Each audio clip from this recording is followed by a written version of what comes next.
manly called Jane. He fought the corrupt and protected the pure, stood up to the game press and told them what for. Our love for him now ain't hard to explain. The hero of gaming, the man they call Jane. Now Jane saw the gamers' hearts breaking. He saw the gamers lament, and he saw Kotaku taking all the fun and just leaving regrets. So he said, you can't do that to my people. You can't silence them under your heel. Jane strapped on his hat, and in just 5 tweets flat, took down all the morons with great zeal. He fought the corrupt and protected the pure, stood up to the game press and told them what for. Our love for him now ain't hard to explain. The hero of gaming, the man they call Jane. Now here is what separates heroes from common folk like you and I. The man they call Jane took on their false reign and let those facts hit sky. He dropped them onto our news sites. He dropped them into our feeds. The man they call Jane left their egos in pain and headed out like a star. He fought the corrupt and protected the pure, stood up to the game press and told them what for. Our love for him now ain't hard to explain. The hero of gaming, the man they call Jane.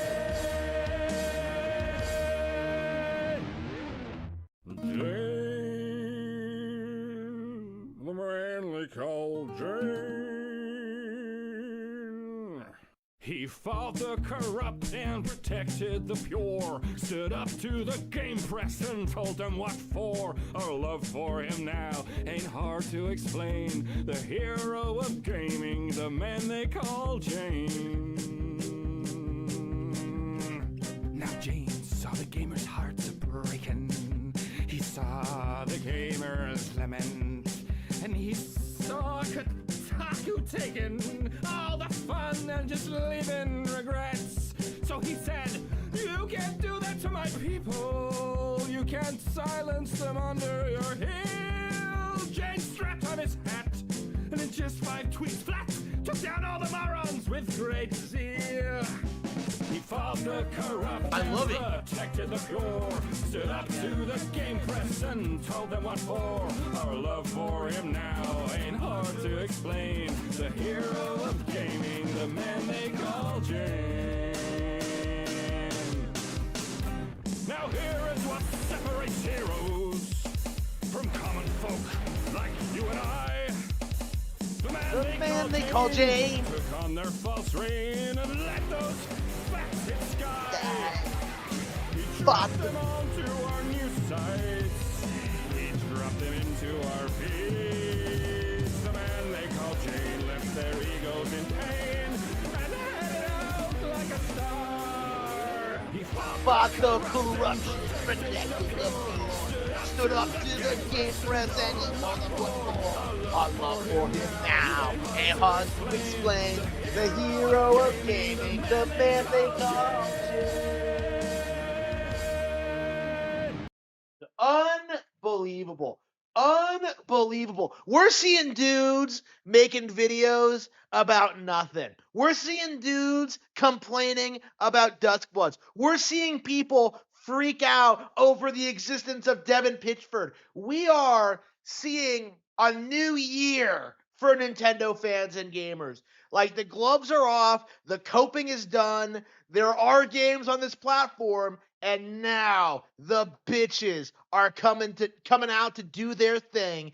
They're bitching, they're whining, they're complaining, they're tweeting, they're making YouTube videos, they're doing everything they possibly can to downplay Nintendo Switch 2 and the success of the Nintendo brand. They're doing this in all kinds of ways. They're going after Nintendo fans. They're going after executives. They're going after the games, and they are in complete denial of the reality of the situation, that Gamers have won. Nintendo has won. There's just nothing they can do about it, and they are going to be coping and seething forevermore.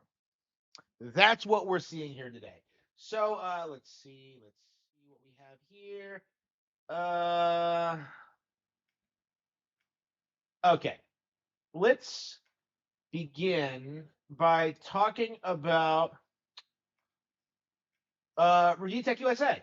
Like, not only because he has me in the background for some reason, but because he is doing what he always does and complain. Wait a minute.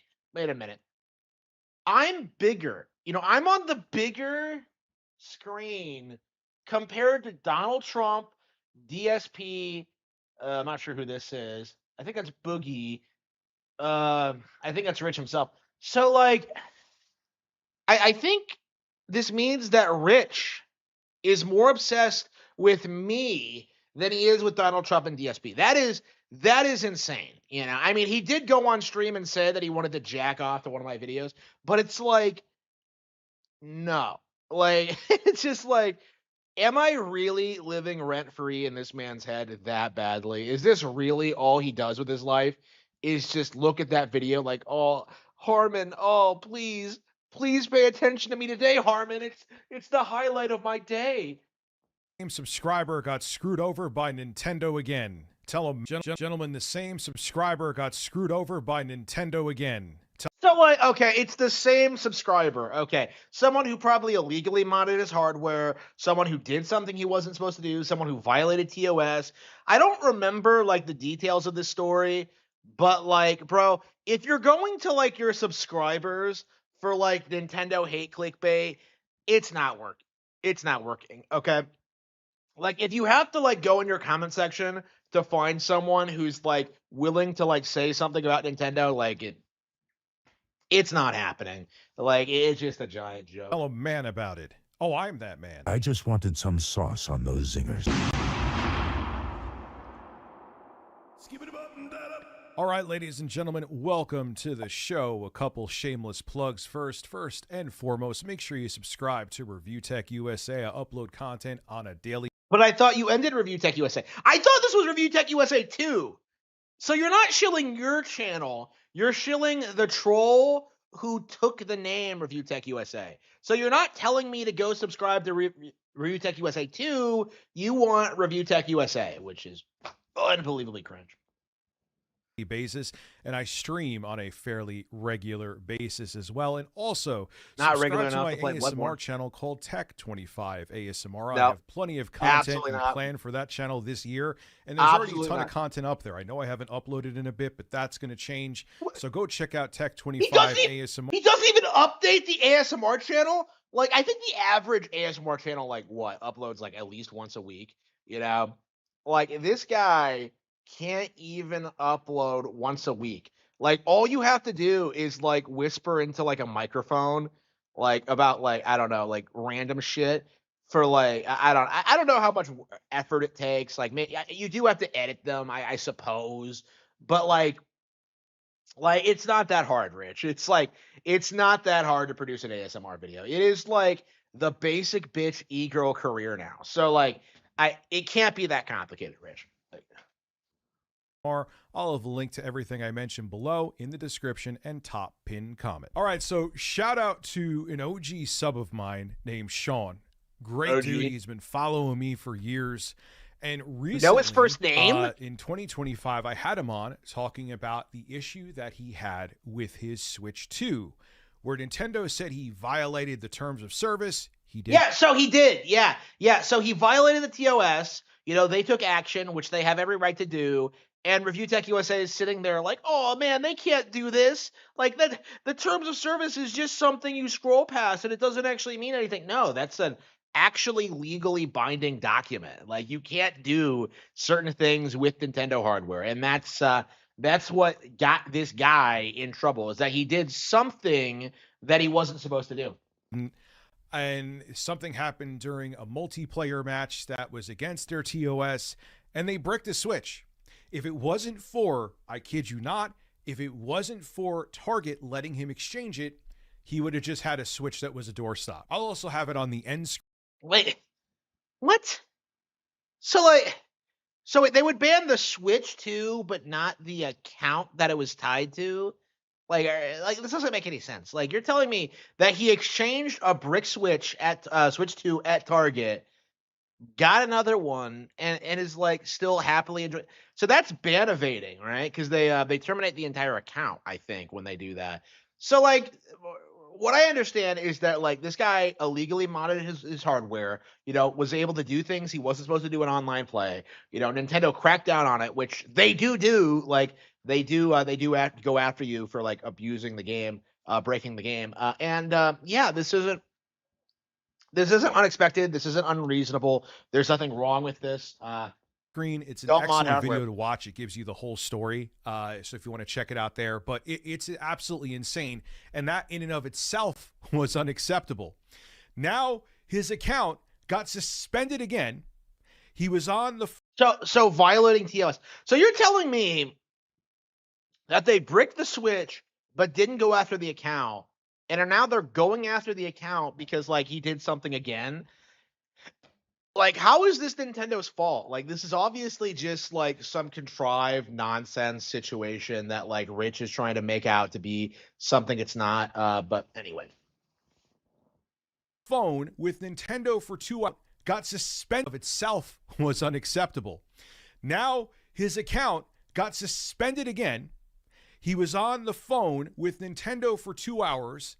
They're telling him that it's suspended indefinitely and they can't reverse it. And because of that, yeah, indefinitely, because he violated TOS. Like, I don't understand what's so difficult to understand about this. Like, he did something wrong and they took action from it against him for it. And like, yeah, he's suspended indefinitely because fuck him. of that, he doesn't have access to the years upon years of games that he bought. This is actually what he told me in a message. I'm going to read it to you, then we'll discuss. All right, so this is the first message that he sent me. I'm done with this company. It has to be a family-friendly show. First, a brick Switch 2. Told you the story about that. Now this. I've been on the phone with their support for 2 hours, Nintendo that is, and have gotten zero answers as to why it was suspended and that there's apparently no way to remove it, which, again, Yeah, because you violated TOS. What is so complicated about this? You broke their terms of service and they banned you from their platform. That's what happens. Like, that's what they do. Like, what else are they going to do? Like, let you just abuse people again? Like, fuck you. Like, fuck you. Fuck you, Rich, for enabling this retard. Fuck the retard who did it. And fuck anybody who's watching this video and takes it completely seriously. This is completely delusional. Okay, fine. You don't want to remove it, Nintendo, which I think is stupid, or say he actually violated TOS. Fine. He doesn't have access to the stuff that he's purchased over the years to play on his Switch. You want to keep him from playing online, fine, but you're keeping him from his purchases that he paid with his own money? And then all of these CEOs want us to go over to everything being a service, including playing everything in the cloud and video editing in the cloud. This is why this is a really bad thing. It gets worse though. Let's continue. He says, "Dude, dude, you're good. No need to apologize because it took me a few days before I actually saw his message. I didn't even realize he messaged me about this. However, once again, there was no explanation for why it was suspended. I would like to know." That's the thing too. All right, even if he did violate TOS, I think I'm repeating myself, but the point really needs to be brought home anyway. Even if he was. So this is the problem with Rich, and this is the problem with like, his channel as a whole. Like, this isn't news. Like, this isn't some news story. This isn't like something that actually happened. It's like some out of context thing that some guy said happened to him in Discord. Like, oh, I don't know why they came after me. They went after me for no reason. Like, yeah, you broke TOS. That's what they did. Like, again, what are you talking about? Like, it's just it's so odd how these guys are so desperate to pretend that like Nintendo is this like super litigious company and they'll go after people for like no reason. We saw Clownfish TV do this the other day too, where they're just kind of like, yeah, Nintendo's going after people. They're censoring games. They're like, and it's just like, what are you talking about? Like, that's not happening. Like it's not really a thing. Allegedly violating TOS. Explain to him what he did. Say what the TOS violation is. So what Nintendo is essentially saying with this is that we could ban you for whatever we feel like. We don't have to explain it to you. And if you bought thousands of dollars through games, They probably did explain it, like, but like this guy just isn't telling Rich, like, just go through your emails. Like they send you like a brief description of what you did. Like it's not hard to figure out what went wrong. From like the Switch 1 on, almost a decade worth of games, and you got them all digitally, guess what? You're screwed. We don't care. No, they got to be taken to court for this, man. There has to be a class action lawsuit at least for this. This is absolutely insane. They're literally scamming over people that bought their hardware and bought their products. I would like to. Wow. Scamming people? What are you talking about? Scamming people for banning people for violating TS. Like what's unreasonable about that? Know why, but they just won't tell me. I genuinely don't know what I could have done. And this is where it gets amazing. Dude, they said the decision is final and irreversible. Okay, let me based. Do you think they just like throw those out there like willy-nilly? Nah. They did it for a very, very good reason. You know what?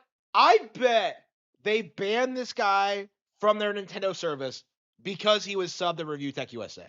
Like he had some like Review Tech USA and meme and Splatoon, and Nintendo saw that and we're just like, oh man, we have a rich fan here. We can't allow that. And then they just bricked his console for it. Like, that would be completely justified. Fuck Rich. Fuck his fans, and like fuck this narrative. It's just unbelievable. Be clear about that. The Switch 2 is fine. That's about my account. So his original Switch was flat out bricked and borderline unusable, had to get it replaced at Target. Luckily, they gave him an exchange. And now his account where his games are, okay, it's just his account, but he can't get his games. He can't play the games that he bought. Nintendo, are you becoming your customers' parents?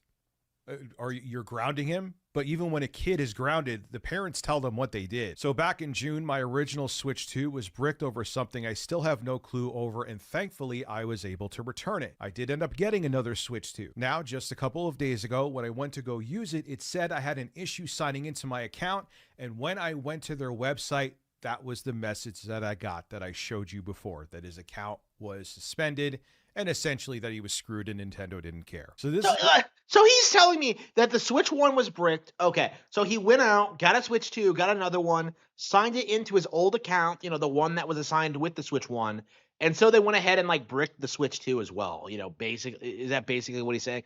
Like, not surprising. Like, you're banned from their entire ecosystem. This is the account when he had his second Switch 2 that he was able to download all his stuff.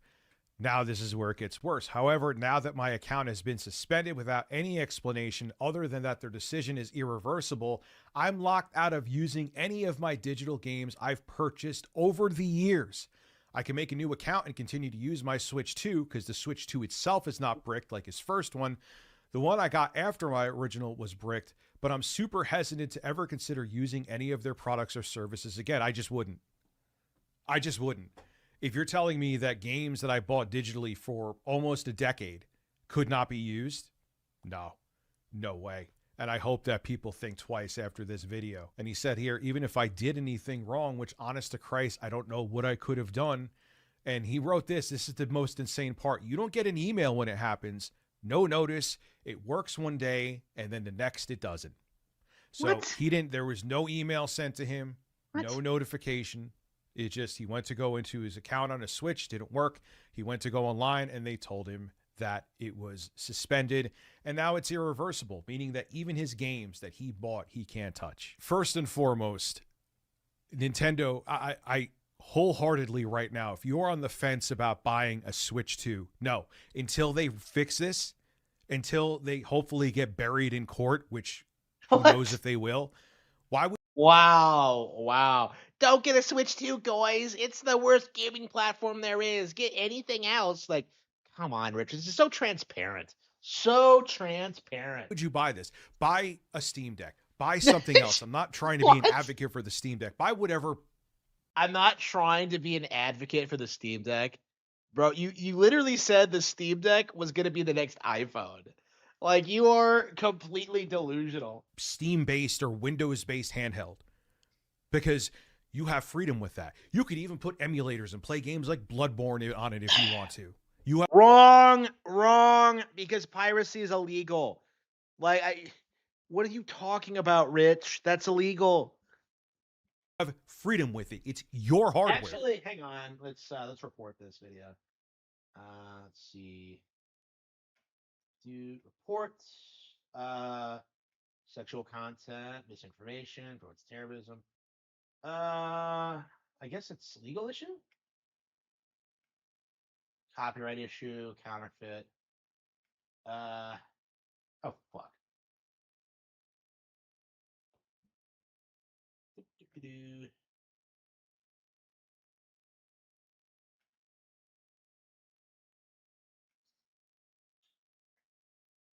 I guess it's a copyright issue. And what would this be? Let's see, harmful or dangerous? Yeah, misinformation, I suppose.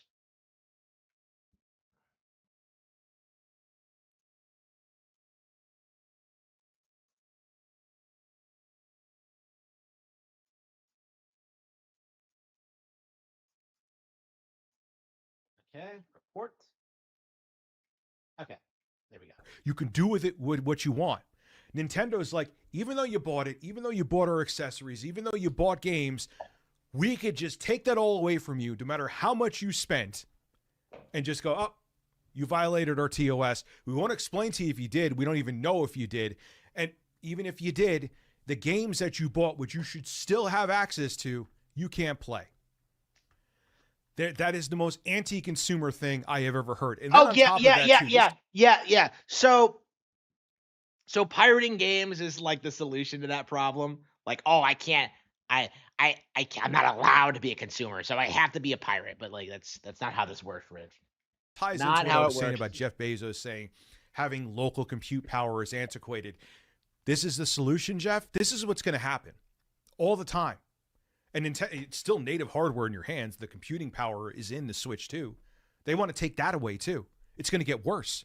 What do you think happens when everything's in the cloud? Your games are in the cloud. Your compute, whatever you do on your computer is in the cloud. There is no local computing power.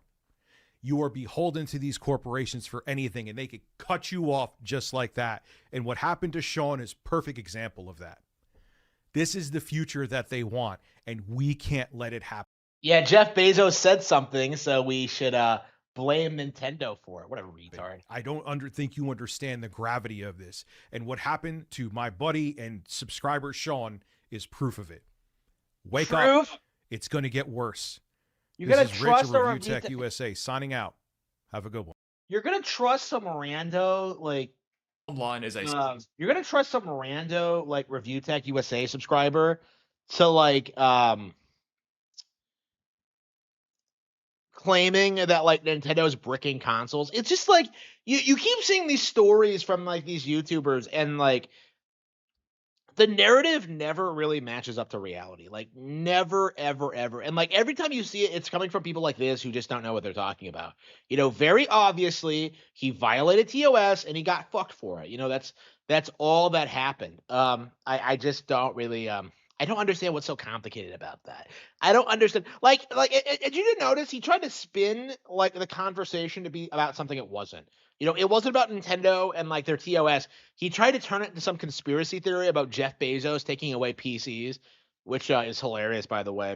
Like, that is very, very funny. Is that like, you know, Bezos is kind of outlining like how the PC is going to become obsolete through like the cloud and like all that, like not giving you like local computing power and stuff like that. Like that is going to be very, very interesting to kind of see, because we're not going to see like gaming PCs die. We're going to see PCs dying as a concept, and that's going to be a very interesting thing. I think we're already starting to see that, where like, you know, you're going to have like different kinds of computers, but not like the open source, you can like, you know, do whatever you want kind of thing that we've been getting for the past 20 years.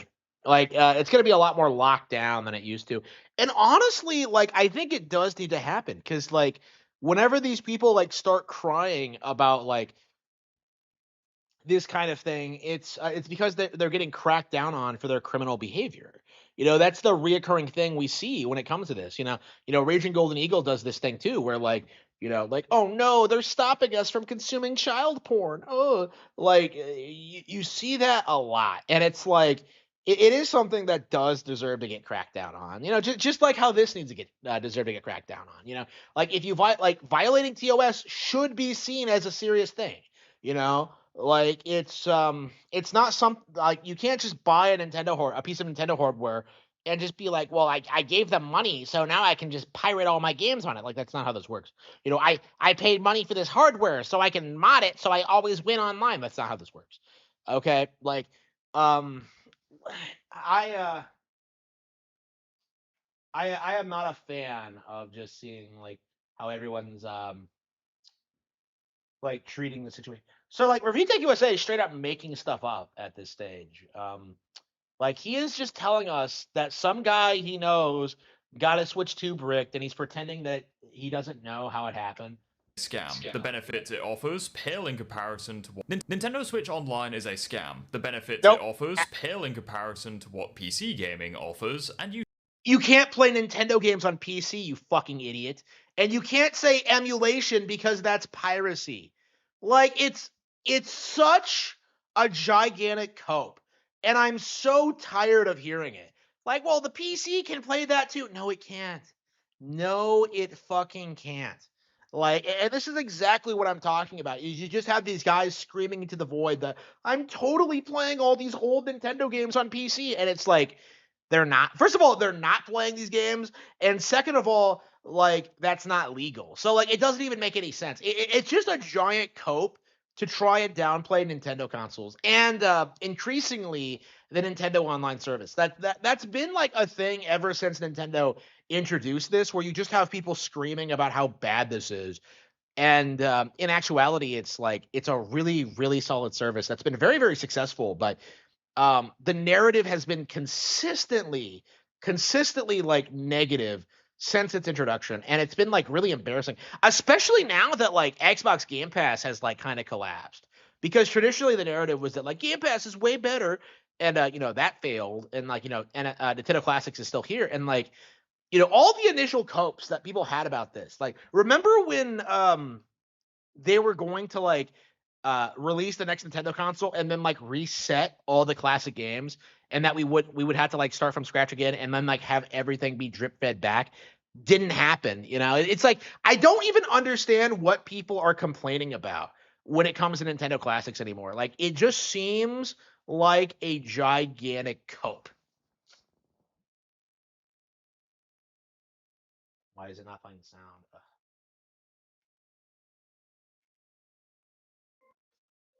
Now connected to Cody. Switch Online is a scam. The benefits it offers pale in comparison to what PC gaming offers, and you should never have to pay to play your games online.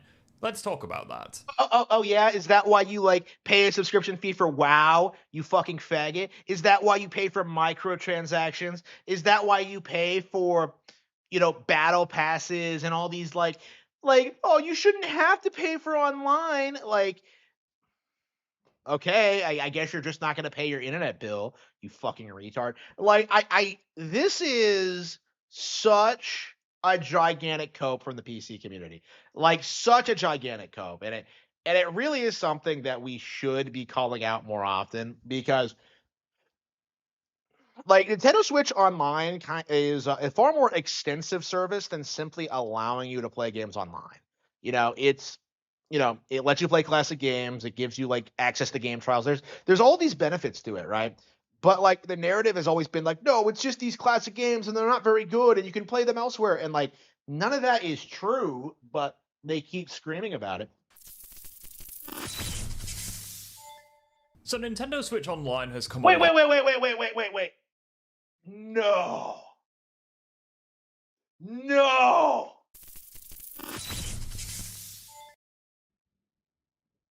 This guy calls himself the Gammon Grift. He is legit referring to himself as a grifter. What the fuck? Wow. Talk about being on the nose. Like, please support PC, please, please, please, please. And then you can watch my streams and watch me pay WoW and help me pay for my bills through donations. Like, what a fucking retard. So Nintendo Switch Online has come a long way since 2018, and additionally, the expansion pack, which was released in 2021, has also come a long way. But do I think it's worth buying? Well, going over the price first of all, for an individual account in the UK, it will cost you £18 a month for just the online. Okay, like you're in the UK. You've lost all credibility to start with. Like, I never want to hear about anyone what anyone in the UK has to say about gaming ever. You are the most clueless bunch of football obsessed retards on the planet. Like, you don't really think about anything other than like paying heed to like your diversity quotas and like worshiping your irrelevant powerless monarchs, right? You are one of the most pathetic people on the planet. America fought a war to get you the fuck out of our country because you are just so worthless and you have been a massive stain on human history. The reason why white people are in such dire threats across the world over, how we're being subjugated and persecuted like everywhere in the world right now, it is entirely because of the UK's inability to lead and be a self-sustainable nation. Everything is your fault. You are some of the biggest pieces of scum on the face of the earth. And like, we do need to call it out. Like, I never want to hear you people talking about Nintendo consoles ever again. You don't know shit. And £35 a month for online plus the subscription expansion pass. And for a family account which supports up to 8 Nintendo accounts per year, it will cost you £31.50, and for the expansion pass as well, £60 a year. Now this by itself is already a problem because there is no logical reason as to why you should be paying to play your own games online. It's almost like you get a lot more than just playing your games online. It's just so stupid. And by the way, do you ever hear anybody like complain about this when it comes to PSN or when it comes to like Xbox Live? Like, I swear I never hear anyone bring this up. Like, for Game Pass, people were shilling Game Pass, for a long time. That was more expensive than this, and a far worse service. Like, again, the double standard is palpable. It is so noticeable. And it should get called out. But anyway. One, because online gaming on PC and mobile devices is completely free, and there's almost a... Mobile is subsidized by the microtransactions and the ads and everything that makes mobile gaming toxic. PC doesn't have anything worth playing online. So your entire argument just falls apart. Like, I would rather pay to play better games on Nintendo than like play cheap disposable trash on my phone for free. This isn't complicated. Billion PC gamers worldwide, and not a single one of them is paying to play their games online. Gamers worldwide are neatly free, and there's almost a billion PC gamers worldwide, and I hate like the billion PC gamers cope. That isn't fucking true. Playing solitaire on your computer does not make you a PC gamer. That's just a retarded thing to begin with. And it's like, do you really think like PC gamers don't pay for subscription fees? Do you really think they're not paying for their own internet? Do you really think they're not paying for the games? Like, it's just such a retarded cope. And like, it really should get called out for what it is. Like, you are completely delusional. not a single one of them is paying to play their games online. Strange, isn't it? The second reason being, why do the consoles charge you different amounts for it if they were needing the money supposedly for server maintenance? Back in 2012, you could play Black Ops 2, for example, for free on the PlayStation 3, yet you needed to pay a subscription to do it on the Xbox. It's the exact same game, why is one free and the other isn't? Number 3 being, some games exist on the consoles that are free to play online regardless. Why can't all the games be like that? With the final reason being that consoles didn't used to charge you for online gaming. Microsoft was the first to do it since they introduced Xbox Live in the early 2000s. Then it was Sony who introduced paid online gaming for the PlayStation back in 2013 with the PS4. Nintendo were the last ones to introduce paid online gaming, which is a good thing. However, they did something very scummy since free online gaming was a thing on the Nintendo Switch at launch, only for them to then take it away from you and sell it back to you the following year. What's that? Nintendo being aware that something isn't worth the price, but they sell it to you anyways for... They did that to get people hooked on Splatoon 2. Okay? Like, what are you talking about? Like, they announced this ahead of time. What is it, this weird talking point? Because this isn't the first time we've seen them do this, but they talked about the online service ahead of time. They talked about how it would be paid. They would talk about all the new things they were doing with it. And they said that they would be giving, like, you know, a short free period, you know, a short free to play period, and then they would start charging you. You know, it's for early adopters. Like, it's not really conspiratorial. It's not that ridiculous.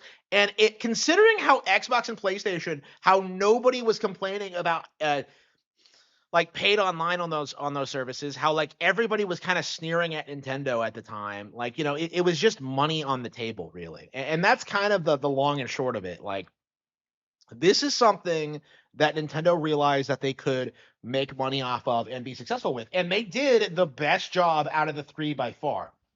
Said price because they know they can get away with it. Where have we seen that before? The only reason they continue to charge you to pay your own games online is because you continue paying for it. Like, I'm sorry to be the bearer of bad news, but this is really a hell of your own making. You have power as a consumer. If you all banded together and made a big enough stink, things would have to change. They would have to adapt, because otherwise they would not get your money. Oh yeah. Did that work for the female custodes in Warhammer 40K? Did that help you get Half-Life 3 out? Did that, you know, get Beyond Good and Evil 2 made? No, of course not. Nobody fucking cares what the consumers have to say about anything. But anyway.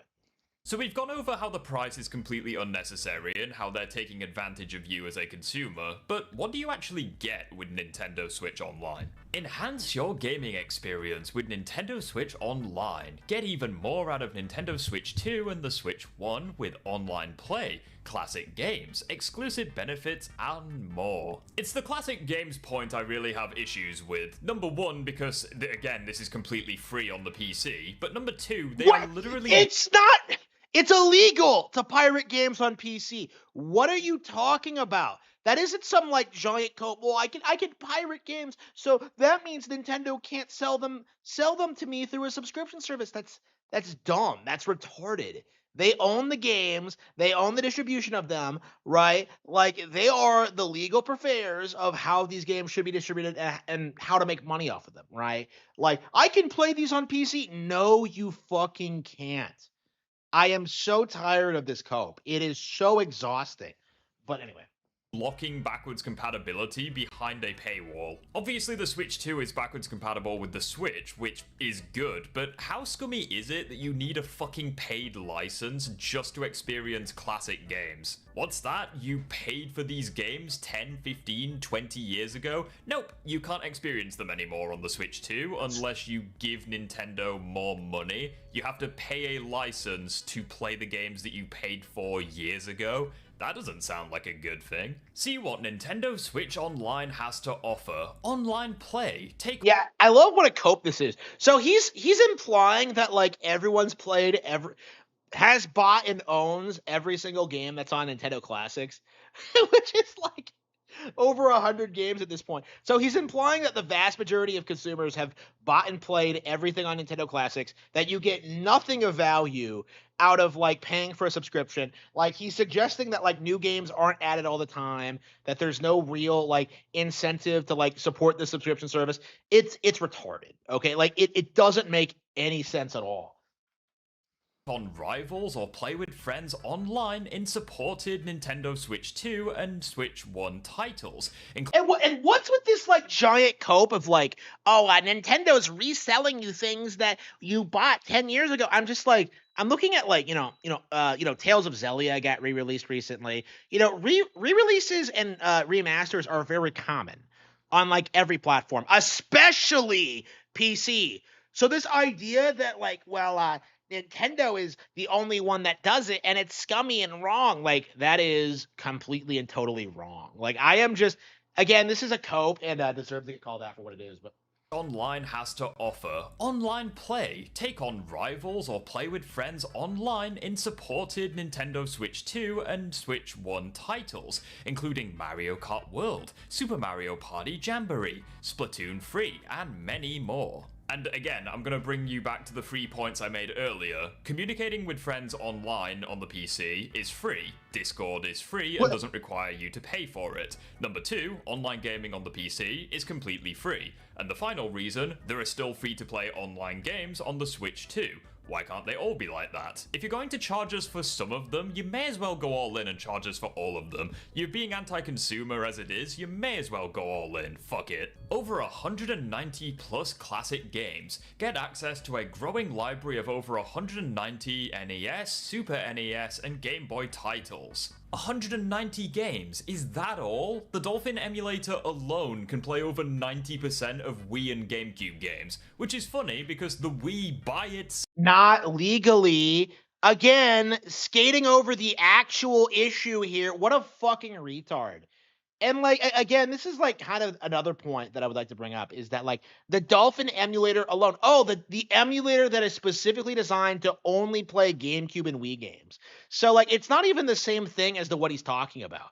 Dolphin cannot play NES, Super Nintendo, or Game Boy games. So like again, this is like the overwhelming advantage over the at Nintendo Classics that like PC doesn't have is just how much more convenient it is to like just play all these games on this platform. Like, 190 is that all? Yes. I have put hundreds of hours into Nintendo Classics since it came out because all of these games are so good.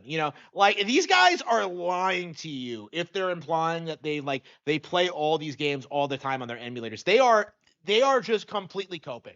Like they are not putting that much time into old Nintendo games. Itself has over 3,000 games. The Dolphin emulator on its own gives you more games than Nintendo Switch Online as a whole.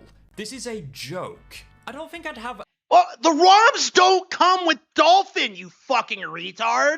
Like, again, this is like incredibly disingenuous. Like, you cannot use Dolphin without the ROMs. So you are, under the hypothetical scenario in which you like homebrew a Wii and you have games and that you like, import them into Dolphin like the way you're like supposed to, like nobody does that, but like, like assuming you're going through that motion, you would have to get the games legally. You would have to have physical copies of everything you're uploading up to it, right? So like by that logic, if you're gonna put like thousands of dollars into this shit, like yeah, it would be much cheaper and more convenient to just use Nintendo Classics. It doesn't make any sense. And if you're complaining about selection, on Nintendo Classics, like 190 isn't good enough. Like all you would have to do is ask for Nintendo to expand the selection, and that's the big thing here. That's the issue here is that this guy, no matter how many games Nintendo had on Nintendo Classics, he would try and tell you that it wasn't enough, that it wasn't as good as Dolphin, that it's not good enough, right?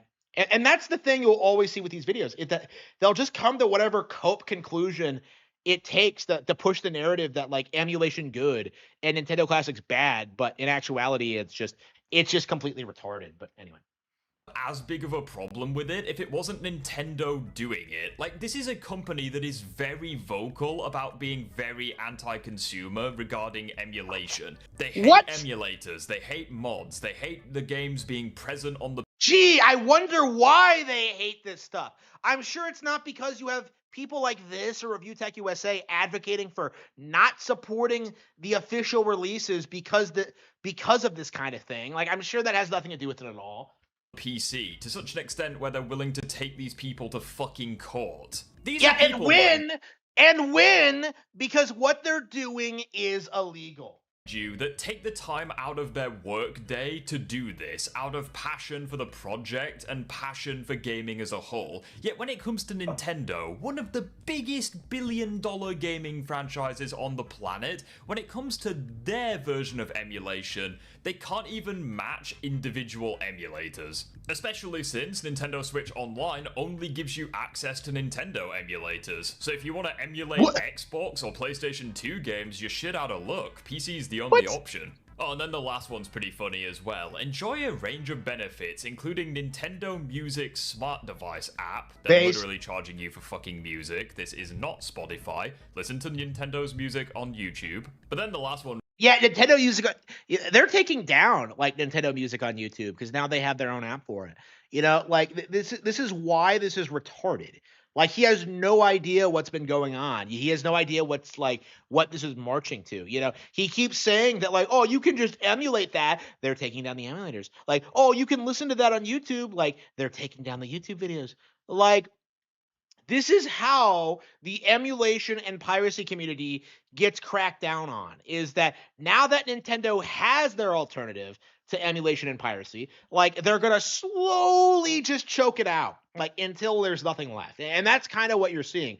And like this guy is feeling the squeeze now and he's getting scared. And that's why he feels the need to kind of advocate, like, please don't support Nintendo Switch Online. Please support emulation instead. Really gets me. You can enjoy game trials, which, forgive me if I'm wrong, but aren't game trials supposed to be free? Usually when a game has a trial or a demo, you have a limited amount of time to experience the game. You can play the game as much as you want during a specific time frame. Like what? So he doesn't even know what he's talking about when it comes to game trials, right? This guy has no fucking idea what he's talking about. None. But you also, aren't being charged for it, which is good, because you can experience the game and then decide, do I want to spend money on the product to experience the full thing? Or is this game not for me? But then Nintendo came along and said, okay, if you want to avoid spending money on a game, you can try the game ahead of time. All you need to do is spend money on the subscription service instead. Are you starting to understand why I made this video now? The game. Yeah, I understand. You're a fucking retard who doesn't know the first thing about what you're talking about. Nothing he said has been true, especially about the game trials. Like, that's not how it works at all. But, like, everything he says about this service and how it's supposedly a bad value, it basically just comes down to this idea that, like, PC can do that too. Not as well. It's not built into the hardware. Do you really think I go on Discord when I'm, playing Fire Emblem or whatever? No, Game Chat is a better service than Discord, and you're gonna slowly start seeing that over time. But chat feature is hilarious. Chat with friends, share your screen in real time, and see each yeah, other. Things that Discord can't fucking do. Like, I don't understand. Like, anybody you see bitching about Game Chat, like, just hasn't really, like, spent that much time with it. Like, it is, like, a way more versatile and involving chat system than anything else on the market right now. Like, fuck Discord. I'm tired of hearing about it. You play by connecting a compatible USB-C camera sold separately. Game Chat is exclusive to the Nintendo Switch 2. So once again, they are charging you for an inferior version of Discord. But also, that's freaking hilarious. So Nintendo Switch Online gives you a feature that you can't even access without going out and buying a sold separately USB-C camera. They are selling you. That isn't true! That isn't fucking true.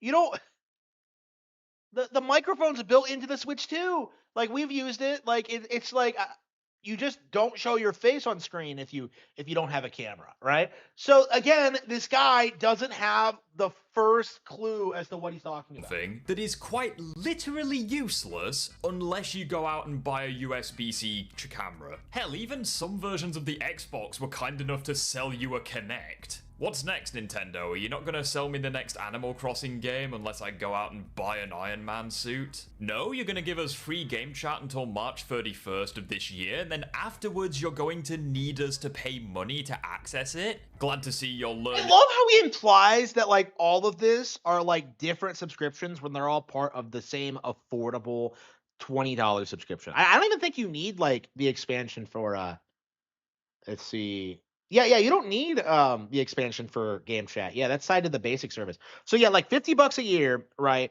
For like all the stuff he's complaining about here. Like it's a giant cope, okay? I am sick and tired of hearing about this.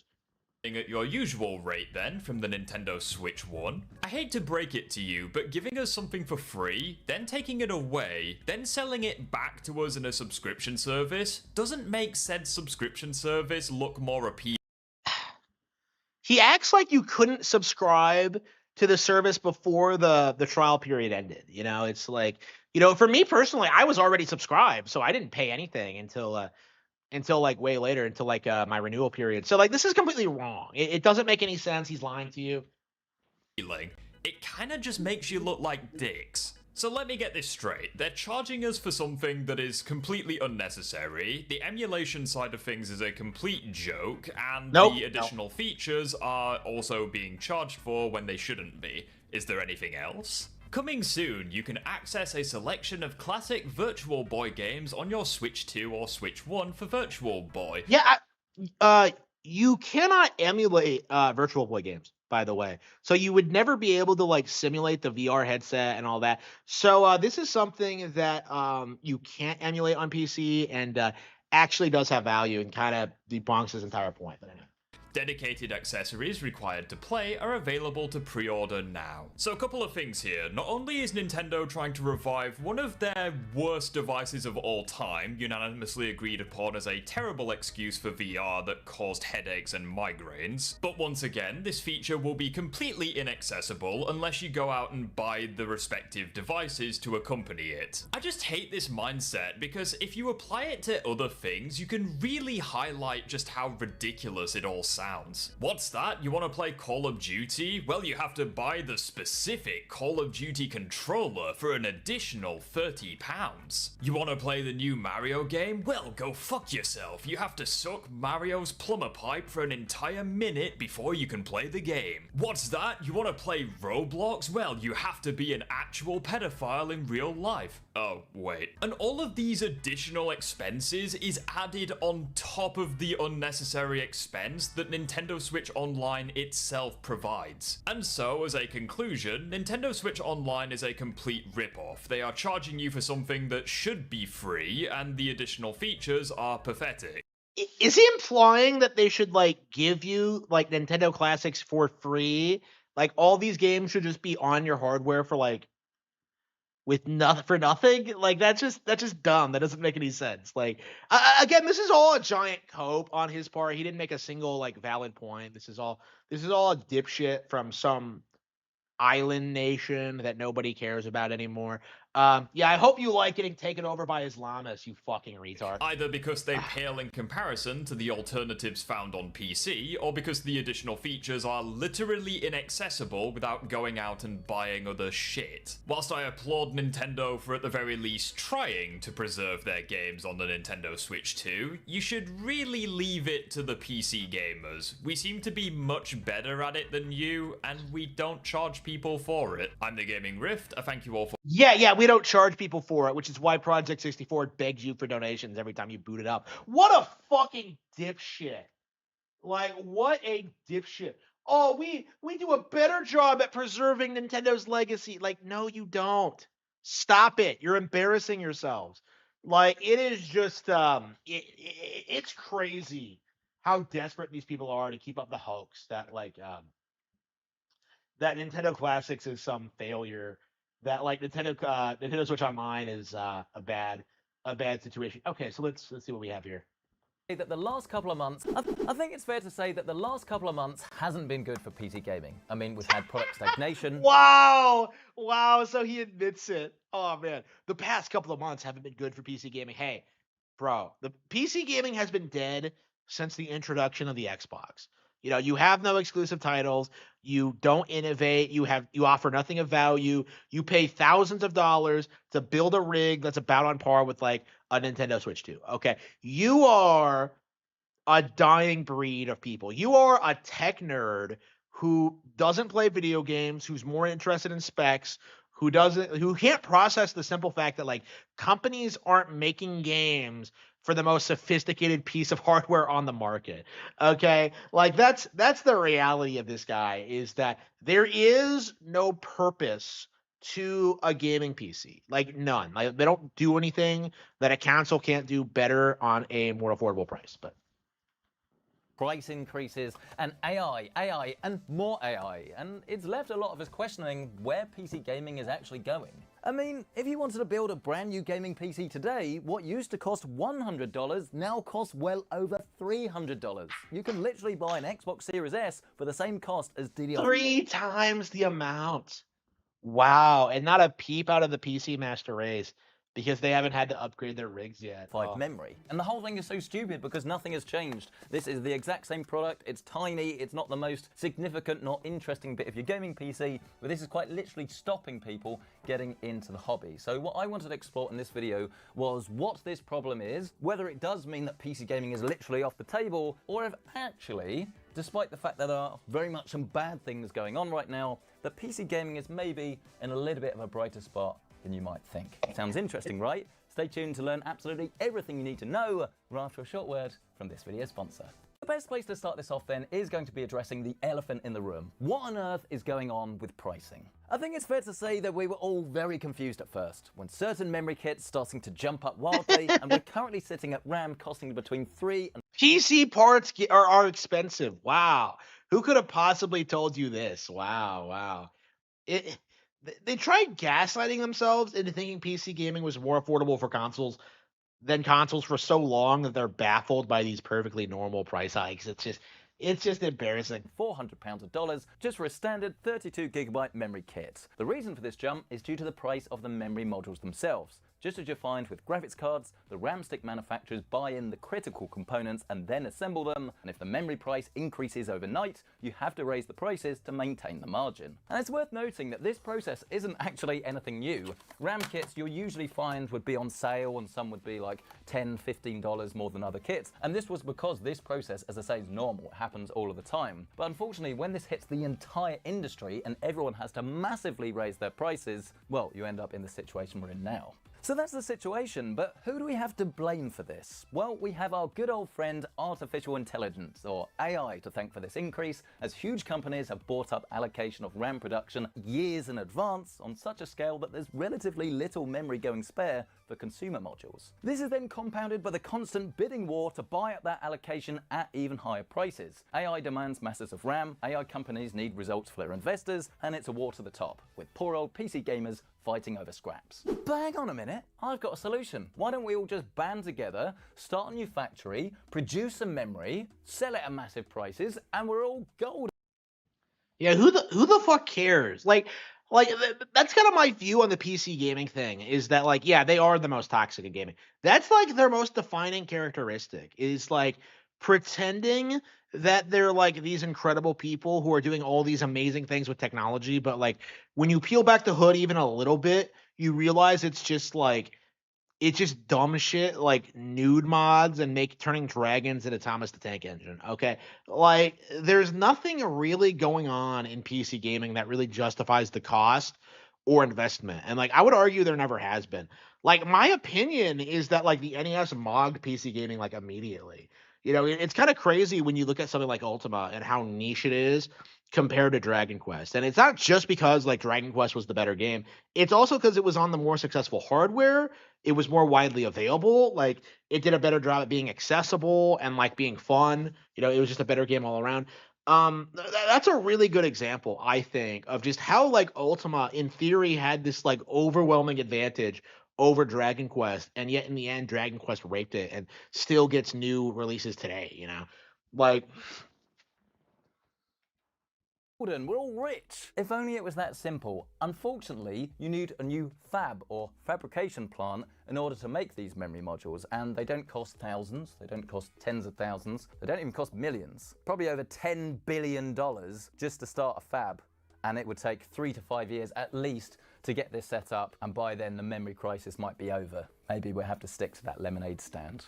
So yes, ladies and gentlemen, I am afraid that leaves us with these inflated RAM prices for a long while yet. Best case, maybe we'll see some slight drops later this year, but realistically, this isn't a problem that's going to be...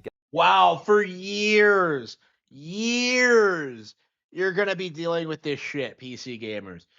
Like, this is what you're gonna have to look forward to coming out of the PC gaming industry, is just higher and higher prices, more and more ridiculous, limitations, and yeah, it's not gonna stop anytime soon.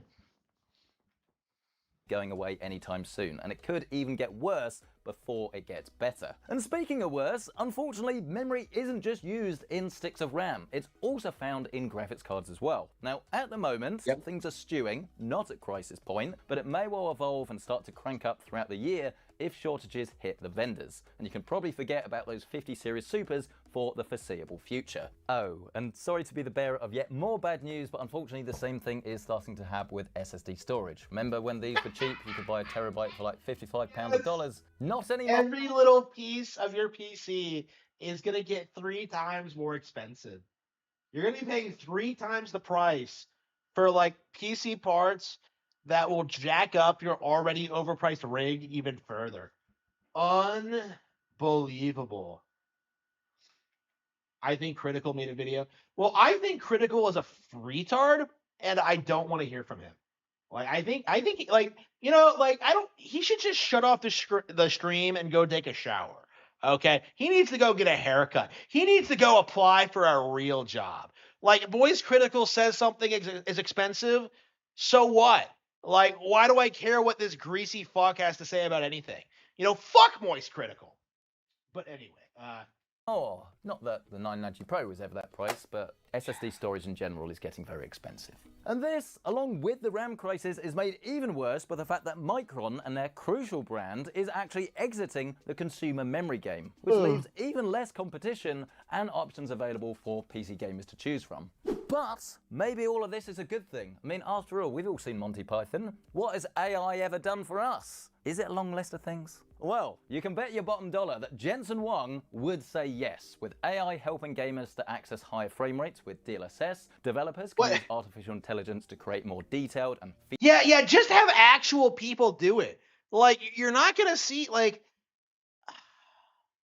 I think people are going to be shocked by how little AI will actually be able to accomplish. Is kind of my feeling. They're putting billions into this technology to try and make it viable, and it's just like, it's kind of like the electric car thing. It's like, it's not going to be better than what we already had. You know what I mean? Like, just pay people to do things. Like, I don't get it. Like, you're gonna have to pay someone to use the AI anyway.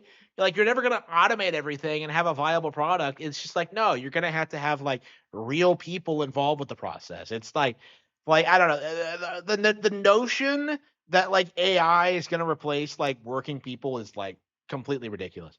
Like, completely ridiculous. feature-rich worlds, all whilst taking less time. Like, it's just a tool.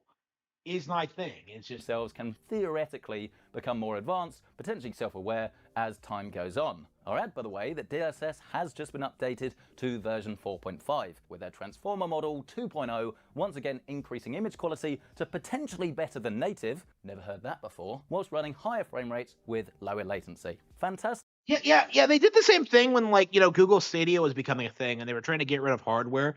Google Stadia, it's going to have like negative latency. Well, what did they describe it? Like, there wouldn't be like any frame rate drops ever. And like, obviously Stadia was a failure. So like, the future of gaming is not a box. So yeah, I think AI is going to kind of be the same thing where like they try to push it really, really hard to try and fuck over like other players in the industry. But like, it's just not going to happen. You know, like you're going to have all these AI games coming out, you know, and they're going to look and play worse than what Nintendo is doing with their handcrafted developers. And I think that's going to be like a trend going forward, is that like there's going to be like actual soul and like personality to games that like have actual people working on them, and then like stuff like this is just going to like seem very, very samey and not have a whole lot going for it. But they have also just announced dynamic frame gen with up to 5 AI frames per rendered frame, which is probably going to be bad, bearing in mind that even 3x was notably wavy and artifacty. And this is the point in the video where my script just says rant about AI, and I'm more than happy to do that, because the problem is, and the way I think most people are feeling, is that all of this money, all of this effort is going towards AI, and they kind of like give us a few scraps. They're like, oh, don't worry about massive gen-on-gen. Nintendo doesn't use top of the line parts, so the parts they use are going to get more affordable over time. So I don't anticipate any price hikes for Switch 2.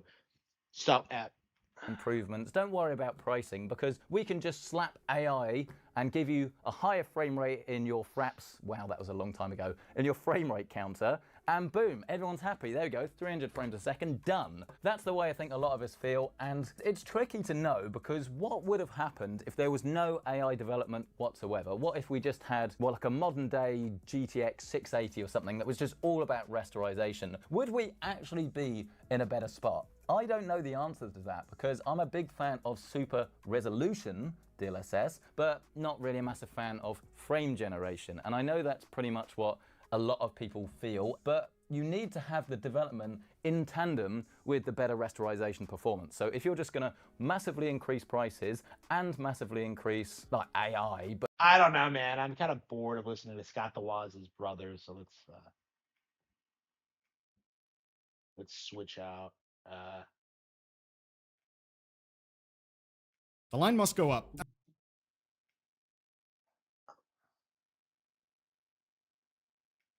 And since June of 2025, the line has spiked. Now, the line you're seeing here is the average price of consumer RAM over the last 18 months, courtesy of PC Part Picker.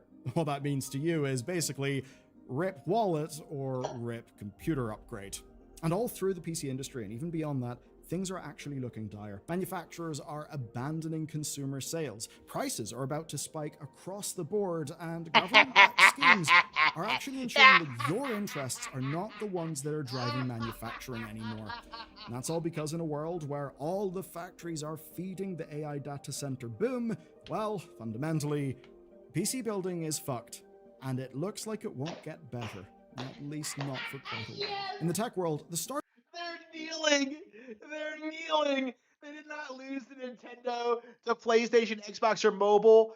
They lost to themselves. They cannot handle the higher costs of getting into PC gaming. Unbelievable. What a fucking pleb. What a casual. Oh, man. Unbelievable. Time when Bethesda meant Oblivion, Fallout 3. So yeah, this is actually why Nintendo is smarter than other companies, because by using weaker technology, like it's more affordable. So like, you know, things like this don't affect them much, you know. Like it's very interesting how they go about this. This is an example of how having like top of the line technology and having to have like the newest and best thing, like that is negatively impacting these companies. And like that's what we're seeing here, is that Nintendo, in doing what they've been doing, have demonstrated that they understand the industry better than the PC gamers. So yeah. Skyrim, games that redefine the single-player RPG. I remember playing all of those games when they came out. It was like generational hit after generational hit, worlds that I could get lost in for hours. Actual open-world games that had multiple dungeon-like levels that were littered all over them and complete with whole quest lines and skill trees and so much more. Oh, those games were amazing. Bethesda in the early 2000s to about 2012, I guess, was pretty much insane, dude. They were the Mount Rushmore of Western game design during that time. Players would lose themselves for hundreds of hours in these worlds. Western game design? Like, nobody who knows anything about gaming would ever, like, say anything positive about Western game design. What are you talking about? You know? Why don't you go for the best games in the world, which are exclusively in Japan? And by the way, like the Japanese were raping Bethesda around this time. Final Fantasy X by itself is like better than anything Bethesda's put out in its entire history. So let's not even mince words about this. Like, if you're a fan of Western RPGs, like, stop. Like, you're embarrassing yourselves. Like, these are not good games. They are not memorable. They are not some of the all-time best. Play real video games. But anyway.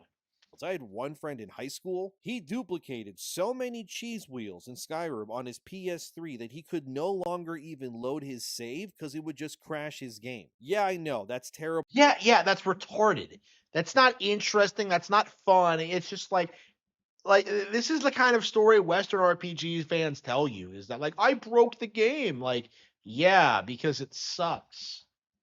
Optimization, but like the fact that you can even make that many cheese wheels, I mean, that was kind of impressive, I'm not gonna lie. Like, this studio didn't just build games, really, like it crafted actual experiences. You remember your first time waking up on that wagon in Skyrim, on the way to your execution, only for Alduin to swoop down and start turning people into barbecue? You remember closing your first Oblivion gate or exiting that vault for the very first time? Like I said, okay? Yeah, not as good as what Nintendo was doing around that time.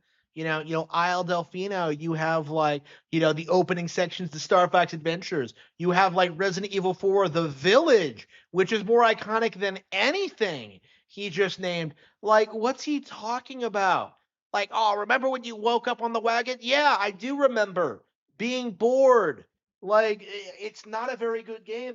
Bethesda, back in the day, they were on some generational stuff. They were, at least at the time, in my opinion, kind of becoming I don't know, maybe the new Blizzard, if you will. Then something shifted. They started to prioritize their profits and stopped iterating. And since then, that reputation has taken a hit over the past decade and then some. Fallout 76 being a live service game, it just works, as Todd Howard said, even though it did not just work, it barely worked at all at release. You remember how Fallout 76 didn't even really have human NPCs or anything like that when it first came out? And then they had to patch in actual people because all you could talk to basically were like robots in the original version. Then Bethesda prioritized the Elder Scrolls Online, an always online live service offering, instead of making another huge world for you to run around in solo and explore like Skyrim before it. I remember people being concerned about the Elder Scrolls Online when it came out because it might get in the way of single player RPGs, and people like game journalists were doing damage control for it. Like, it's not gonna happen.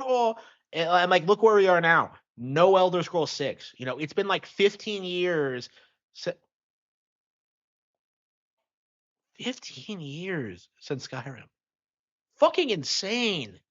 Fucking insane. People were bitching about like the gap between Prime 3 and Prime 4, and yet like that's more reasonable than the release between like the Elder Scrolls 6, Skyrim and Skyrim 2. Like, what are you talking about?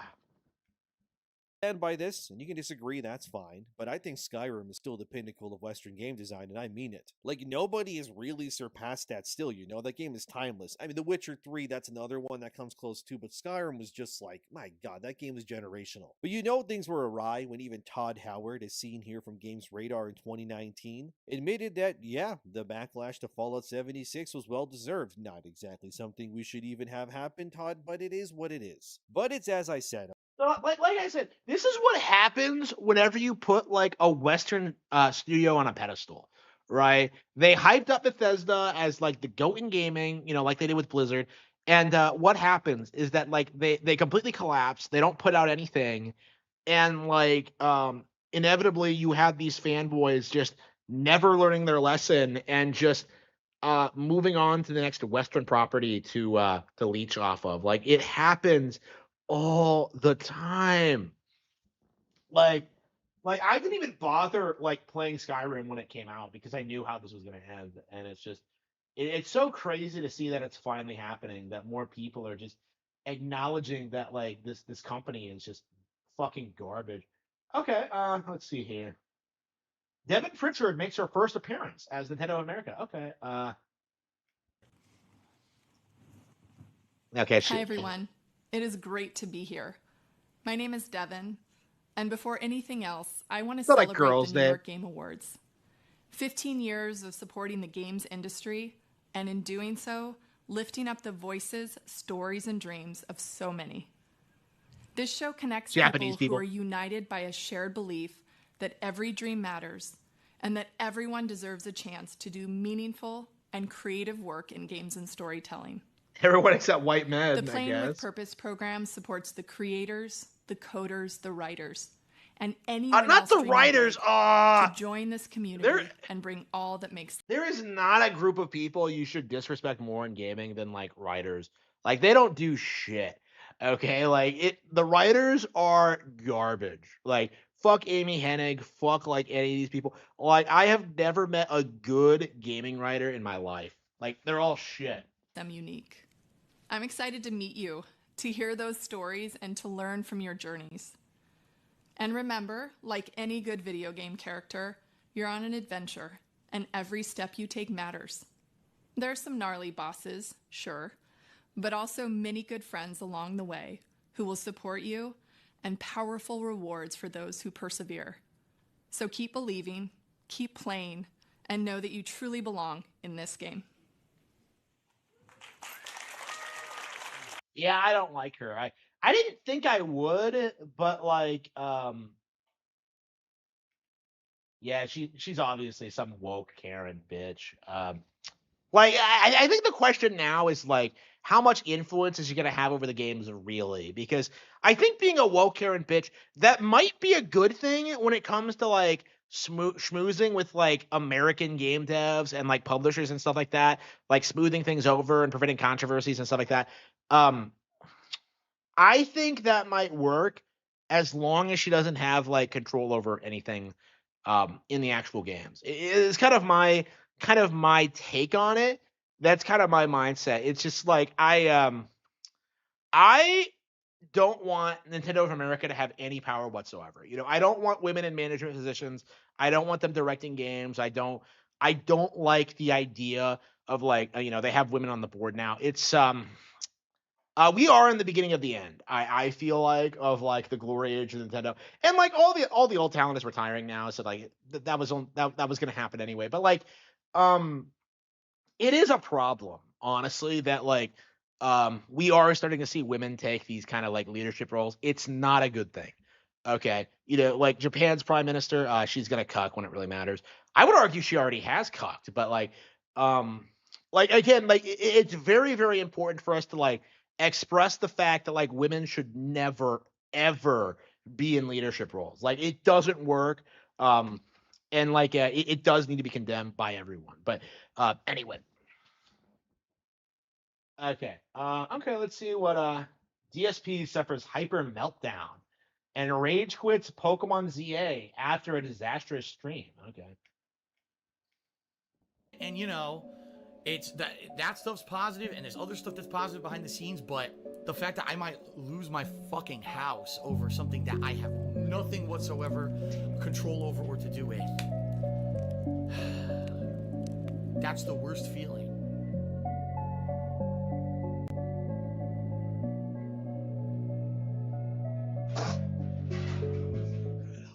Please, DSP, gather lots of data. So Mr. Felipe, oh no. They are making us grind. We actually have to go grind more in order to beat the DLC. They're literally going to make us do repetitive grinding again. This is awful. This is a terribly designed DLC. Like, I'm not going to pull any punches. It sucks. 100,000 survey points.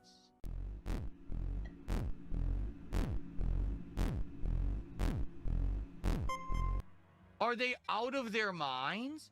Dude, you can only get like 3,000 points a rift. How many hours do they want me to grind? This is stupid. Stupid, stupid, stupid. What were they thinking here? I mean, this is moronic. This is like an endurance test rather than a challenge. Peach beats me. Get the fuck this fucking game. I just wrecked Peach. She started off after me. She beats me. Fuck you. Fuck you, Ghost Games. You dumb fucking...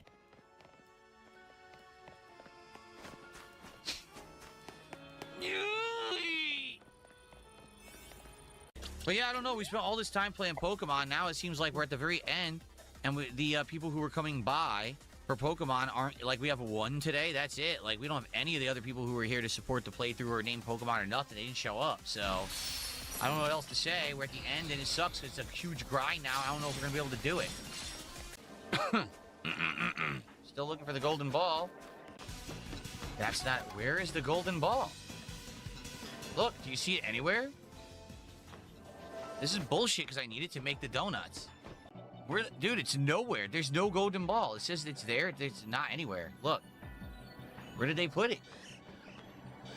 You guys He's been playing a lot more than I have. I have not Do you done the guys see DLC it? mod. Oh my god, there it is. Okay. Oh my god, sometimes I'm so stupid. Alright, what I'm gonna do is I'm gonna split the part here. We've been playing for about an hour.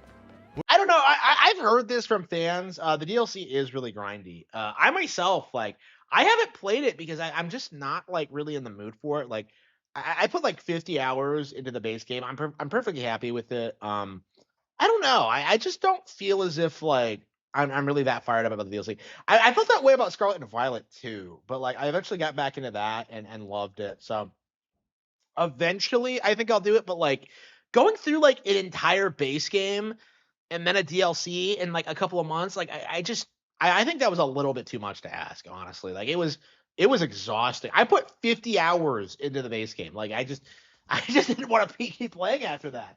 We're gonna grind as much as we can today, and I'm gonna leave it in the hands of the viewers. And what I mean by that is we're already playing this today, but so far today, we had one person contribute for Pokemon. Literally one. Nobody else has contributed, and the regulars aren't even here anymore. I don't know what happened, because usually they're here every stream. They were here last Pokemon stream. They're not here today. So because of that, I mean, the attendance is low. Engagement is low with people complaining about the game, and the grind is awful, and the support is bad, so that sucks. Because we played 60-plus hours, but it really seems like it's just a really hard way, or a really tough way to make this go. Like, I don't know why they did this, and it seems like people don't really care. So... I don't know. It really sucks because I wanted to see the end, but I mean, this is ridiculous. We're going to stream 5 hours to do this grind. Not if people aren't going to show up for it. I guess we'll see what happens. I'm going to leave it in the hands of the viewers. Whoever's here or isn't here, you know. But this is pretty bad, the way they've done this. I can't imagine they really want me to grind like this, but apparently they do. Gorilla Pimp Chew says, what's up? I hate this boring-ass game. I would rather eat bird shit live on a stream than play this here. And here's hoping you're having a beautiful day. Thank you very much for that support, Gorilla X Pimp. I appreciate that. Ignore all the trolls. There's all troll accounts. Okay, I don't know. I don't see anything weird about those. I don't know. I haven't played much of the DLC myself, so I'm not like I don't really like defending games when I don't. Pokemon's response to Power World update is pathetic. What have they done? I make nothing. Zero. Zilch. I make nothing. Hang on.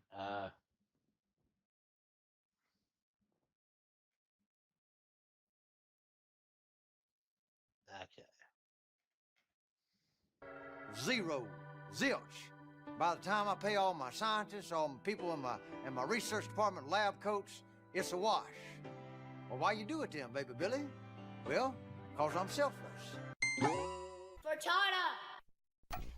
Damn, Frit, your ability to whip up memes is probably like the only interesting thing about you. Yeah, I know. I don't have a good speaking voice. I'm not well educated, and I'm not the best at making videos. But goddamn, do I know how to grab people's attention with the short. Like an OnlyFans model knows how to grab the attention of single lonely men. Welcome back to the channel. It would seem that Nintendo's answer to Power World is pathetic. You see, yesterday marked a very special day. It's the second year in a row that Power World is, well, still in early access. So I'm waiting for. Like seen a full release yet. Unbelievable. And they have a lawsuit that's pending, and the TCG is gonna fail. Like PAL Farm isn't gonna do anything for them. Like they are 2 years after entering early access, like and they're gonna get fucked. Like it is crazy how so many people think this is gonna be some like huge success and like that it's some huge Pokemon killer. It's not. The simple fact of the matter is, and this is very clearly observable, you will never, ever, ever, ever hear anyone talk about Pocket Pair or Power World unless they're trying to like go after Pokemon. Like that's the reality of it. It's just it is the very definition of a forced rivalry. It's like Sonic versus Mario taken up to 11. You know, it's like it's kind of like that. Like these guys to finally finish the game, which they are planning to do this year. But let me tell you something, all right? Because I was playing for like 10 to 12 hours yesterday. That's why there was no video. I was playing Power World for like 10 to 12 hours, doing a speed run, and I'm gonna tell you, there's a reason why a lot of people like me never shut up about Power World. Because it's a proof of concept, really, ultimately is what it is. The game is the perfect blueprint for Nintendo to just copy, and they should be copying it. What a complete dipshit. First of all, like they're already doing something better with Pokapia because Pokapia has like the community building. It's an actual finished product. You know, it's not getting in the way of like the actual mainline games. Like, what is this cope that like Nintendo needs to copy Power World? Like, first of all, it's retarded. But like, second of all, like, Power World ripped off Pokemon. You know, they ripped off the designs, they ripped off the vibe, like the way the mechanics work. Like, I don't understand this narrative from these people that like Nintendo should just copy Power World. It's just a dumb thing. The fact that I'm able to explore most of the world on the back of a chillet that I had just beaten. Sometimes I think to myself, am I exaggerating how good? Are they like trying to say like PAL names now to try to get people to care about them? Because like, you know, they got called out on the fact that like nobody knows like the names of any of these pals, but Power World is. And then the truth is, no, the game had me glued for a good chunk of my day yesterday. And that's because the amount of freedom, the amount of things there is to do, the amount of intricate gameplay mechanics, it's what's sorely lacking. You're just running around shooting pals and like catching them as slaves. You know, that's it. Like there's nothing to it. Pokemon, it's probably why Omega Ruby has been the last Pokemon game I've touched in a long time. So I'm questioning, is Nintendo even capable of emulating this formula? Would they even be able to sell such a gameplay loop to their low? Like it is going to be remarkable like seeing like how badly Nintendo stomps like Power World long term. You know, I want you to like think about these kind of videos when like Power World inevitably fails and like Pokemon reigns supreme. Like I want to shove this kind of statement down this retard's throat. Okay, this is something that is just downright unacceptable. This idea that Nintendo is desperate for new ideas and that they should rip off Power World.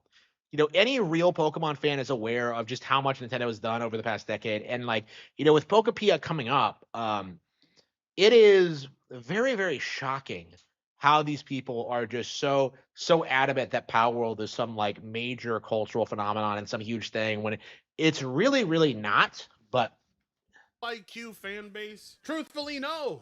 I don't think Nintendo is going to take a single lesson from Power World, and here's why. Power World's second anniversary. Today marks 2 years since Power World entered early access. Thank you, everyone. We're working so hard on Power World 1.0, which is coming this year. Here is a sneak peek at just some of the upcoming pals. There's going to be more! Look at that! Look at that! More pals! Did Pokemon Legends ZA introduce any new Pokemon at all? What? What? They introduce new Pokemon every generation. What are you talking about? Like, what are you talking about? They've consistently been, like, introducing new Pokemon every 3 years for, like, 30 years. 3 decades. Like, what is this retard talking about? Oh, Nintendo can't make as many new Pokemon as Power World can with pals. Yeah, if you're just copying Nintendo's homework, yeah, it's not that hard. Like, come on. Swear. No! None! Zero! You didn't get any new Pokemon. I mean, you got new Mega Evolution. Yeah, you got new Mega Evolutions, which are pretty much new Pokemon. Like, don't be a retard. Like, what are you talking about? But you had to pay an extra $30 for them. Meanwhile, $30 is all I paid for Power World. And there were plenty of new Megas that you didn't have to pay for the DLC for. What is he talking about? Getting more up. I mean, it's already a pretty full game, even in early access. No, it's not. Hi, everyone. Today, Power World celebrates its second anniversary. And we just want to say... I hate Bucky. I hate Bucky with a passion. I can't wait until this fucker gets screwed over in court. Like this guy, I hope that he gets fucked over worse than like Gary Bowser. Like I hope this smug fucking idiot. Like yeah, he needs to go. Okay, and I hope it happens. I hope Nintendo gets the injunction. I hope Power World just isn't allowed to do business. I hope it happens, but we'll have to see. Like again, it's up in the air at this point. And I suppose no news is good news. Like all the attempts at trying to make it out like Power World's winning have just kind of fallen flat. So Thank you to you, our players, Stunt our on fans, these hoes, our Pal Bucky! Tamers, for your Stunt on continued these support hoes! of Pal World and Pocket Pair. All right. We're hard at work on Pal World 1.0, You which is better shaping be. up to be our biggest update ever. Ah. We would love to show you a sneak peek of Pal World 1.0. Wait, what? Is that a new pal? Is that a new pal? Oh, see. Looks. yeah, so like, why is he getting so excited over a new pal? Like he's really trying to like emulate how Pokemon fans react when we see something new. And it just comes off as really performative and fake. Like he's trying to gaslight people into thinking, see, Power Word's popular. See, I'm into it. Like, no, you're not actually. Like nobody nobody is into this fucking game. And I'm gonna make some about realistic.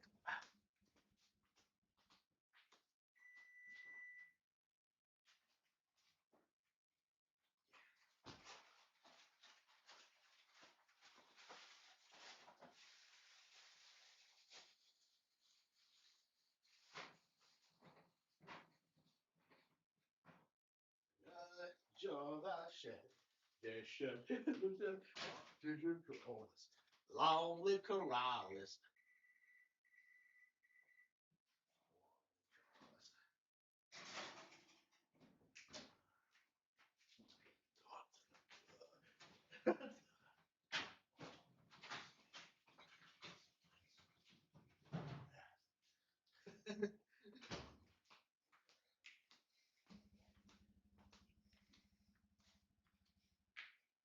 Like it is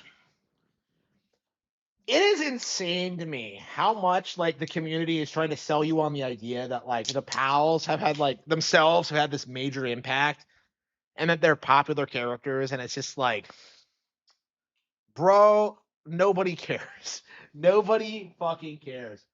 Like it's one that's going to be able to swim as well. Chill It, by the way, if you're playing Power World, get Chill It. Chill It will be able to jump off any cliff you want.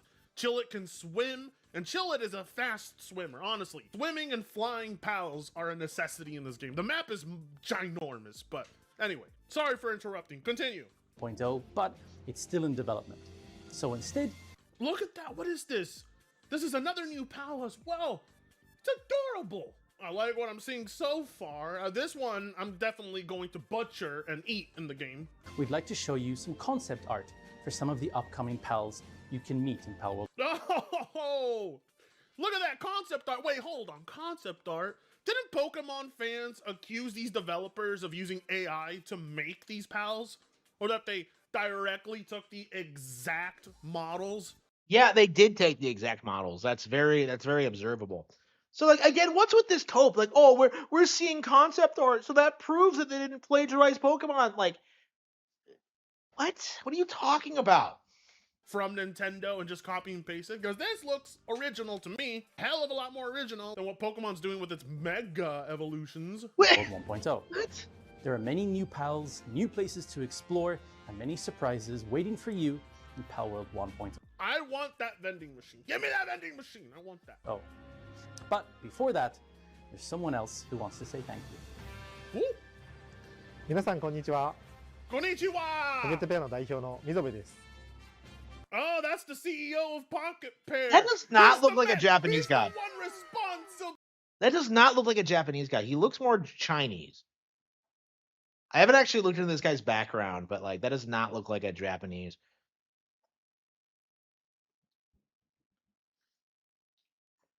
That would explain a lot, honestly. I haven't looked into this guy's background, but For pissing off Pokemon Company. Let's go! Suffer, Pokemon. Yeah, look at this Suffer. like I like this sleazy guy. fucking I look. like this guy. All right. Horror shit. My hero. パルワールドをリリースしてからの2年間は Yeah. 私たちにとって非常に刺激的で忘れられない経験となりました。 Yes. パルワールドを遊び楽しんでくださった世界中のファンの皆様、 That's me. 改めて感謝申し上げます。 You're welcome. さて、私たちは現在 Wait, what's this one? Oh, what? Oh, that one is so sick. Oh, I want these. I want these. Give me these. These are mine. So when is this update coming? Yeah, out? he's Is- faking it. He's faking it. He's like an OnlyFans thought faking an orgasm. You know, this is so performative. You know, this isn't exciting. This isn't interesting. Like it's like oh, it's so amazing. Like it's just a stupid looking fish. You know what I mean? Like. の正式リリースバージョン 1.0 に向けて一丸となって開発を取り組んでおります。 Oh. They're stunting on these hoes. They don't give a single fuck. They are trolling Pokemon at this point. Oh my god.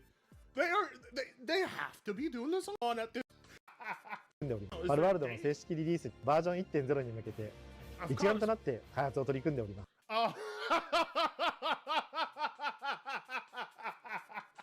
They're stunting on these hoes. They don't give a single fuck. They are trolling Pokemon at this point. Oh my god. They have to be doing this on purpose. 皆様のご期待に応えられるよう全力を尽くして開発をしておりますので、皆様どうぞパルワールドを改めて応援よろしくお願いいたします。 Here's the best part about this, okay? Because Power World could have legitimately been a scam. Legitimately. It could have been It is a early scam. access slop that was never planned on being completed. Was Yeah, never it's a gonna get Garchomp. Look at updates. that. It would have just left with its success and called it a day. But now they've continued to support. And now they want to release a card game, a Pal Farm game. Like, they're going all out. And Pokemon fans said that these guys wouldn't be around for more than 1 year. Now look at them. And you know Yeah. Pokemon. Yeah, they've already collapsed. You know, like they don't have any relevancy at all. Like they aren't going to be able to make this. They don't exist outside of the Pokemon hate sphere. That's the entire reason we're talking about this now. Is that you're trying to grift off the Pokemon fans, but. Is paying attention. You know Nintendo is watching this, seething, frothing at the mouth. Corviknight, yeah, it's a because dragon. they were fully expecting these guys to cower and back down after the lawsuit. But no, instead, like, hey, we're gonna make more eerily familiar looking monsters for our game. What are you gonna do about it, bitch? You ain't gonna do nothing about it. Lawsuits? Lawsuit is supposed to do something, but so far, your patent's been denied in Japan. So Wrong. We've gone over this on the stream. We've gone over this on the channel. Like all the copes about how the patents were getting rejected was wrong. The court proceedings are still ongoing. Nintendo's gonna win. They are gonna get complete. Power World is gonna get completely fucked. You know, like Nintendo specifically asking for an injunction against them. So I am very curious if they'll get it. Because if they get it, that means they'll be able to just shut down Power World and not allow the IP to continue being made. So that'll put an end to this immediately. So that'll be very interesting to see if that happens. But you're gonna have to do something else. Once again, thank you for your continued support. Kativa! I can't wait for you to get your hands on Power World 1.0 coming very soon. Here's some tips for those of you. Make sure you have like just a bunch of Kativas when you start off. I mean, yeah, they have the cower fear thing, so they'll run away from certain battles. But my god, do Kativas come through when it comes to starting your first base. Get a bunch of these, and then if you don't want them, then just, make the knife and butcher them. You can literally just butcher them, which is the best part. We'll be sharing a few more little things on our social media and Discord, so please follow along if you want to keep up to date with all things Power World. On behalf of everyone here at Pocket Pair, thank you. Wait a minute. What was that? What? That sounded like what? A whale? A whale? Wait, what? What? You can catch that? What? What? So that's like a Kyogre thing? Oh, come on. Ow! God damn it, I'm more hyped for this update than most things in 2026. Oh my god. How fake can you get? How fake can you get? You know, like again, this is kind of why I'm so critical of Power World is that there's no real enthusiasm behind it. It's all like very fake and performative to try and like go after Pokemon. Like this thing has no audience outside of this fringe like Pokemon hate demographic. Like that is their audience. It's just um Holy shit. What was that? It was like some kind of giant whale. Okay. If that's really the size of the thing that we can catch, oh my god, I am hyped. I want to sail the seas in the game with that thing. Holy shit. My load has been blown. Thank you. oh wow, he All right. orgasm. Well, apparently, like Pokemon fans are getting so desperate to get an own on Power World after this update that they're now resorting to Roblox to be what comes through for them.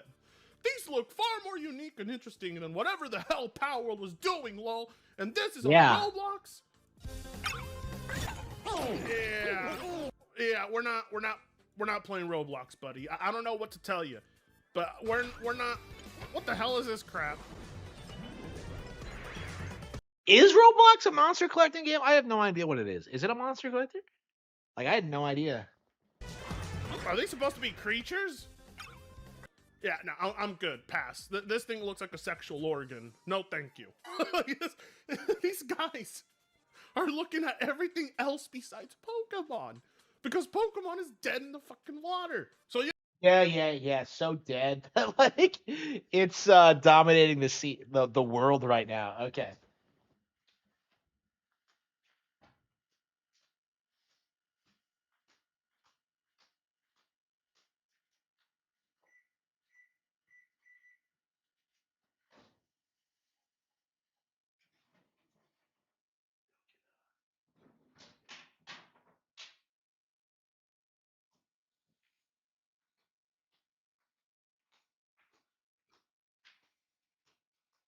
Like I don't understand like who he's trying to fool.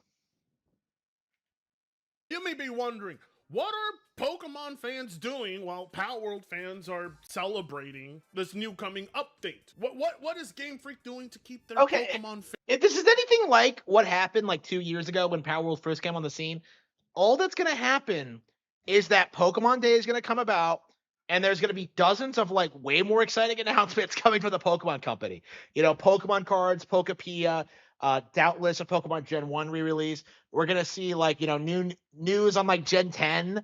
You know, like that's one of the reasons why I felt like his claim that like Pokemon hadn't introduced new Pokemon to be retarded, because first of all that wasn't true with like ZA, you know, because we got plenty of new megas, but also like Gen 10 is coming this year. So like this guy just doesn't know what he's talking about, basically. Like he's complaining about Pokemon for something like this. It's embarrassing.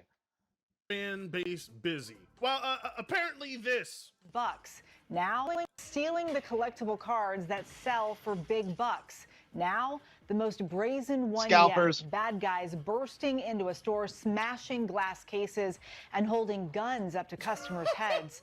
Stephen Fabian visited the store where nerves are still frayed. That's what they're doing? They're robbing Pokemon cards. Yeah, every Pokemon fan is stealing, No, robbing for stores. real, for real. Come on. What is Pokemon doing? What lesson is Pokemon taking from this Power World update?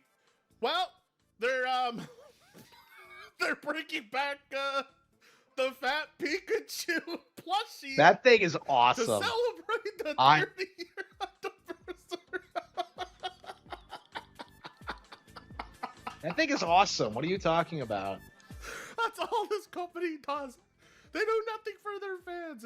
Instead of giving fans something, not even you won't. What even are you give them... talking about? We're getting Pokepia like on March 5th, and like Pokemon Day is coming up. Like, you know, all the big announcements are coming later this month, like later next month. So like, what does this guy think he's who does he think he's trying to fool, really? Like, it's like, oh, the Pokemon doesn't do anything. Like, they just put out ZA. They just put out DLC for ZA. You know, they've done this. Like, oh, but none of that counts. None of that matters. Like, Power World has a whale, and it's just like, that is just a Kyogre. Just like, a free content update. You won't give them anything for being there for you for like 25 plus years? Nothing? All they have to offer you are more things to buy that are overpriced. A fat Pikachu plushie? That is the monumental thing that they're doing to celebrate Pokemon's anniversary? Power's over here announcing brand new pals, a fucking giant whale. New content, and Pokemon's wow, new pals. Wow, Pokemon certainly won't introduce new Pokemon with the new generation. Like, what is he talking about? Power World hasn't even left early access. This thing came out like, what was it? Like just after Scarlet, right? By the time this thing leaves early access and sees full release, we're gonna have the next mainline Pokemon game. You know, that's how incapable Power World is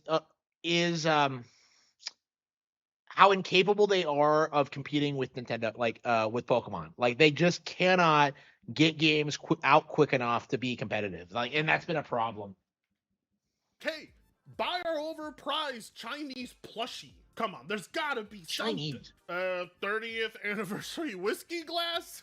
I don't even know if this is real. If it is real, let me know, fam, because I didn't know that Pokemon would make products for adults. Well, apparently the Pokemon Company's president came out to speak at the New York Games accepting the Andrew Yoon Legend Award. And they're talking about their next game here. Well, let's see. Will you show us anything? 1996年に発売されたビデオゲームポケットモンスター赤緑でポケモンのプロデュースを Alright, yeah, you're old, we get it. Now talk about your new game. Let's see. 本当にありがとうございますこの賞はこれまでポケモンを I believe the true receipts of this award are all the people 育て who have helped create, nurture, and elevate Pokemon to top. Now you notice that they're never there celebrating their games. Have you noticed whenever they show Pokemon anything, it's merch? Like Pokemon hats, Pokemon plushies, Pokemon cards, Pokemon toys, Pokemon shirts, Pokemon backpacks. Yeah, it's almost like it's the biggest brand in the world, right?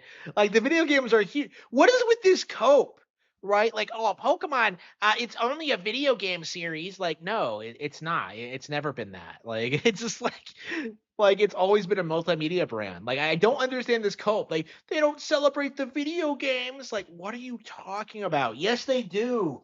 They just showed off like an image from Reddit Green. But no one's ever showing the game. No, that's the thing we care about. Us PAL World fans, what we care about is a video game. And the Pokemon Company doesn't seem to be making a single one. Well, they did, but that was ass. So if they could at least reveal something. Because, like, yeah, we get it. You nurtured an audience of autists, but what do you actually have to offer? この場をお借りして全世界の Okay, thinking everybody involved with Pokemon. He's just reminiscing in the past about how far Pokemon's come. Okay. それでも私たちはビデオゲーム Here we go. ポケットモンスターシリーズ Oh, here we go. Finally, they're talking about a video game. In the end, it took years to complete the first games, Pokemon Red and Pokemon. Oh, never mind. それでも私 He's still talking about the past. と意思を持って完成にこぎつけた This is a video for the 30th anniversary. This isn't an announcement of the new video game. Like, what's he talking about? What is he talking about? It doesn't make any sense. 大変なこともたくさんありましたが Okay, yes. ポケモンを交換したりして楽しんでくれています Like, are they gonna show us anything at all? そして次のゲームは Oh, here we go. Finally, that feeling becomes a major driving force for me as I think about how to produce the next game, or the new next game. もっと楽しんでもらえる And how we に can は make it even more どう enjoyable したら for よい everyone. かを考える Alright. 自分自身の大きな原動力になっています Okay. もはやポケモンは世界中の人々が出会い Okay. 世界の豊かさや深さ誰もが楽しめる普遍性を確信しています。今年ポケモンは30周年を迎えます。30 years of Pokemon. これからも私たちは Come on. 世界中の皆さんに You gotta have something new to 新しい show. ポケモンワールドをお届けできるように Anything for the 力を尽く fans. していきますので、引き続き、そして末永くポケモンを楽しんでいただける Oh my と God. 嬉しいです。ありがとうございます。That's it. That's it. That's it. Nothing Yeah, to show. that was for the 30th anniversary. I don't understand what's so common. By the way, you know, Power World didn't really show anything of significance either. You know, that's a game that's been in early access for 2 years. Like, you know, we've gotten several Pokemon releases since then. Like, what's he talking about? Like, oh, they didn't announce anything. They didn't announce anything. Like, we're getting Pokepia in a couple of months. You know, we got ZA like in October. We got ZA just a couple of months back, right? Like, we've gotten plenty of Pokemon products. You know, I just bought a new set of Pokemon cards. What are you talking about? Not a single new game to show. Nothing. These guys are just wasting your time. They don't even care about their fans. Like, you know what they give the fans for their anniversary? Something new to buy. Nothing free. Ever. Every Power World update has been free. Every single one. The only thing people can think about is new card releases. Like, does anybody care about the Pokemon games? Is nobody here worried about the state of Pokemon? Are we really supposed to just celebrate this intellectual property for existing and nothing more? Because that's what's happening here. A lot of people are celebrating their big 30 this year. Resident Evil celebrating its 30th. Persona celebrating its 30th. Pokemon is celebrating its 30th. If Persona and Resident Evil do more for fans, that just goes to show you that this company doesn't care. They're not learning anything. They're not doing anything to combat Power World. They're perfectly content keeping the franchise. Combat Power World.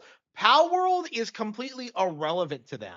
If it wasn't for the blatant plagiarism, they wouldn't give a shit about them at all, honestly. Like, it didn't do any real numbers. It has no real momentum. It's not a threat to them.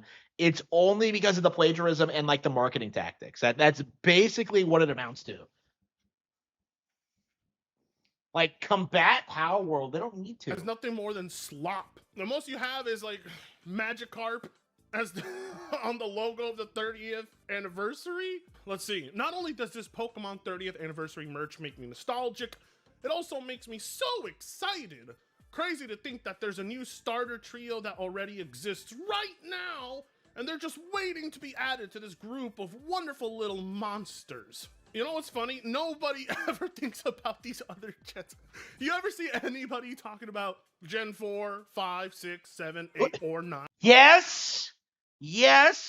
What are you talking about? Like, Gen 4, like, those starters are iconic. You know, what are you talking about? All of these guys are iconic, right? Like, that is just a gigantic cope. It really is a gigantic cope. Again, this is a good example of just how out of touch this guy is. Like, you are delusional if you think that, like, the starters have, like, fallen off or aren't relevant or, like, aren't popular. That's delusional. That is downright delusional. No, you don't. The only memorable gens are Gen 1, 2, and 3. All these other gens, I don't ever see anybody talk about these Pokemon. Like, the gay flaming rabbit. You see anybody talk about that? No. All there is merch. Merch is all they have to offer you. At the very least, you get a fat Pikachu plushie. I mean, if that's enough to get you a hard-on, then enjoy! Enjoy, I guess. But I guarantee you, there ain't gonna be a single Pokemon product this year that can even match the scale of Power World. Still, they had time, and they're not. Power World is 2 years old. It's in early access. We've gotten dozens, like, so many Pokemon games over the past couple of years. Like, what are you talking about? Like, it is embarrassing how he's trying to push this meme. It is embarrassing. Spending it making you a better product. They're spending that time figuring out how to make you a better consumer. See, that's what they care about. How can we turn these people into more paying consumers? I want that Pikachu, Ridiculous. but I'm happy Looks with like my Power Pikachu. World secures that W. Both these companies are celebrating their anniversary, and I mean, one has a 30-year legacy, the other one's been around for 2 years, and I already care infinitely more about the second one. Whatever Nintendo has planned, I guarantee you will be disappointing and expensive. Like, comment, share, and subscribe if you so choose to. If you want to see Nintendo hate like this and more, then you know what to do. Subscribe. Yeah. Yeah, this guy, he really needs to fuck off. It's just embarrassing. So he doesn't know anything about the Pokemon brand. He doesn't know about anything about the video games. He doesn't understand like that Pow World is fucked and that they are not competitive. It's embarrassing. Okay. So Griftanga, yeah. So like he's legit saying that like, oh, if you love the Pokemon content, please like and comment and subscribe. Like, yeah. So that's what this is all about. It's all about grifting, and that's why you don't really see anything about Power World outside of like the YouTube grift community, Clownfish TV and guys like this. It's just a gigantic cope. It is just a gigantic cope. Okay, so we're gonna take a quick break. I'm gonna have some. I'm gonna have some mozzarella sticks, and I am going to go into gameplay. So thank you all, and I will be back soon.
Yeah, the Powerworld numbers are fake. I've kind of talked about this before, but there's no real proof that Powerworld sold that much. And if it did, it would be on like bestsellers of all time list. It's not. So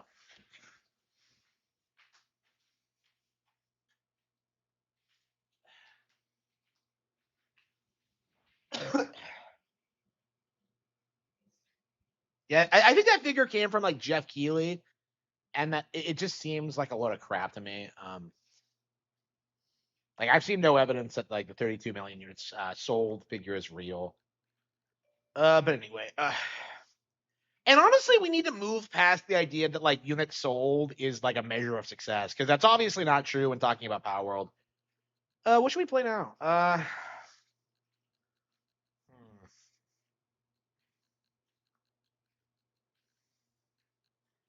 Yeah, I think we're gonna do some more about you. I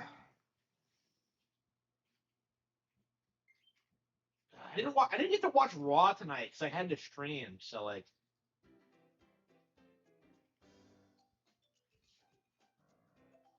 I might end it early and watch it, but we'll see.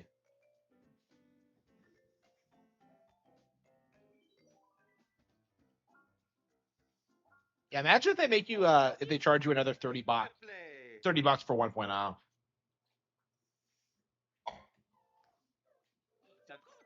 I mean, they know they can't do that because they'll be eviscerated by their fans. But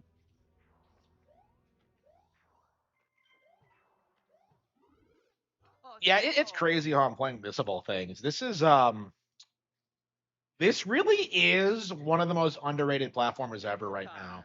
I think Wonder has been getting a lot of props in recent years, but like, especially among younger fans. But like, this has never like took off the way it should have, and it's very embarrassing looking back on it. But I don't know. I'm very happy to see it's become more popular over time. We're definitely gonna have to do a retrospective on this one because it's definitely a very interesting situation. Like, if you ask anybody why they don't like this game, it really does just boil down to like, well, I just don't like. I'm just tired of New Super Mario Bros. And it's just such a dumb idea from like a conceptual level. Like, you've got to be kidding me.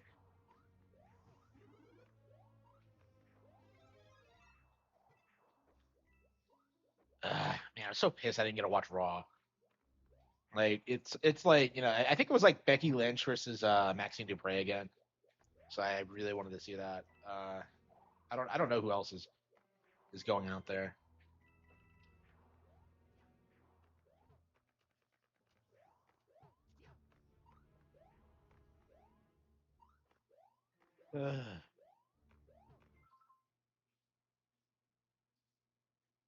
Imagine taking Scott DeWa's opinion. I know, right? Yeah. Like, does Scott shit on this game? I don't know. I've never seen him. I don't. He shits on like a bunch of my favorites. I know he went after Devil's Third. I don't know if he ever went after like Tokyo Mirage Sessions or not. Like, what does he even play? I'm just that's one of the things I'm confused about when it comes to Scott is that like I really feel like he doesn't play games at all unless he's like going to review them. Like I said, we said this a while back, a couple of streams ago, but like he's like one of those comic historians that doesn't actually read comics. Like he's more interested in like the lore and like the legacy of Nintendo than like the actual like games themselves. If that makes any sense. If you make videos about wrestling. I mean, I want to do it, but I'm such a pleb. I don't know exactly. I mean, I want to do it, but like I've been so busy, I haven't been able to like I've only been watching it like while I'm on the bike, right? So I don't tend to finish until the end of the week, honestly. So like because I'm watching Scooby Doo as well, right? So it's like I'm just struggling. I don't know.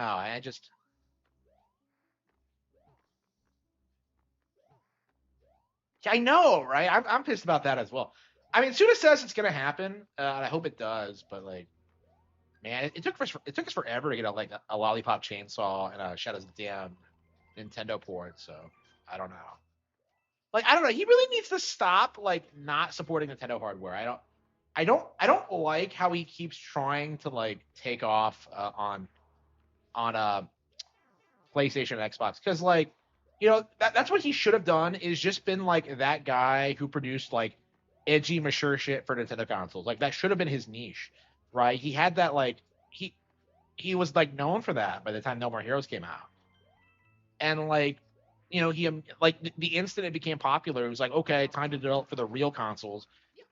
And like, you know, things immediately imploded after that. It's just, it's I don't know. It's definitely frustrating. I mean, Romeo does look like the best game he's put out in a long time, but we'll have to see about it.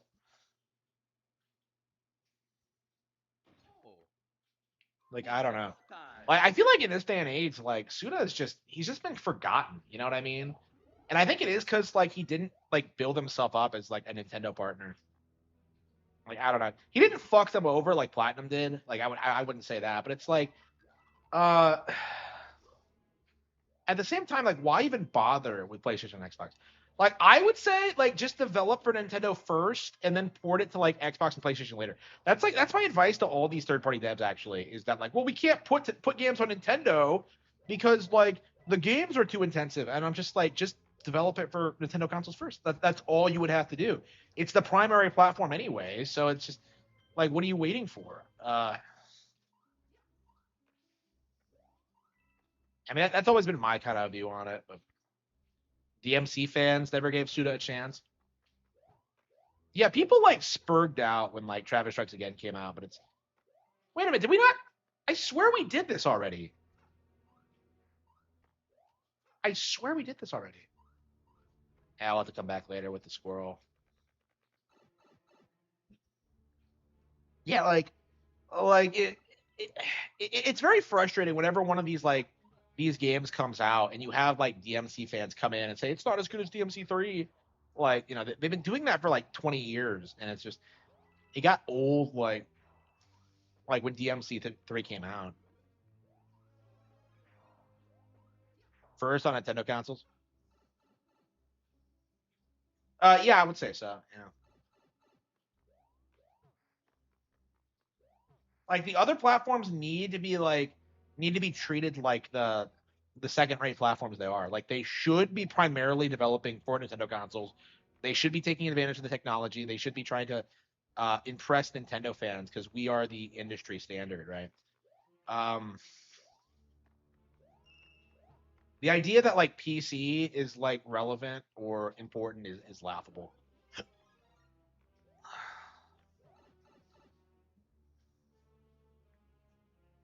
DMC5 is obscure now.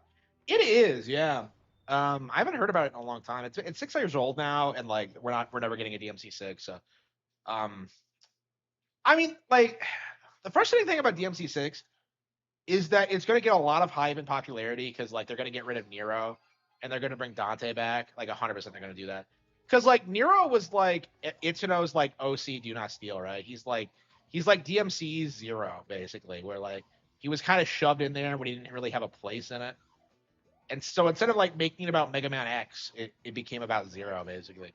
So like that's kind of what like that's what Itsuno wanted from Nero, but like it never really happened. Nobody gives a shit about Nero.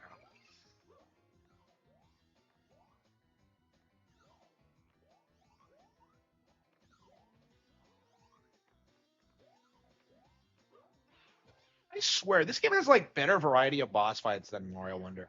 Maybe I'm being hyperbolic, but like I mean the boss fights in this game are quite a bit better than I remember them. I don't know, man. Compared to like Woolly World, like every boss fight is good, and that's like I think that's the last platformer I played actually. Inafune's last game was Dead Rising, 2006. Man, Dead Rising is such an interesting game. It's such a shame that they didn't do anything more with it. Like that is such like an original concept. They could have done so much with that brand, and they did nothing with it. That game is a really good example of how like Japanese devs can take like pretty westernized concepts and just like just completely demolish them and just do so much better.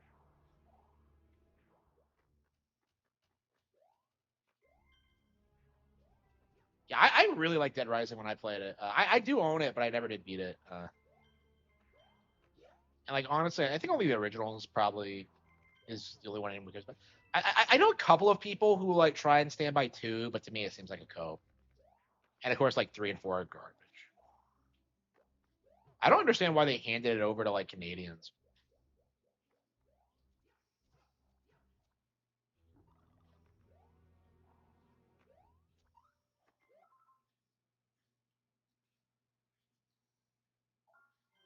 Yeah, like I'm very like the thing about this year is that like right now you have like Fratanga and the like just being like, oh, Nintendo's not talking about video games. Where are the video games? And I'm just like, they can drop a Nintendo Direct like anytime.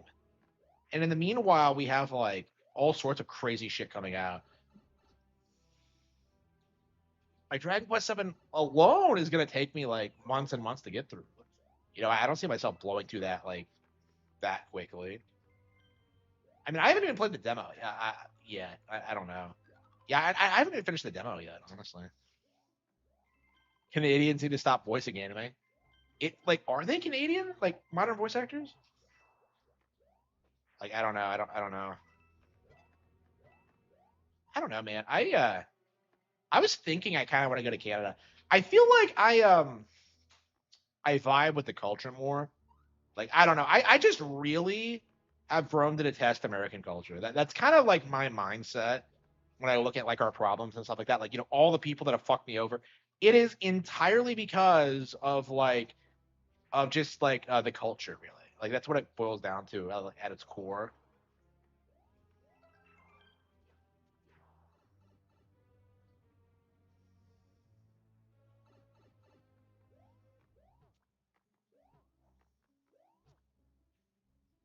Like I don't know, like Canadians seem like actual people. I was actually kind of like thinking about this when I was out and about. I'm just kind of like, I don't really see anybody in like my day to day life as like actual people, and it's entirely because of their behavior, how rude they are, how obnoxious they are, how they believe like completely delusional things. Like you don't really see that out of like Canadians, right?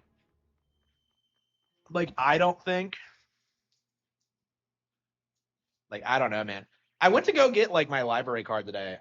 I finally went down there. I've been meaning to go down there for years to get it, but like I went ahead and got my library card. Shit is so cash. It's like the location is like pure bullshit. It's like 10 minutes away from where I live. So like I went in there and it's like it has the stupidest driveway I've ever seen in my life. It's like some it looks like it's for like trucks or something. You like go up this ramp and then you like end up in this parking lot and like it's like the ugliest looking building. And then you go inside and it's like this like weird minimalistic look. Um like it's weird and it was like pretty much empty there. Like not a whole lot of people, like a lot of normies though. I was kind of surprised. Like I didn't see like a lot of weird people there except for the staff.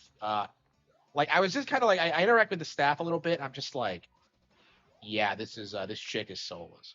Like this chick has no soul.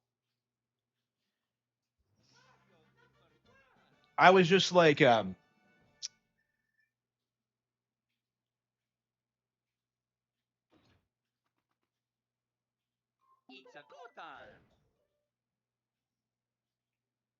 don't know, man. It's crazy. I don't know. I'll probably go back though. It seems like a relatively nice area. It's way better than the other library. Like the other location is like filled with like homeless all the time, and like I don't like going, and it's just like it's just a hideous looking.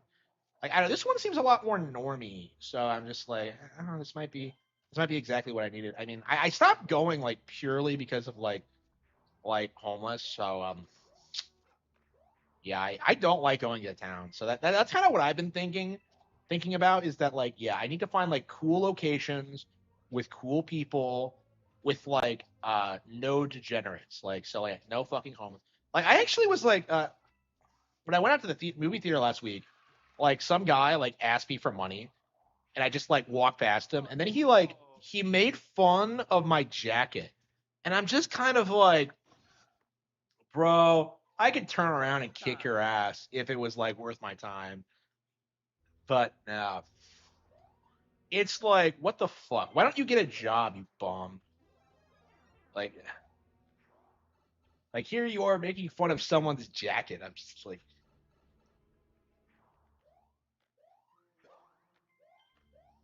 I don't know, man. Like I think like the actual like city needs to just be bulldozed. Like we need to just plant trees everywhere. Like eliminate all the restaurants. Like they don't do anything. Like I'm just like they're not even good restaurants. Like I go down there and like we're looking at the stores, and I'm just like, there's nothing here that like I couldn't get online. You know what I mean? It's like there's nothing here that I couldn't get at like another better, cleaner location with like actual human beings. You know what I mean? Like it's like, why did someone hate donate? I don't know. I hope it becomes a trend. Here we go. Oops.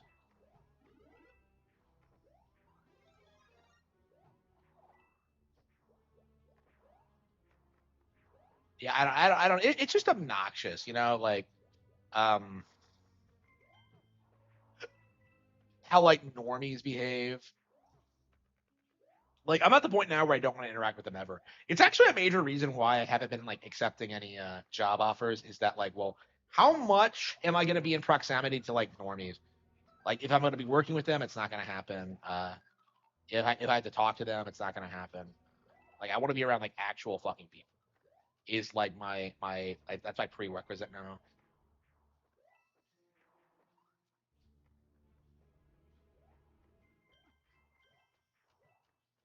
I'm glad I'm in a position where I can be kind of selective about jobs because I haven't had to like take the first thing that comes along. So and I think that's a position you should be in, honestly. Like, you should refuse to do things if you're like uncomfortable with it, or if like they're like gonna like treat you badly or something.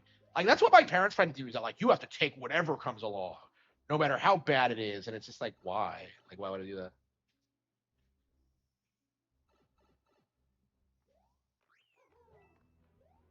Like, I don't know. I have like a major problem with that. It's just like, it doesn't do you any good. Like, you know, especially if you're like me and you have an actual career that you're working on. It's like, why the fuck would I work like do anything else other than like advance my career?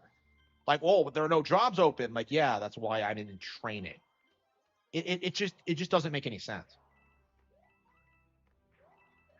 Like, honestly, at this point, like, I don't want to hear about that like ever. It's just, it's over. It's not gonna happen.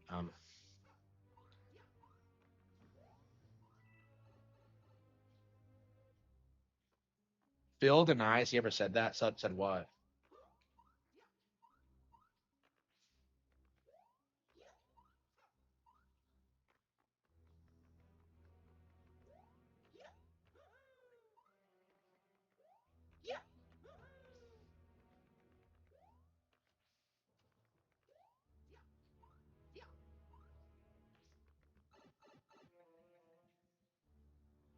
Thanks for the money, dummy. Oh yeah. Does he deny ever saying that? That's like an iconic quote. Like, why would he deny that? That's based.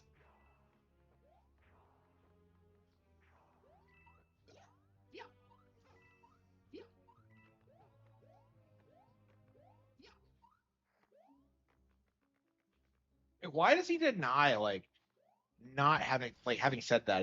That doesn't make any sense to me.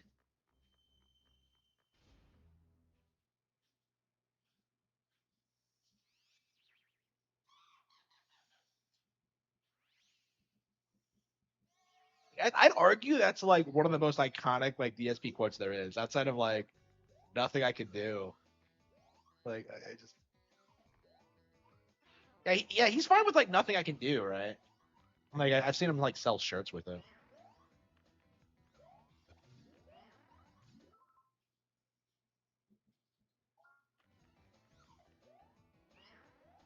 I don't. I haven't watched enough Phil to like have any like contempt for him. Like, my thing is that like I've interacted with Phil like so infrequently that like I don't really have like the same contempt for him that I do a lot of other good creators. Like, I hate like someone like for Tango way more than Phil. You know what I mean? Because he's actually actively like grifting off of Nintendo hate and stuff like that. It's like, to me that's like way more offensive than what Phil does. Like, to me, I don't see Phil as being any different than like any other gaming personality in that regard. Like, oh, he's doing it for the money. Yeah, so is everyone else other than Harman Smith.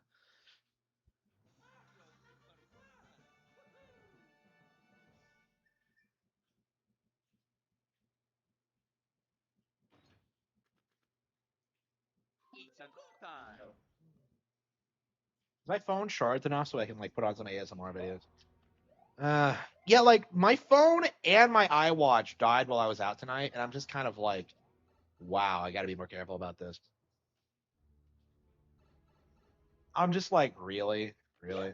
Well, I didn't charge my watch at all, and like if you don't charge it, it like dies instantly. That thing is not good at holding a charge. Maybe it's because of its age, but like I have been having problems with that. You remember the original Super Mario Bros. When you would get a fire flower, like when you after you got hit, and you would just get the mushroom instead?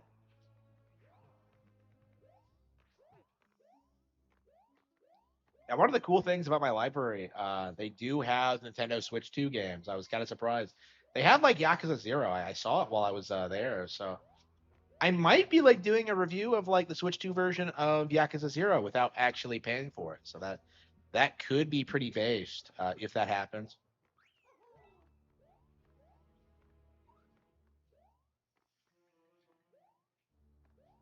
Yeah, so libraries are like doing game preservation and stuff like now. So it's very interesting that PC gamers try to say that like they're preserving games because like libraries are doing it now. It's just yeah, it's weird. I've been looking at like the things they offer, and they have like manga and stuff like that. I'm just like, I was looking at it, and they have Full Metal Alchemist, and they have like Fire Force, and I'm just like, shit, this is not a bad selection. I don't know if they have the entire thing, which is what I'm kind of curious about. They sell games, nah, man. You can like, yeah, you can check them out like anything else. Like I think they let you keep them for like 21 days. I think that's what the pamphlet said. I haven't tried it myself yet. I didn't get anything while I was there. I was just like, I don't know. I don't really feel like it today. I'll go back like at some point and see. Yeah, I love how people try and like come up with these buzzwords to try and justify game piracy. Like it's not piracy, it's preservation. I'm preserving this car, you know.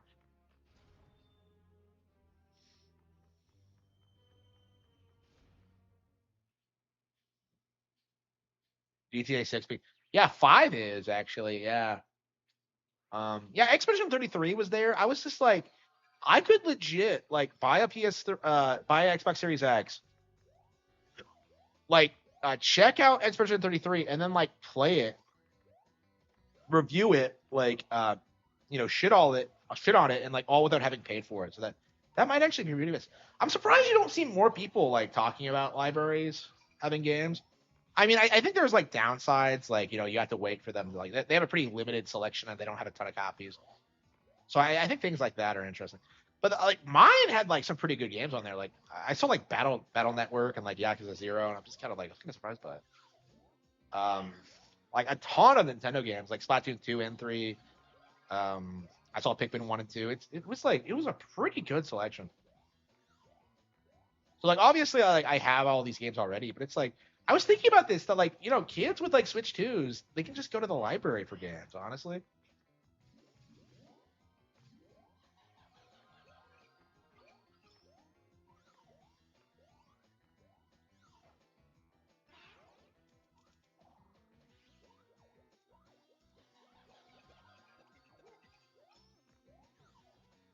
But yeah, I'm curious if like there's gonna be something wrong with the games, or if there's something that like I don't know about. Nobody will get Expedition for the library. Actually, like I saw somebody had checked it out. Like I looked at it, and like it said like someone had checked it out already. So um, is it available on Xbox One? Like I might be able to get it on that or something.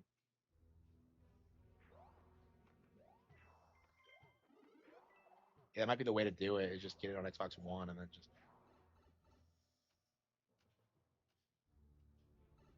both sets of twins. Man, I've never heard of that before. Like I knew someone who had triplets growing up, and that kind of blew my mind. Like that was a thing that actually happened. I knew several sets of twins.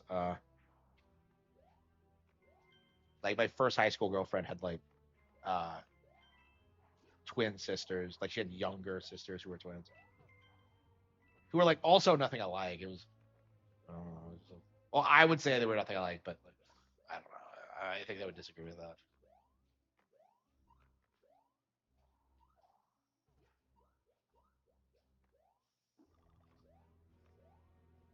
Yeah, it's a thing. Like Oh, if you have twins, oh, you're playing tennis. You're playing doubles. It's like you use so many fucking sets of twins.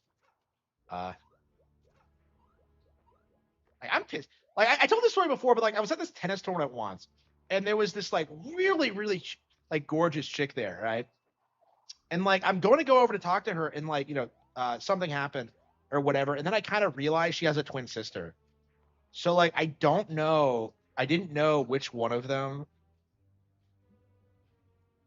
wanted to talk to me, and I'm just kind of like, God damn it, didn't happen, and I never saw them again. An awesome, like an epic Harman Smith L. Never gonna happen. I don't know, man. I was poor anyway. Like I don't know. Going to tennis tournaments was like embarrassing because like you can't pay for food, you can't do anything. It's just I don't know. Like don't do it unless you have like like disposable income. Like it's like for me it was just really embarrassing. I don't know what I would have done if I had like won some of like the harder tournaments because like I would have had to been out there like all day, and it's just like I don't think it would have worked out. Nintendo is saying Japan is withholding stock in Japan. Like, what's he talking about? I don't know. Nintendo said something. Yeah, it's definitely one thing I miss about tennis is like the girls, super high quality women. Uh, like that's always been true, but it's like I don't know, man. Like I don't think I'll ever be around that many great people again. It's like the only thing I miss about the sport. And it's entirely like an income thing because um, like people with money are just better people in general. But like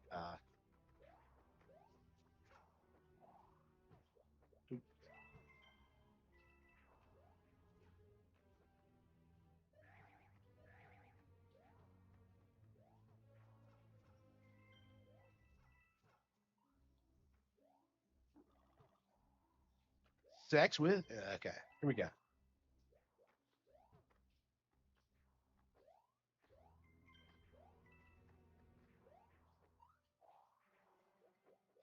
Yeah, I keep walking past this for some reason. Wait, what? How is this in it? Who the hell is it? Then?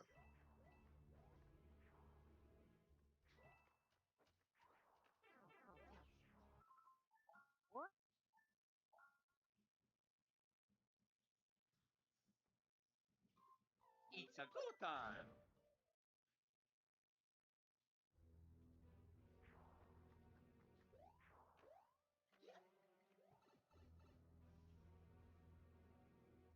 Yeah, I might be able to like review like some like some more like obscure games because of the library thing. I think I'm gonna look into it. Minecraft. I put in for like a Minecraft reservation and a couple of other things.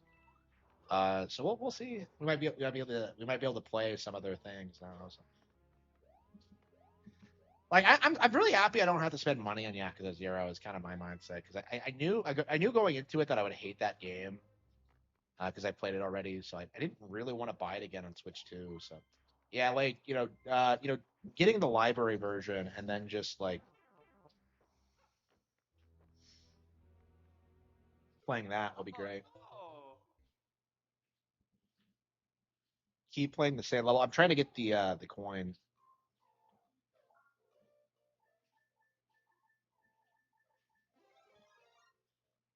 There's a star coin we can't get.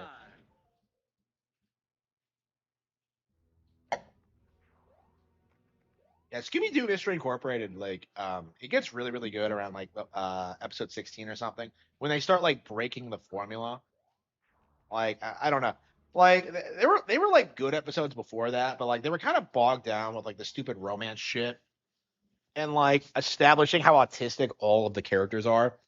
Like, I would argue like every single character in the show is autistic except for Scooby. It's pretty bad, but like, yeah. So like, yeah, they started breaking formula now, and it's really interesting because You're seeing antagonists that aren't really monsters. You're seeing like weird subversions to the formula. It's great. I'm really into it. Oops. The dog is smarter. The haters might leave. I don't know. Scooby's pretty popular. I don't know. Mystery Incorporated. It has to be the all-time best series. Like, I feel like there might be like better like one-offs and like better like individual episodes from old shows, but like I think as a series, like Mystery Incorporated has to be like the all-time best, right? Because I don't think any of the others like do as good of a job like with like its world building and its like its overarching plot. Like I can't think of any that do. Like I think of like What's New Scooby Doo, and it's like it's so like weirdly cringy and self-referential. Like the whole bit, like I think I told this story before, where like I watched this one episode where like Velma unmasks someone, assuming it's like someone else, and it's like it's some guy we've never seen before, and like they just go like everybody just like she gets like really embarrassed by it. It's just like I don't know, man.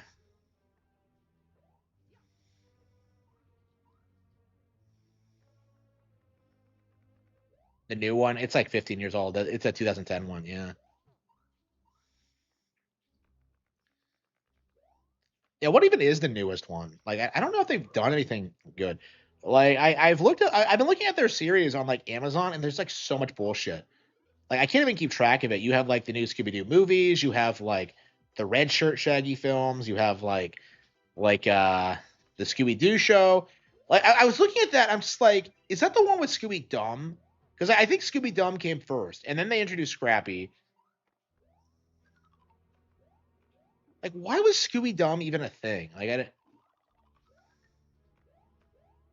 just kind of. Meh. You never hear anybody like talking about Scooby Dum in this day and age.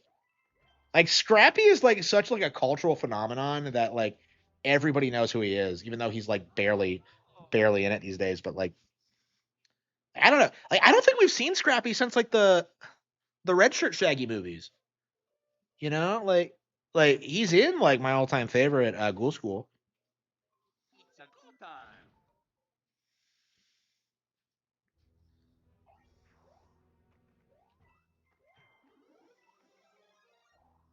Like I don't understand like the Red Shirt Shaggy movies as a concept. So you're telling me that like Shaggy stops going on adventures with like Fred, Velma, and Daphne and just dicks around with the dogs, and then all of a sudden they're like interacting with like real monsters. It's like it's weird to me. Like I don't get it. Like I love how like they tried to build like Zombie Island as the first time ever they've encountered real monsters when like it happened several times before that. Like Ghoul School did it. Like I don't know. It's interesting how at one point the monsters being fake was like an integral part of the series identity, but over time it started being like more flexible on that. Like I don't know how I feel about that honestly. It's weird because like all my favorite Scooby Doo pieces of media, like have monsters in them, but like at the same time, it's like for me, it's I feel like it's a major part of it to promote like a more skeptical worldview. The James Gunn movie? No, no, no, no. Yeah, the James Gunn movie is like slop and probably the reason why we're going through so many problems now. No, yeah, that movie came out in 2002. Uh,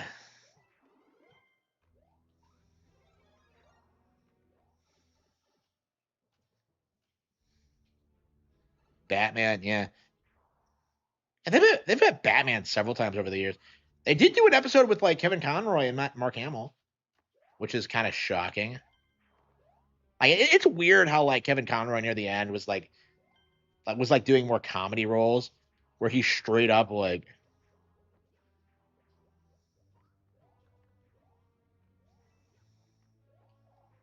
I don't know. He's really funny as Batman. I mean, I guess that's the joke, but like you would never hear him say this shit. But like,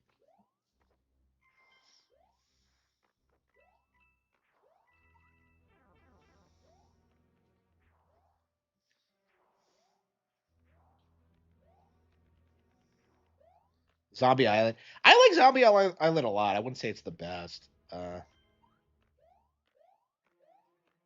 Like I said, I love Ghoul School. Like Ghoul School, I think has like it has like a better progression where like it has like the setup, it has like the slice of life stuff, and then it goes into like the end game, which is like insanely badass. Like I love like Ghoul School. Like I don't know, it might be one of my favorite movies ever actually. I don't know. I haven't seen it in like 20 years though, so maybe I'm just nostalgic for it. I'm pretty sure the vampire girl in it is responsible for giving me my vampire fetish. I'm pretty sure. But like I don't actually remember like like what I thought about her at the time. But I'm just kind of like I'm like I watched clips of her the other day and I'm just kind of like she kind of resembles a young MRSU. It's really weird. Okay. So you could blame that movie for that. I think. I don't know. I can't definitively say that. I definitely wasn't thinking about that when I made the character. She was a vampire Bayonetta, basically, in the early stages. Um, and that concept evolved over time, obviously. But use LinkedIn? No, I deleted it because I want to live. I don't want to.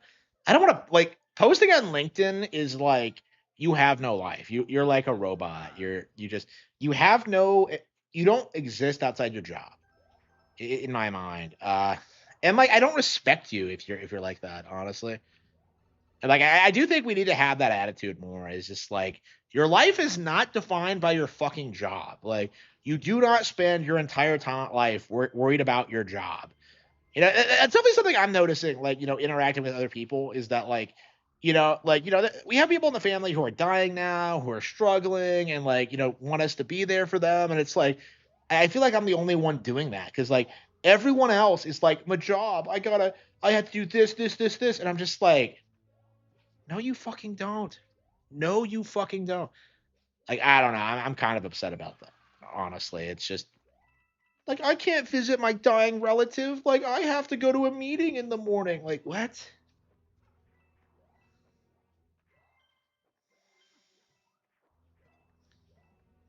Having a job is dying. I agree. That's kind of my mindset on it is that like I don't want a job. I just want money. So like like there's nothing you can do to like make me want to work because you can't like incentivize me to do anything because like I'm making plenty of money doing what I'm doing now, right? So it's like like what purpose does it serve? It's not gonna improve my life in any meaningful way. I'm not gonna make more money. I'm not gonna meet anybody. It's like it's just a complete waste. Like and I felt that way for a long time, and I'm very glad I'm in a position now where I can kind of act on those feelings. But like the fact that I had to do it at all was is embarrassing. And honestly, what's worse is that like I was so convinced that like what I was doing was the right thing. Like working overtime every week and like, struggling to pay for basic things that my parents should have taken care of. It's like um I'm so thankful that I don't have to go through that again, but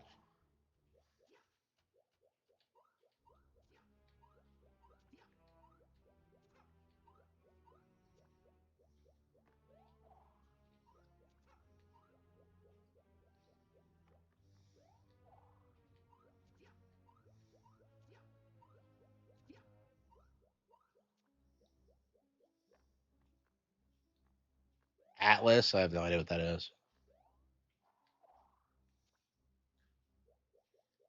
Yeah, you can cling on to things and it's just like, why would you? Yeah, it took way too long to do. Like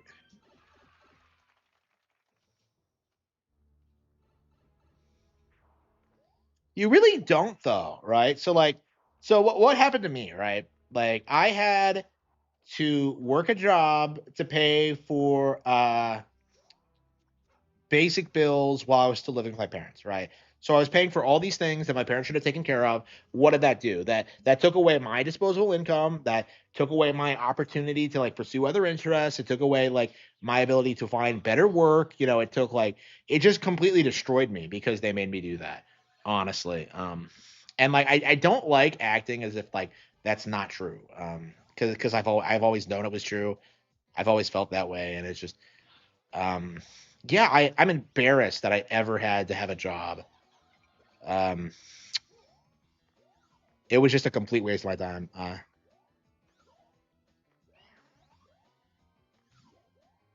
Well, that's the thing though, is that like I am working.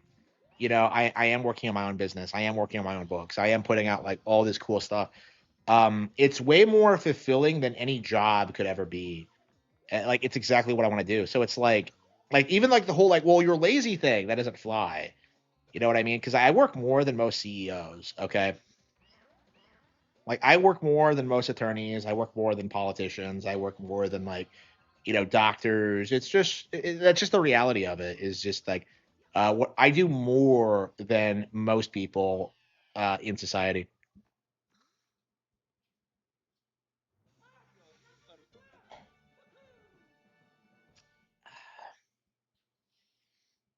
So yeah, the streaming thing is a really good example of that, right? So I'm here like 6 to 10 hours a day, promoting my work, building my brand, selling products, near constantly, 7 days a week, no breaks.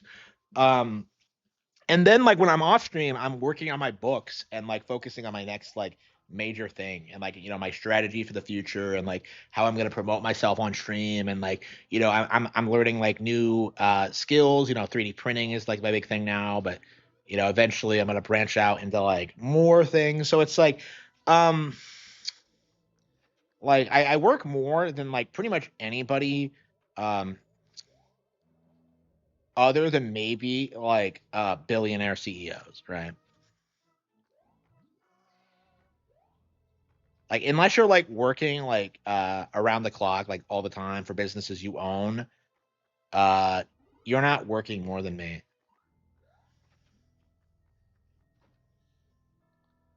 Okay.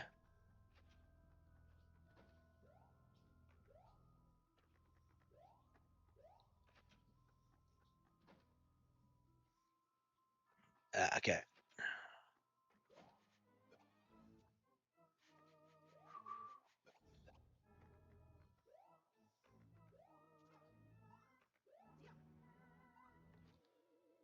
Oh damn it, I screwed that up.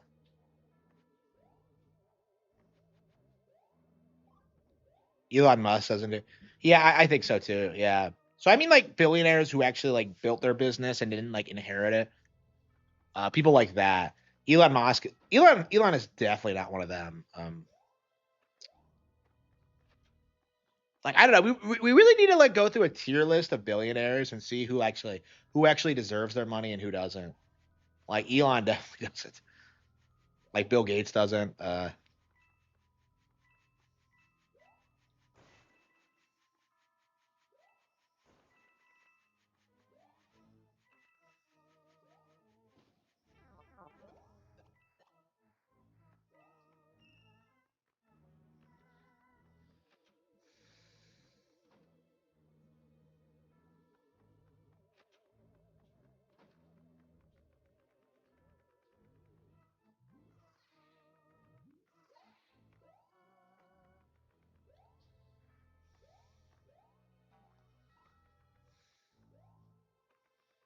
Bill Gates, you see have Xbox.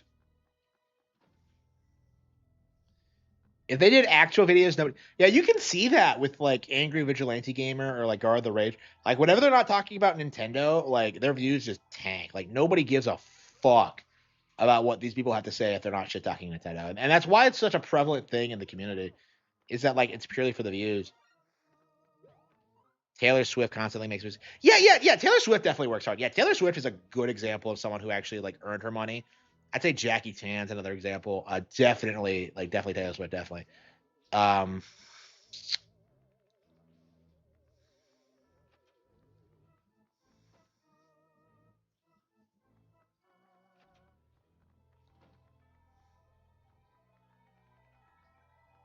yeah, Taylor Swift's gonna be a billionaire before she's done, won't she? Well, I don't know. She's probably aging out. I don't know if her income's gonna dry up like once she gets older. I don't know. I don't know. I feel like she's gonna be the poster girl for like childless millennial like women like for her entire life or what. Like, I feel like at a certain point, people are gonna start making fun of her. She already is a billionaire, really.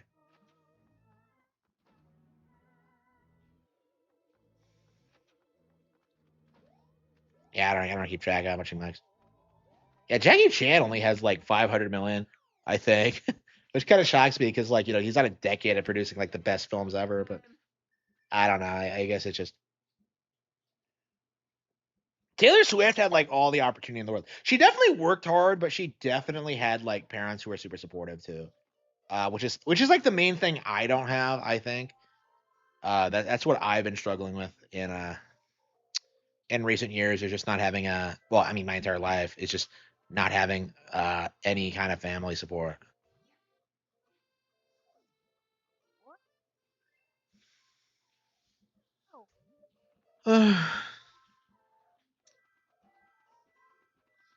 Taylor Swift. I haven't heard anyone talk about her since she announced her engagement, so I don't know if like anybody actually gives a fuck, but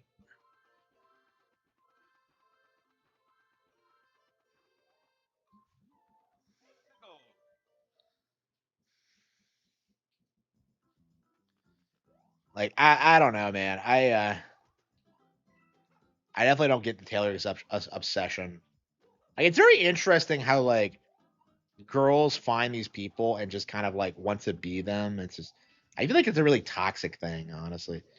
I don't, it's kind of like what Randy Stairs did with his oh, I want to be the woman. Like, it just I don't know. It's just kind of weird. So are like women obsessed with Taylor Swift, like the female trannies, because it's like the same behavior.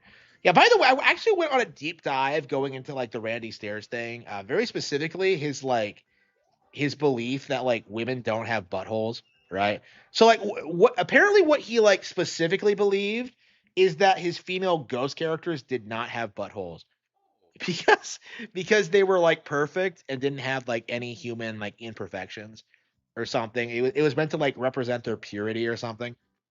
It was like what? So I guess his version of Amber like doesn't have a butt.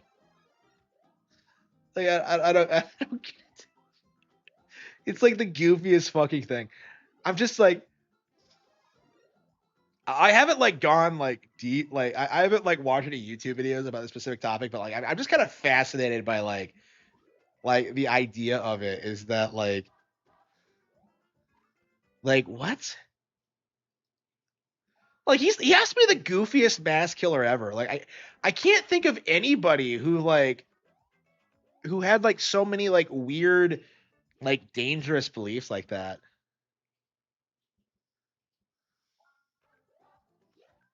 Like I'm just like what?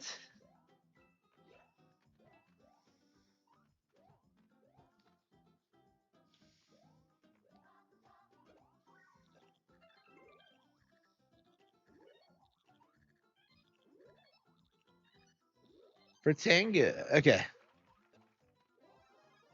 I don't know. There's probably all sorts of weird shit about Randy that's not like publicly known or not talked about much. And that's like one of those things for me because that's not something Mr. Medicare talked about at all, right? And it's just like it just sticks out to me as just how insane he really was. And like, yeah, obviously he's a spree killer, but it's like I don't know. It's so different when like he says something so like brazenly retarded, Like it's just like he's weirdly articulate and like well spoken, considering his like insanity. Because he's very clear when he like speaks about what he's gonna do and all that. It's just like what? I don't know, man.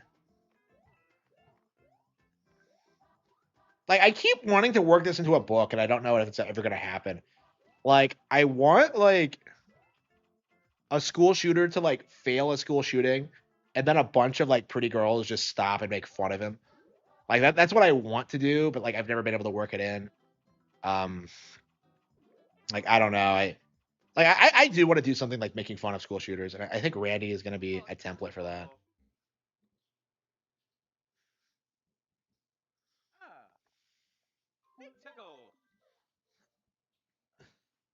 His penis, it's so small. It's the smallest I've ever seen. Like it's just like uh,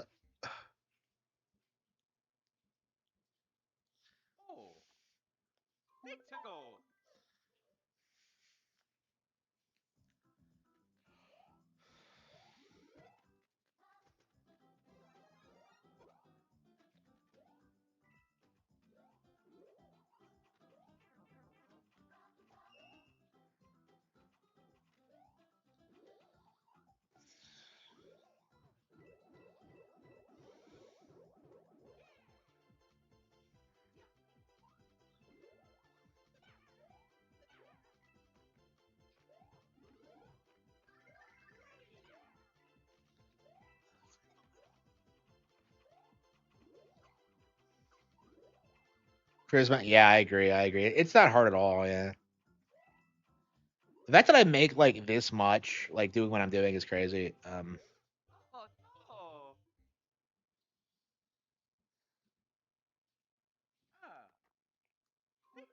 Like I don't honestly at a certain point, I think you're gonna like people are gonna need to innovate because there's so much of this content. It's just kind of disposable. Like I don't. I feel like if I was doing this like 10 years ago, I'd be like doing way better. But like honestly, like what I wish I did was that I started investing around 2014.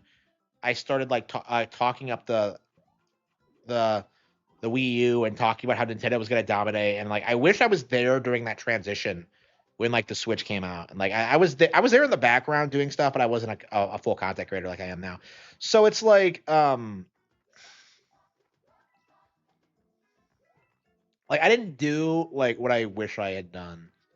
And like, it was entirely due to my circumstances. Like, I wish I could have done it. I understood there was potential there, and yet I couldn't take it. Like, it's just, I was just working too much.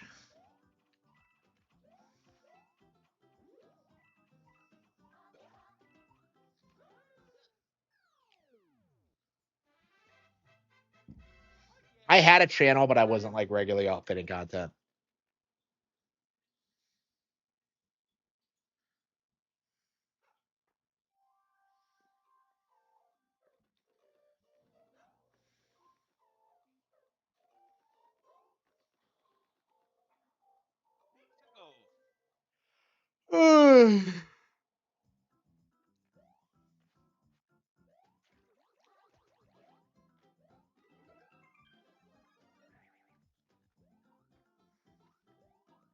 Yeah, we're almost done with the main game, so we'll be able to move on to the DLC soon.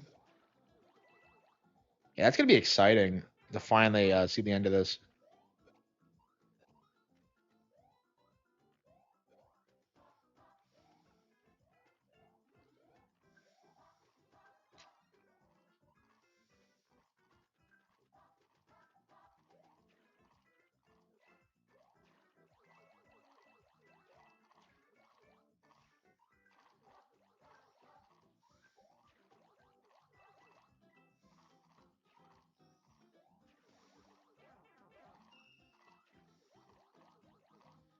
I look at this; it's such a unique setup, right?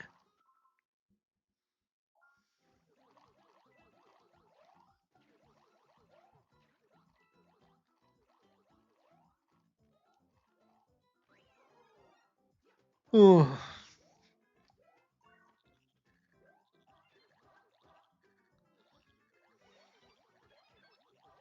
Did we not make any videos today? I don't think we did. Ugh, man, I'm so. I mean, I don't really have a whole lot to talk about. It feels like, and these days it feels like we're mostly getting like subs on the live streams anyway. Like I checked my sub count today, and I was kind of shocked at how much it had grown overnight. Like I think during the stream, so it's definitely kind of shocking how that happens sometimes. Like honestly, at this point, like I just need like one video to like go like fairly viral, and I'm good. Like a couple of years back, I think I had that with the book review for like Lindsay Ellis's book, and I just didn't hit that momentum because I didn't care to. Ugh.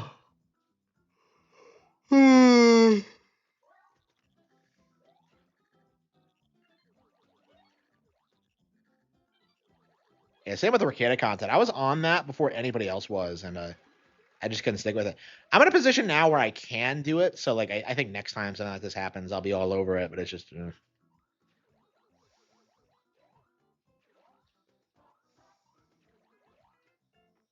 yeah, for Ting.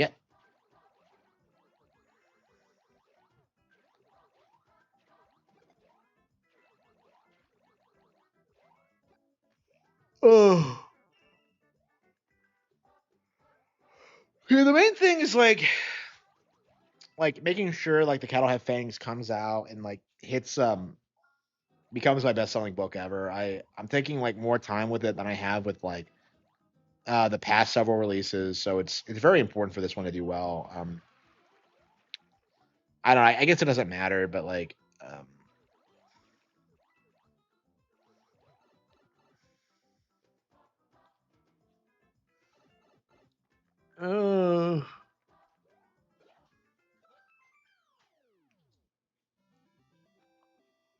well, we have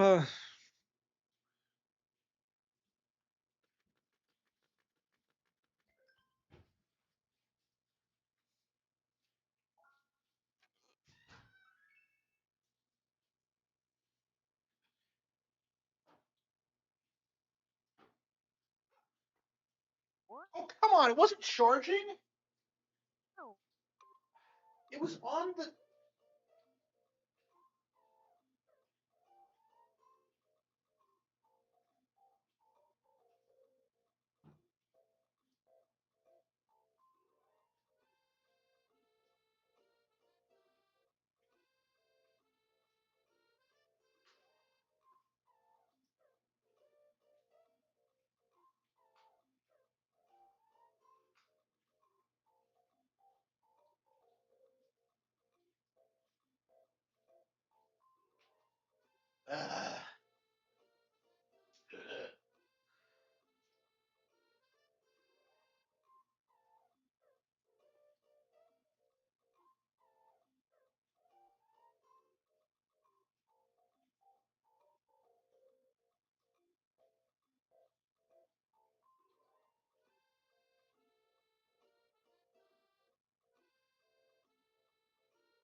Obviously isn't true.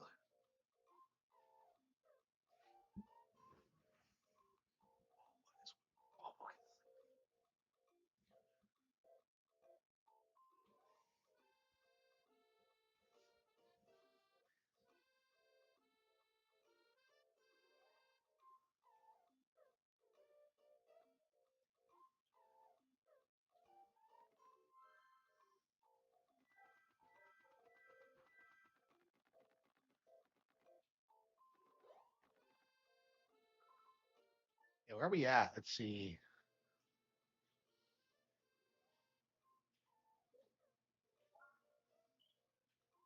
Yeah, I think we need to go back to Rock Candy Mines first of all. Clean that up, and then come back, and then we'll.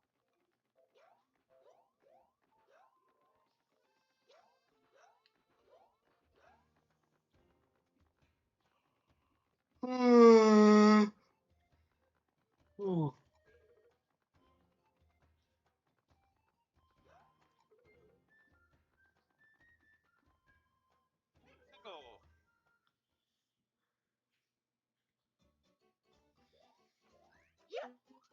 Yeah, man, Marigold Clouds is not my favorite stage in the game for sure. Yeah, I haven't played this game enough to decide what my favorite worlds are, but like I don't think I like Farragut Clouds. I haven't been having a lot of fun with it. Yoshi, yep.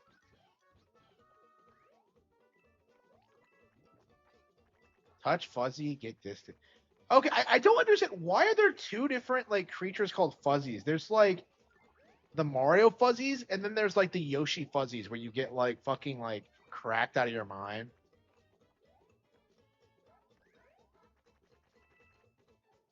Yeah, what makes Touch Fuzzies Get Dizzy such like an iconic level? Because like everybody fucking remembers that one.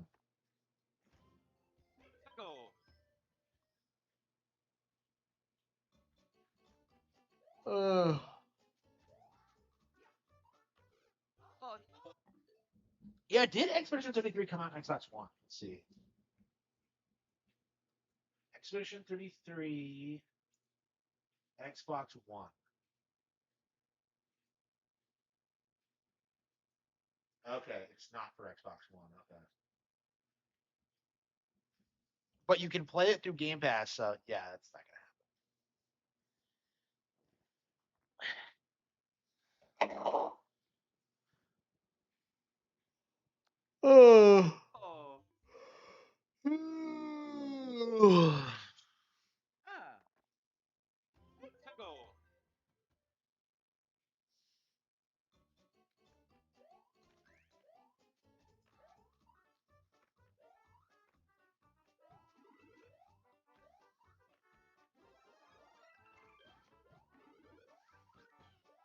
Yeah, what do you think? Ready to play something else? We need to go back to Path of Radiance, huh? I mean, I'm not super anxious to go back to Path of Radiance, honestly, because we spent so much time last night getting to that one stage. And we would have gotten through like stage 15 as well if it wasn't for like Marsha like cucking the way she did. Yeah, I don't know. I think you need to send Jill up with Leith, actually. Like I can't remember what I usually do. I think it is just send Jill and Leith up there. Like I did like Marsha and Soren, and both of them just weren't able to protect each other. They were fine when like Leith was transformed, but eventually like she transformed back and they couldn't do anything. And I should give Leith a Lagoo stone. Like I don't know why she didn't have one.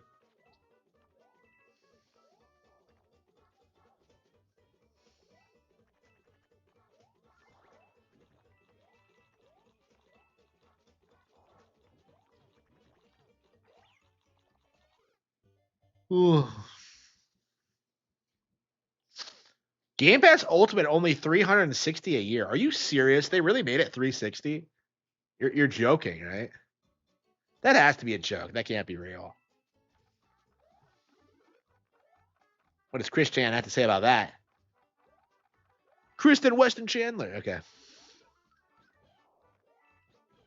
I hate how the Christian community on YouTube try to like respect his pronouns, and it's just like, guys, you guys are posers.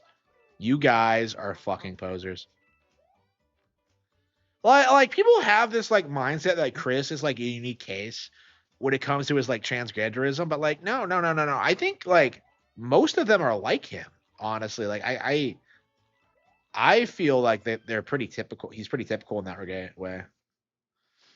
It's $30 a month now. So that really adds up to 360. You gotta be kidding me. That is fucking insane.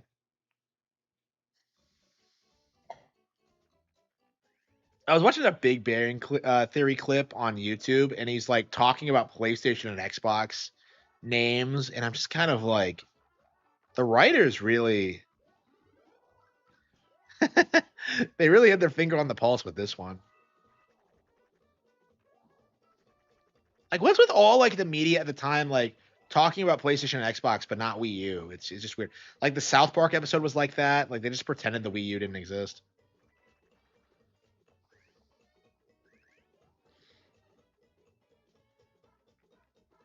Oh yeah, let's play something else. Classic game, one of my favorites, but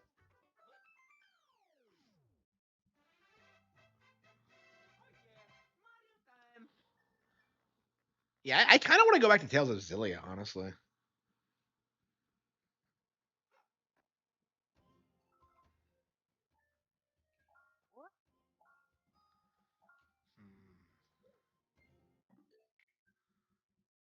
Okay, that's New Super Mario Bros. Okay, Guardian of Azuma. Yeah, Guardians of Azuma we have not played at all, so it was a failure. Not really.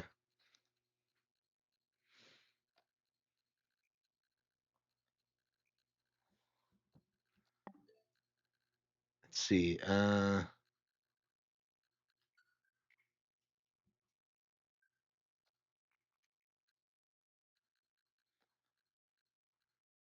Inazuma 11.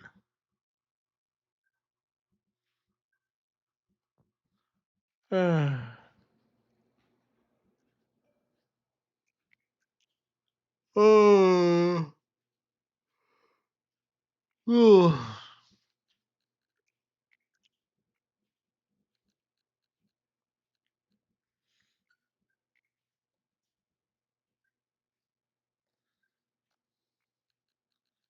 I look at all this bullshit I don't have downloaded on my console.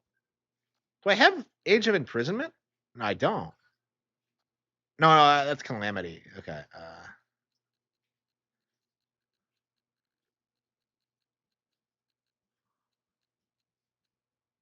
Oh. Ooh. Yeah, Age of Imprisonment. Yeah. Okay, we beat like Age of Calamity, so we really do need to talk about like going back to Age of Imprisonment, actually. But okay. Okay. Yeah,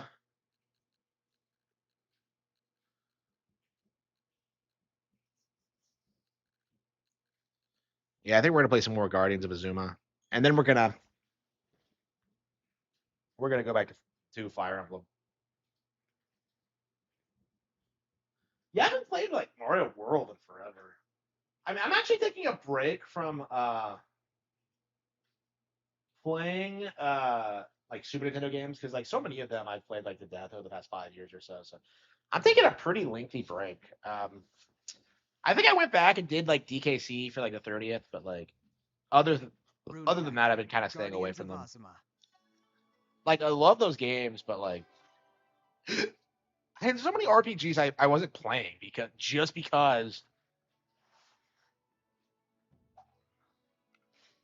of Let's go, partner. We're off to save Ozuma. the existence of Super Nintendo. So yeah, it's time to take a break and do something else. Okay.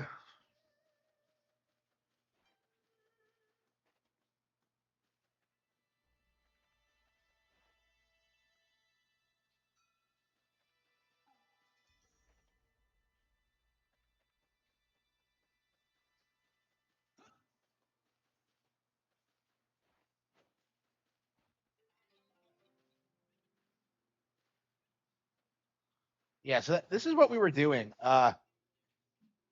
I couldn't figure out how to farm.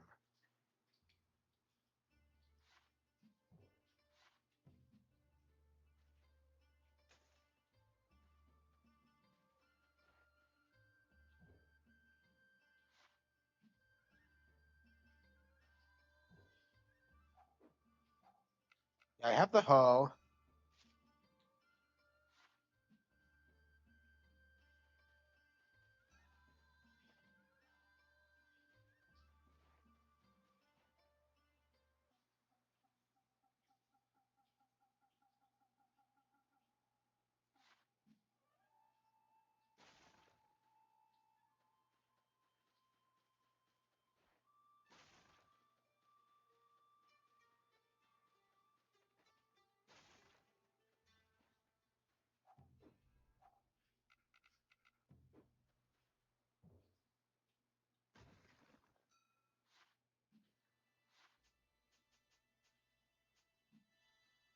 Maybe you need seeds before you can use the hoe. More. Hey. Bookshelves to count. What? All right. What? Yeah, I do. Yeah.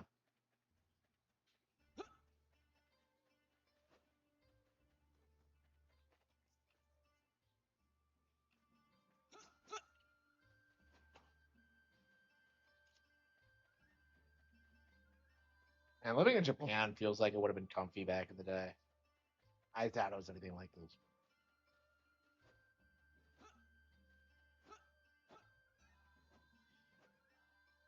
Whoa! Where do I get seeds?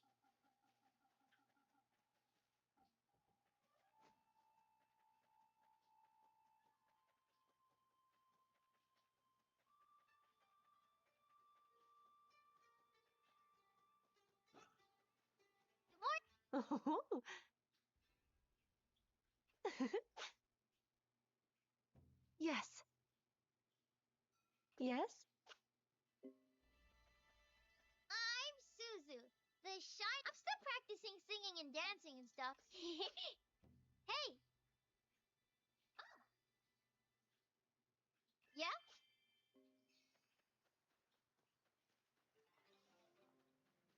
I don't know. I think this game's actually really good.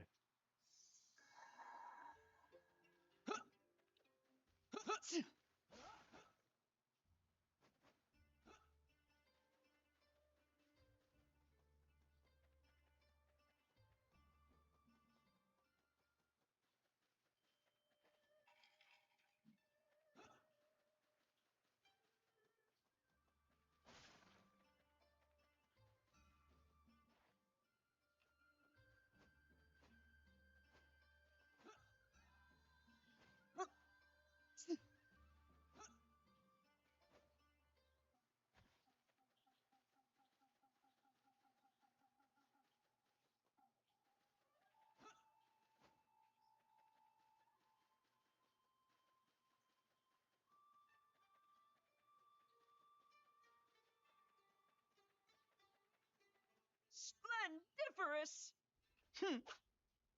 Yes.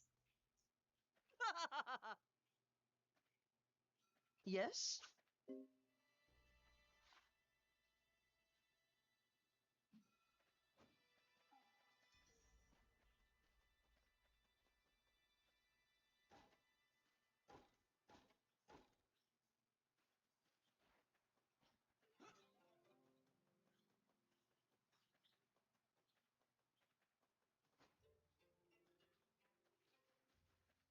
Best of luck.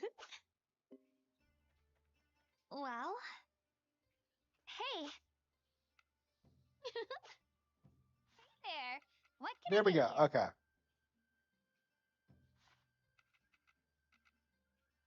Thanks a bunch.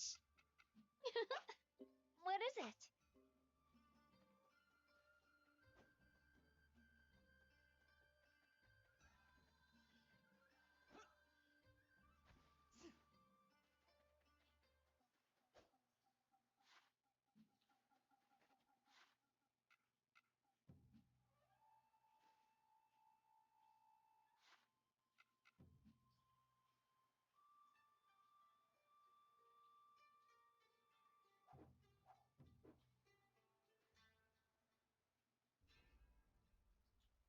Yeah, I have the hoe out, so why can't I?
Why can't I just move my hoe? What's the deal?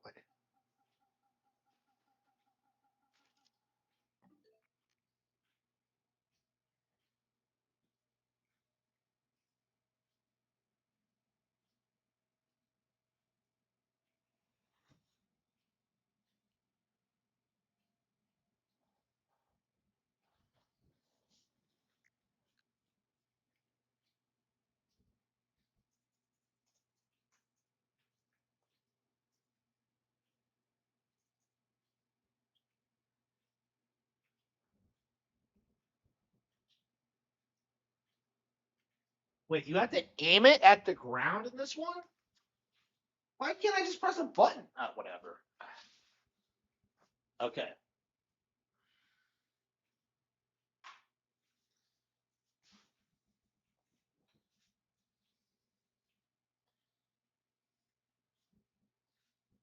Okay.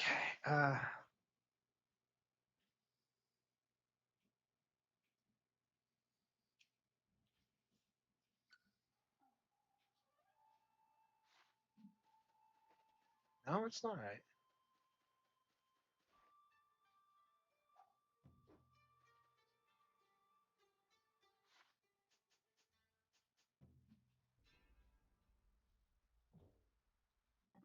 It's not letting me do it, huh?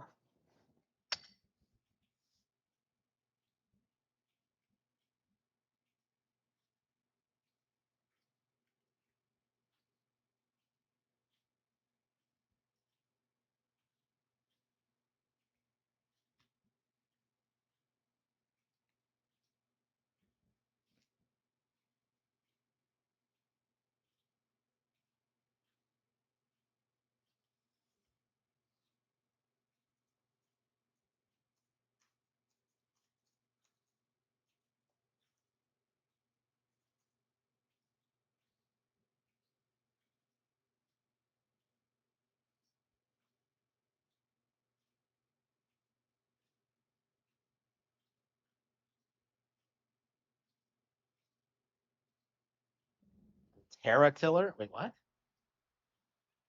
Huh?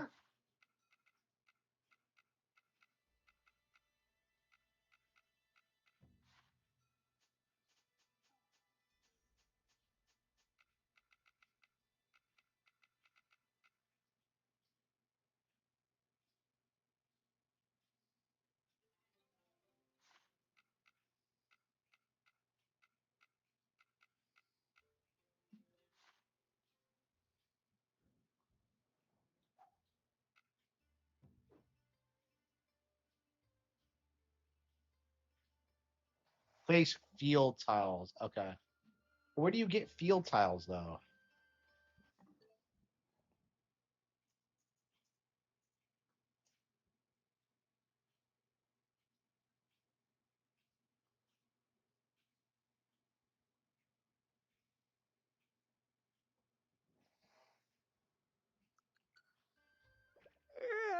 All right. So, which do you want to make? Wow.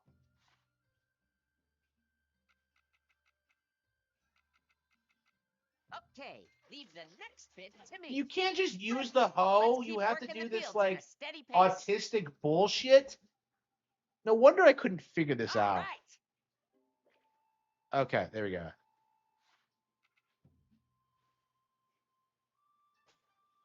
Doesn't make any sense. Why can't I just use it like a normal hoe? Yes.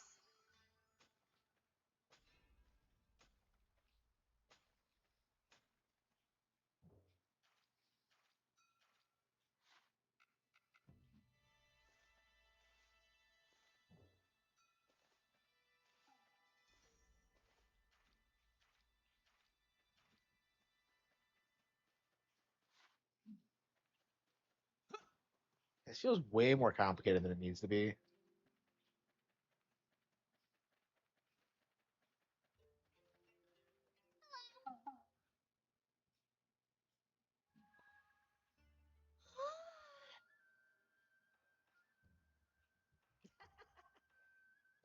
Yes, my bad.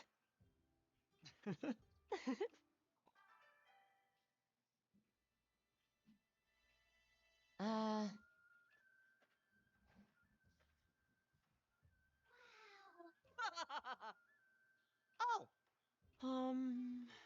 Wow. Hmm?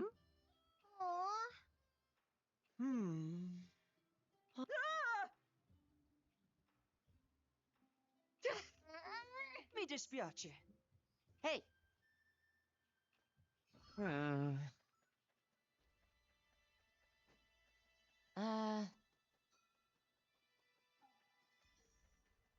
right. And we are fighting dreamers.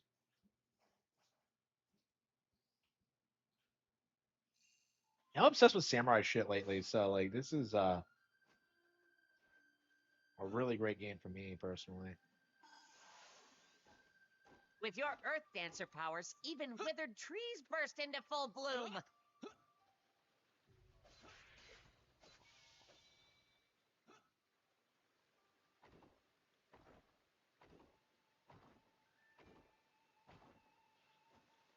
This is exactly what I wanted to play.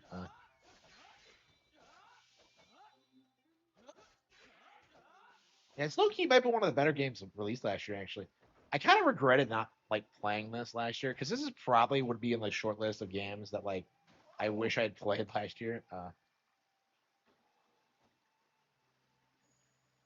Like this could have been my top 10 personally, assuming it keeps up this level of quality throughout, which I think it will.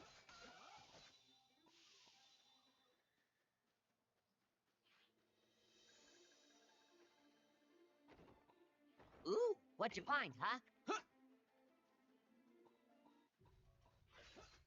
Let's check out the trash. Yeah.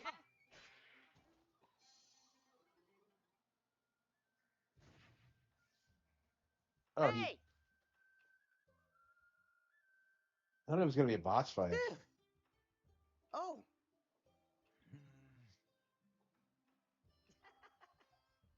Ooh.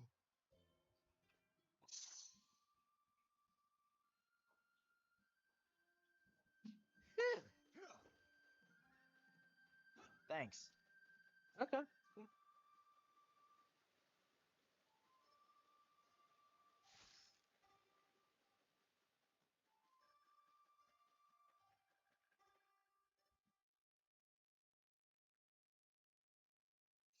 All right. Ooh. Wow. What? Oh. Thanks so much. No. Yes. What?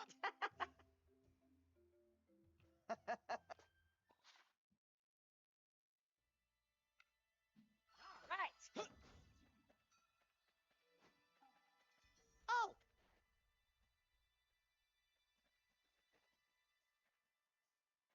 Phew.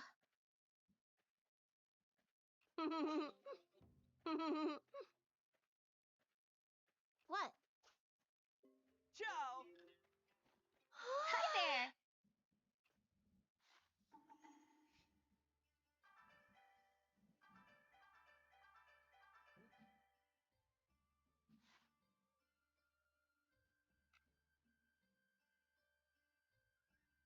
My thanks. Yes. Not. Not. Yes. Not. Not bad. Yes.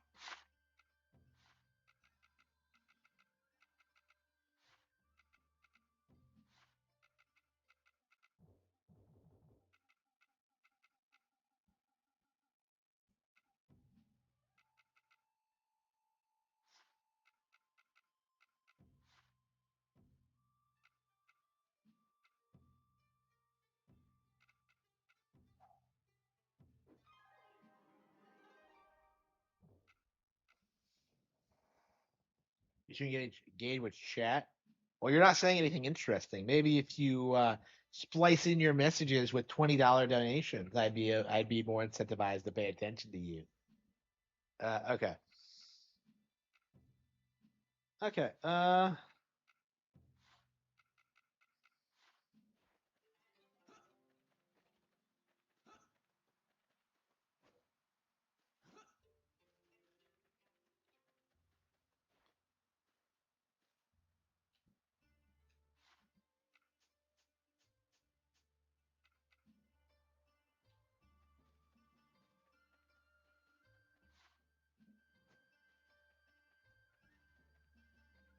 Hey. Hey. Bookshelves to castles. I built it all. Yeah, lumber, material stone. Okay. What?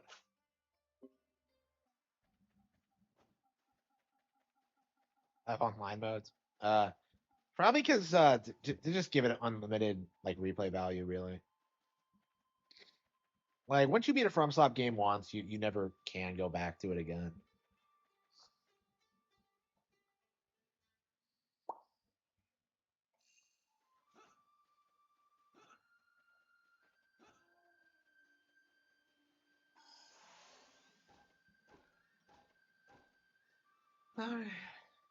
You know, this is kind of like Subnautica, only not garbage.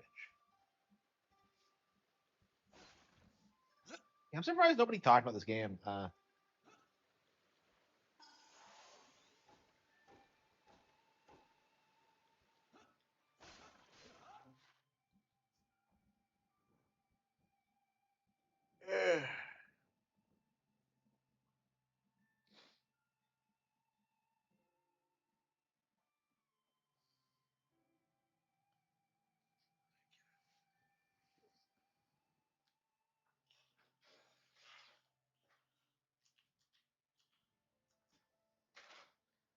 Okay.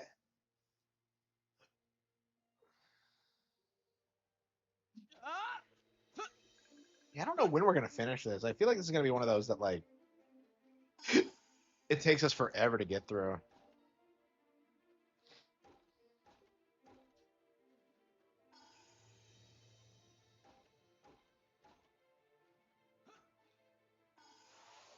Yeah, so this Room Factory is actually one of my favorite like video games ever. It's just I've only played four, right? So like, and they've never re-released until like the Switch. They've never made them like readily available, so I haven't been able to play them, especially the older ones. But yeah, I have this three and four, so I'm a happy camper right now. Um, I don't know. I won't need a new one for several years.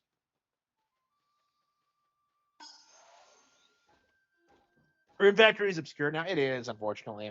Yeah, if they had like stuck with it, they could have put out like the Stardew Valley, but no. I don't know. I mean, let's be real. Stardew Valley only became big because it was shilled because he had the industry connections. But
Smash Bros? Yeah, I don't know. Great work, partner. I feel like I want to wait a long time for the next one. Honestly, I don't feel like we need one now.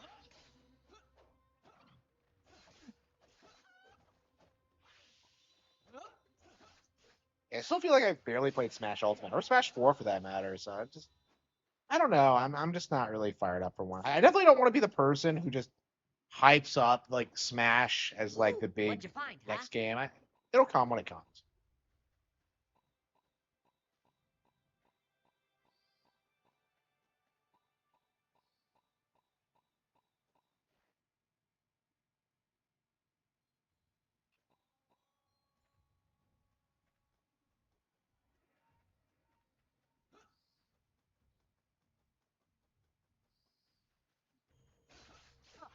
Let's take out the trash, yeah? My main, Little Man. Right now, anyway. Actually, no. Last time I played, I was Richter. I was really into Richter.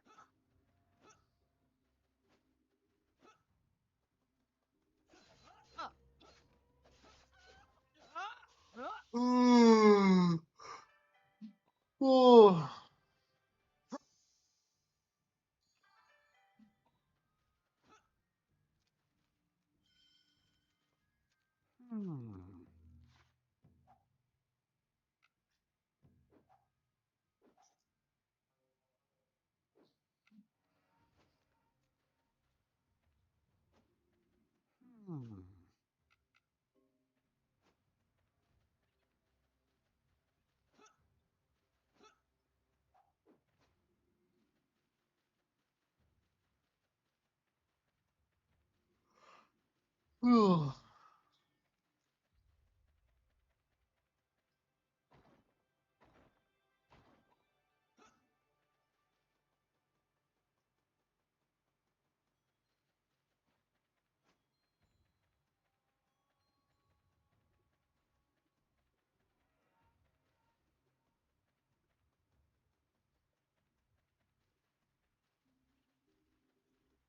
Hey, what do you think of me?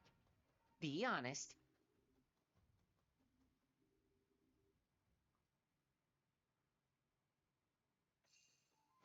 All right, it's time for adventure.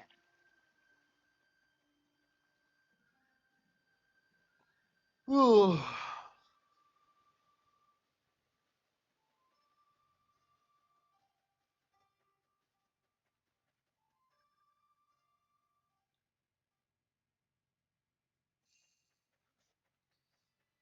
I feel really drowsy all of a sudden.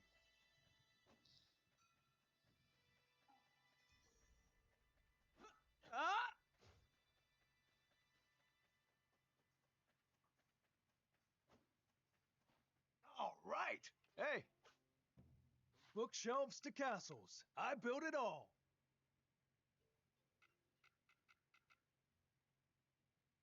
We need significantly more lumber.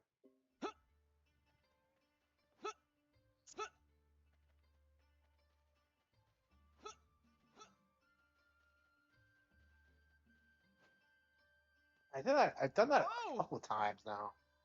Ugh.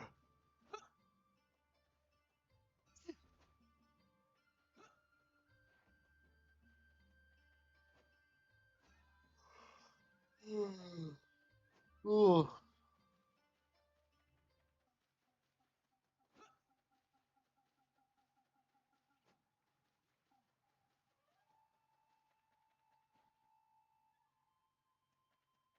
Good.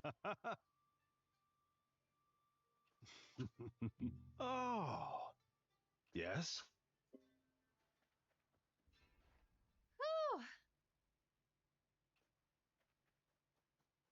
You actually have like random NPCs out here too. That's pretty awesome. Always a pleasure.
Oh, it's a tree. Why can I not like hit the tree? Like,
yeah, like 31. I need like 40. I can't find any trees. What am I? Oh, here we go. Huh? Like you can't chop at every tree you come across. It's ridiculous.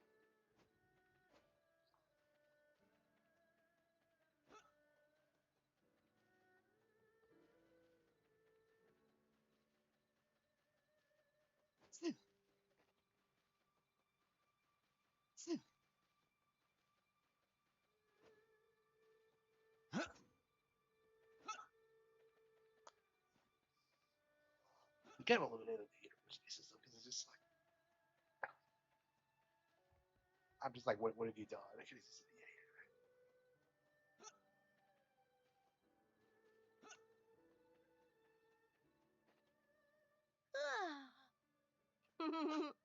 What do you think? What?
I hate it. Like games like this, like they really need to have like easily navigatable maps because like I've spent so much time just wandering around trying to like find something very specific, and it's just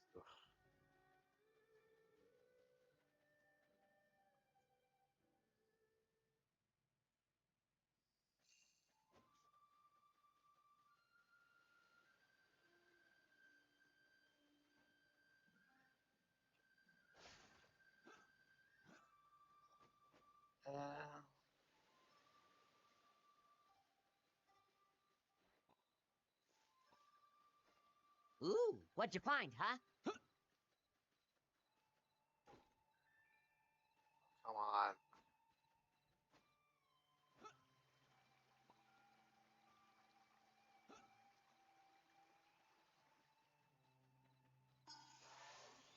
With your Earth Dancer powers, even withered trees burst into full bloom. Oh, shit, it's pretty late. Yeah, let's get to bed.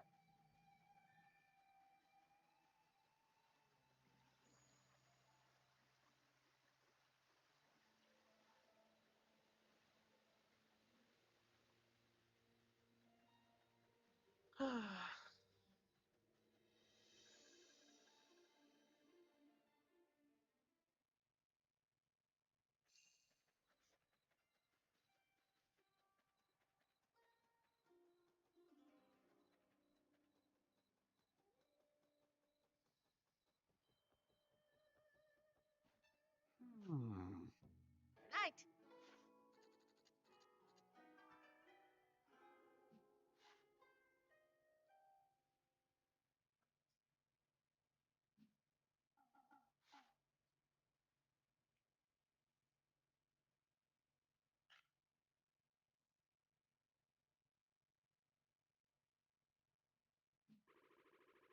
Wow. Don't forget to build them all homes.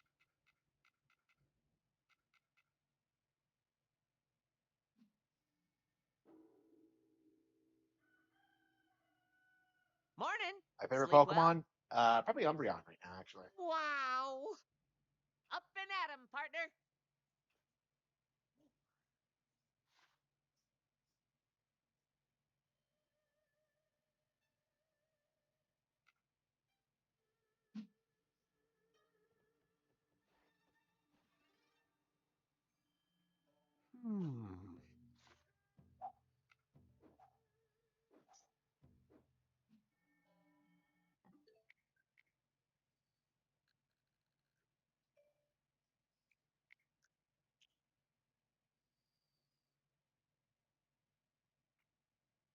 Yeah, I think we're already playing Guardians of Asuma for a while. Okay.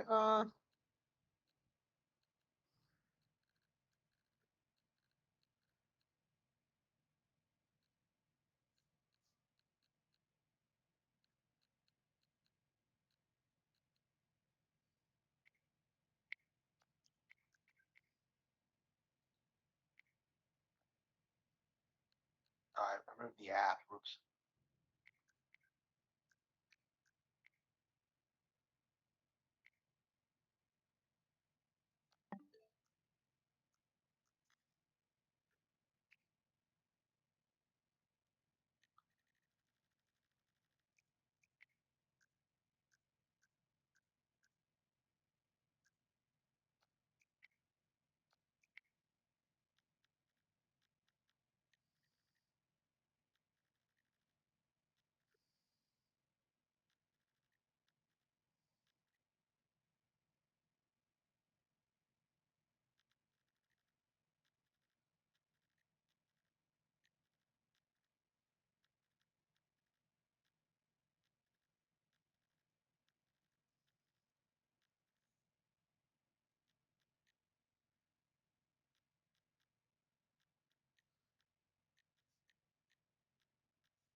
I deleted that by accident.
Okay.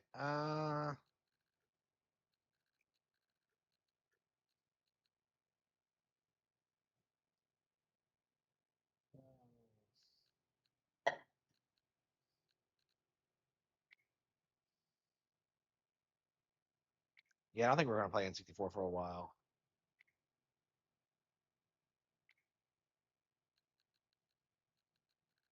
Yeah. What's in? Where do we have a Game Boy Advance?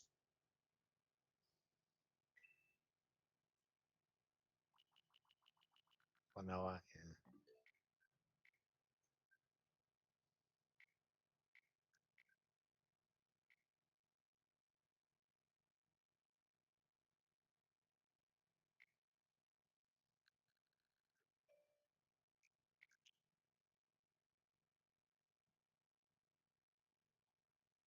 Yeah. Ugh. Trails in the Sky. Honestly, we probably should just get through the Dragon Quest VII demo.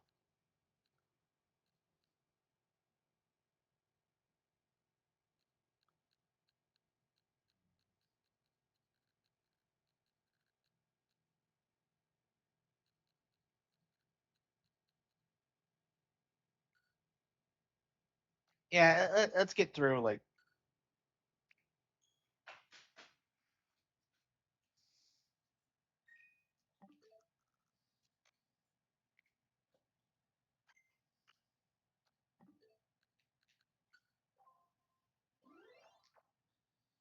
Okay, Wario World or Fire Emblem?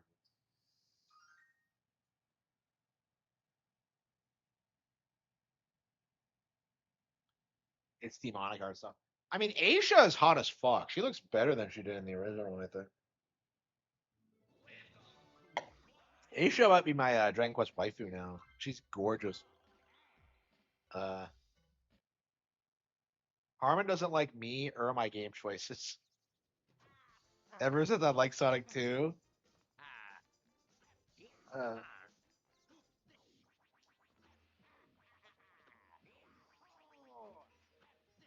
Oops.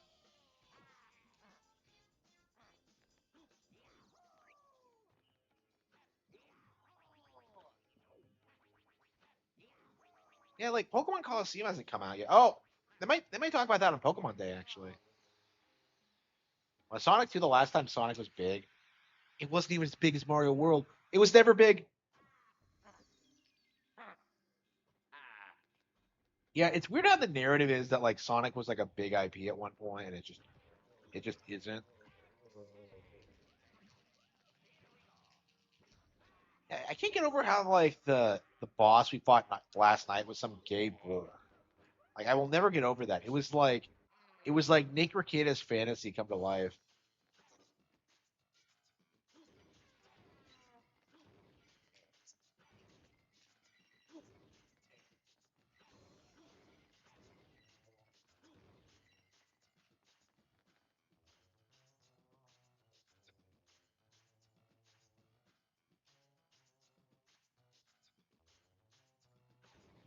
Yeah, I couldn't figure it out when I first did it either.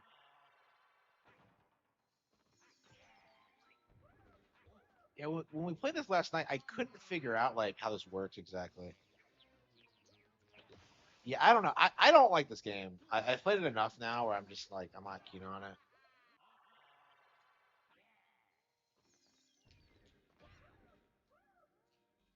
it.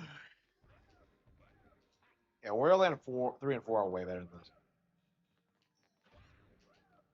I don't know. Like it feels like during this period there were a lot of like handheld Nintendo games that were way better than their console counterparts. Like the Oracle games are way better than like Wind Waker. Um, like the Land games were better than this. People don't expect much out of Sonic either. Yeah, it's kind of sad. Meanwhile, they like expect the world out of Nintendo. It's just.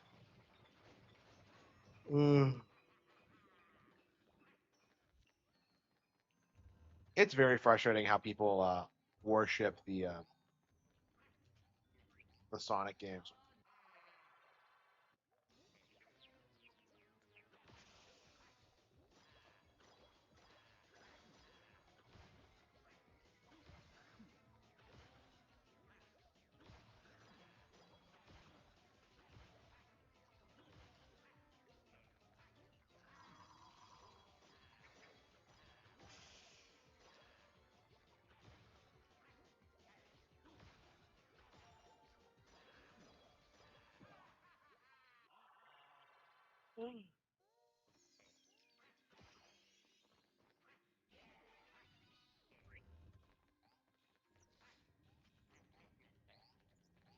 Yeah, we need more like old WarioWare games re-released. Yeah, we get like WarioWare Mega Micro games released on GameCube. I've never played that. I think it's a port of the Game Boy Advance one, right?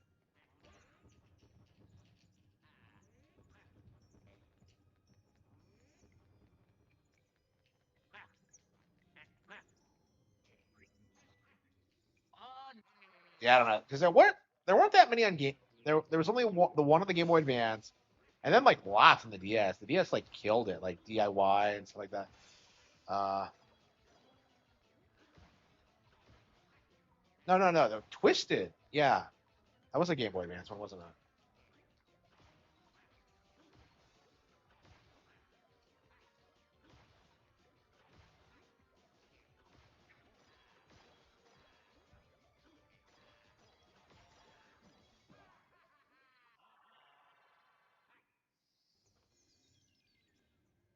Adventure 1 and 2. Yeah, I am too. Like I'm a big fan of both. So like, I definitely want to see them released on Nintendo hardware. It's been a while since I played through either of them. So.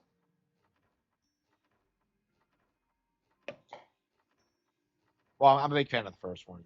Two, not so much. I've never actually beaten 2. I never did the final story. I don't think I done the final story either.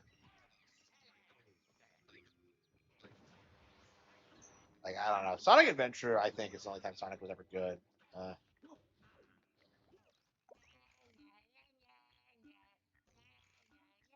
We need Dreamcast NSO.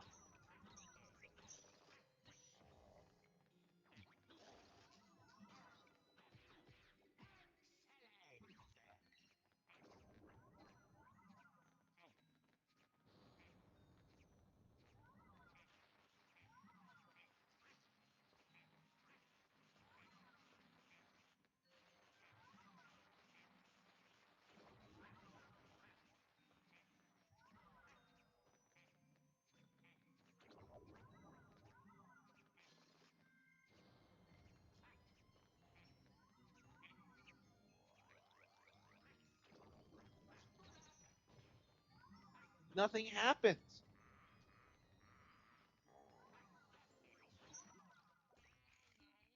PS4 had no games at launch.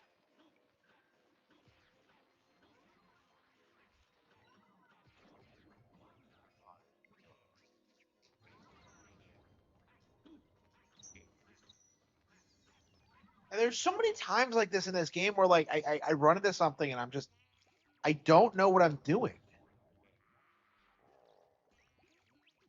Yeah, the Wii U had an amazing launch lineup for sure.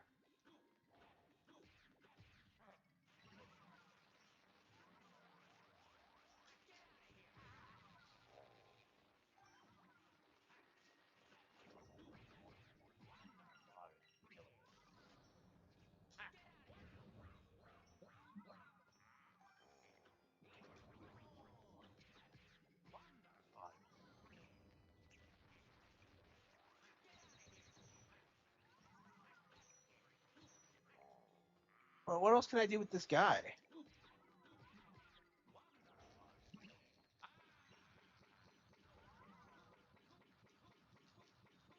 They use all 4 elements, but like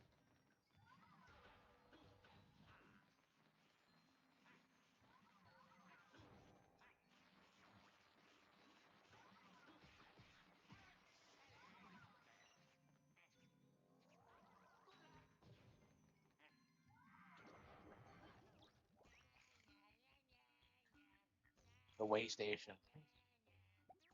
What are you even looking forward to? Like Heretic? Like, come on.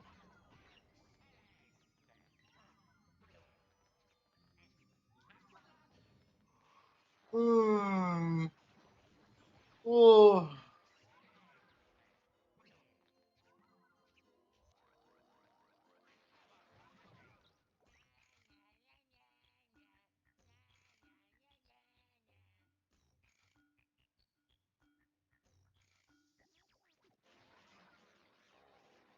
Yeah, PlayStation's definitely done. They're never going to recover after this gen.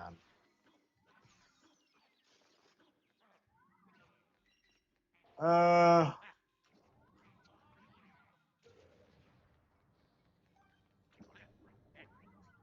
you kidding me? Okay. So like every time you're confused about what to do, like do a suplex. Like every single fucking time. Yeah, that's all we had to do. Was the fucking suplex. Like how would like there's been so many times where this has happened. Where I have no idea what I'm doing. I fuck around for a bit, and then I'm just like, oh, I'll just whip out a suplex, see what happens. And what do you know? That's exactly what we were supposed to do. Unfucking believable.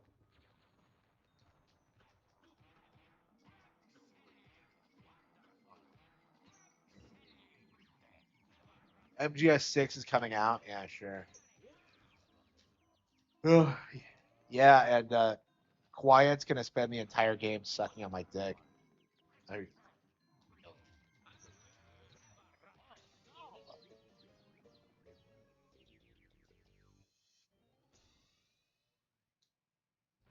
Remember when people were like obsessing over Jost and said she was like the most beautiful chick ever, and she's like, I hate to call her mid, but like, she's obviously not right, but like, she really isn't like all that.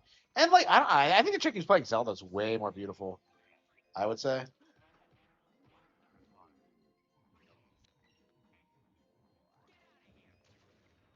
Yeah, she was hanging out with her friends, and like they made her like a Zelda cake, and I'm just kind of like, that's awesome. I wish I had friends who supported me in my endeavors.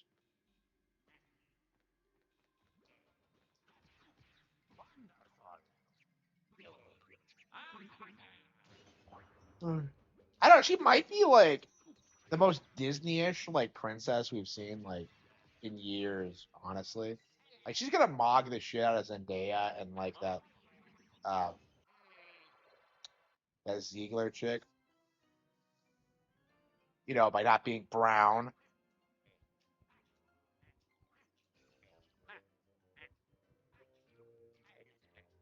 Yeah, Kathleen Kennedy's actually, yeah, she's confirmed to be out at Star Wars now. Like that's confirmed now. It's not speculation. Like last time this happened, I was just kind of like clowning on them because I'm just like, yeah, it's never gonna happen. But yeah, like she's leaving, and I don't know what the reason behind it is.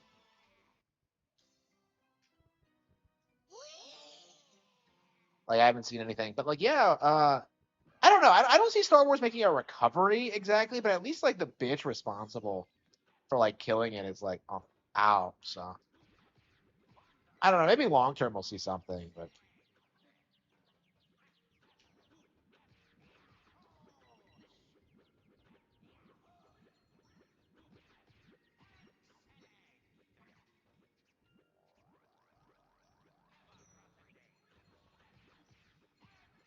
and people obsess over Star Wars, but not the Boy Scout thing. For me, that's like a way bigger issue. I honestly kind of forgot that happened because I don't have kids, right? So it's like I don't know. I imagine it's just gonna lead to a culture where like people just don't trust like these establishments. Like hopefully people start noticing the whole like boys not being allowed to have anything thing, but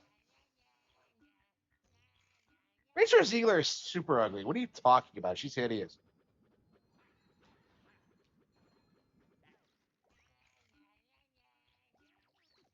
I don't like all these Hollywood actresses are just really fucking ugly, disgusting people. They're so mean spirited. Uh, like it's weird with how many like bangers are. Like it's really weird when you look on Instagram and like see like average Californian chicks and like how much they look better than like movie stars. It's like it is weird. It's weird that like these are the people we're talking. I mean, this is Instagram we're talking about, so it's probably fake.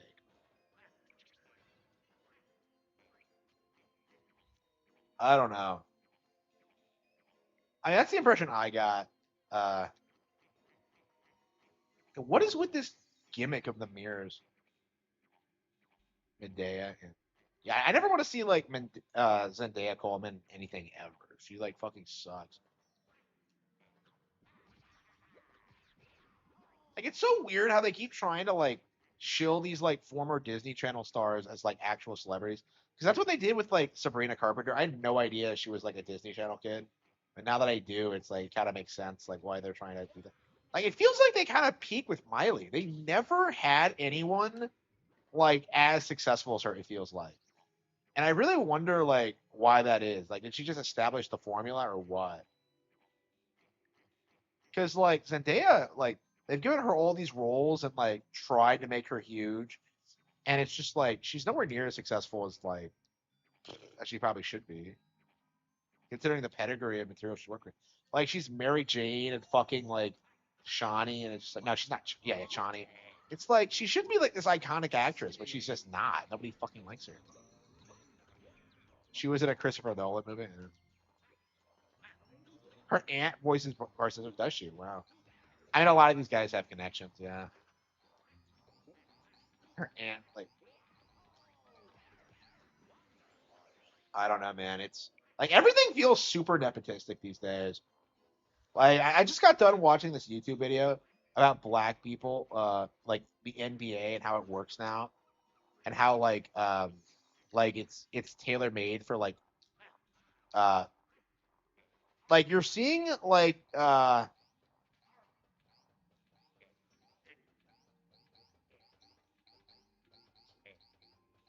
people from the hood not being able to compete with like the millionaires basically because they have the training and they have like the opportunities. Um, and like some of their parents are in like the NBA too. So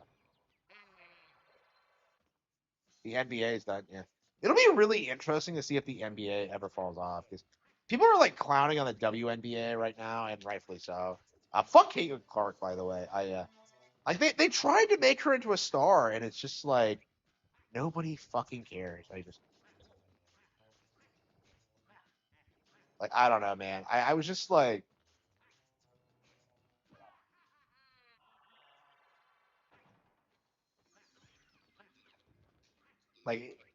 I don't know. I think that ended when she like refused to condemn black people.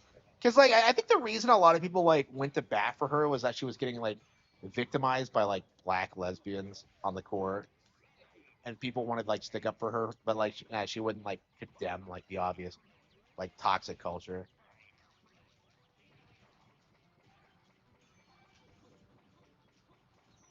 Like apparently that's a thing is that like everybody in the WNBA is a lesbian. Like, I don't know anything about it.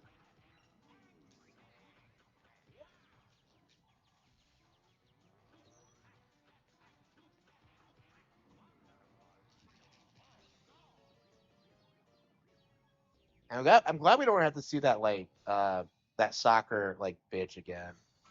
Like I don't even remember her name. Like she was the one who was constantly like bitching about the pay thing and just like trying to make everything political, and I was just like, oh, like I don't know. Like the women's soccer team was like killing it for a while, and like nobody gave a fuck because of like the attitude of her and like what they were doing.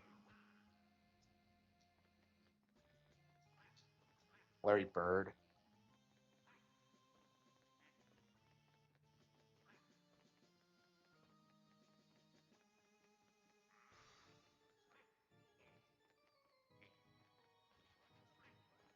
Yeah, I never understood the basketball obsession. Like nobody in my family cared about basketball. Like I think at one point my state was pretty like well known for basketball, but I don't know. I don't know anybody who like cares now.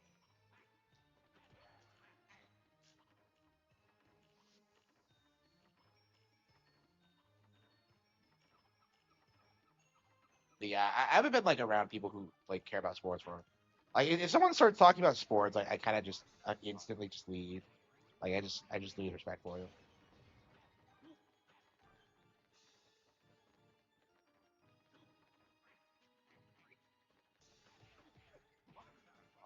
Yeah, like liking sports, I think is a sign of low IQ.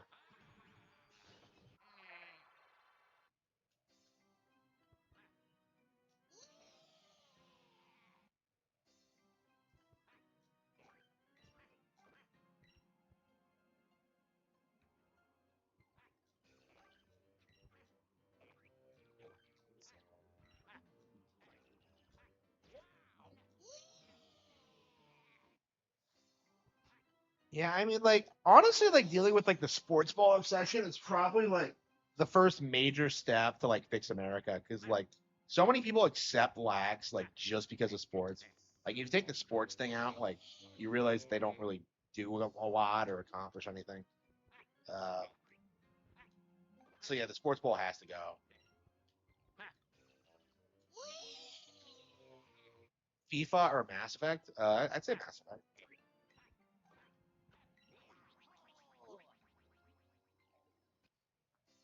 Hey, I've never heard anyone bitching about FIFA the way people bitch about Madden. You know what I mean? Like FIFA's not as bad as Madden, is it?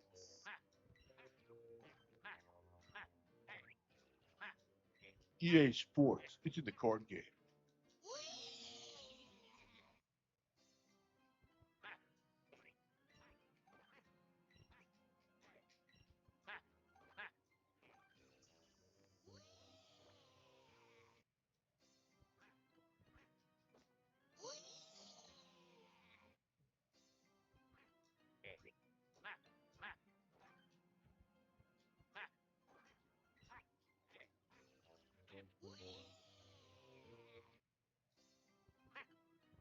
I need a weightlift song.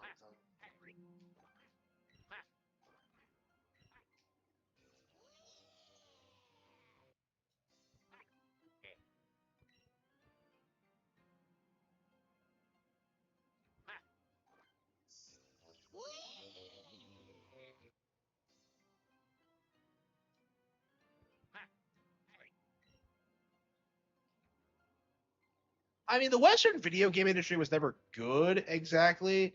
What ended up happening was that like the illusion was shattered that they were like on the top of their game. Because like I would say like from 2007 to 2013, like that was the period where like the industry successfully gaslit like Western gamers into thinking that like Western games were way better than Japanese games. And that's obviously not true, but like for normies who didn't play Japanese games, yeah, like oh yeah, I love Mass Effect, I love this, I love Halo, and it's just I don't know, it's just really frustrating dealing dealing with these people who don't know anything. And the worst part of it is you don't want to tell them they're wrong because they're enjoying the product. It's not hurting anybody, but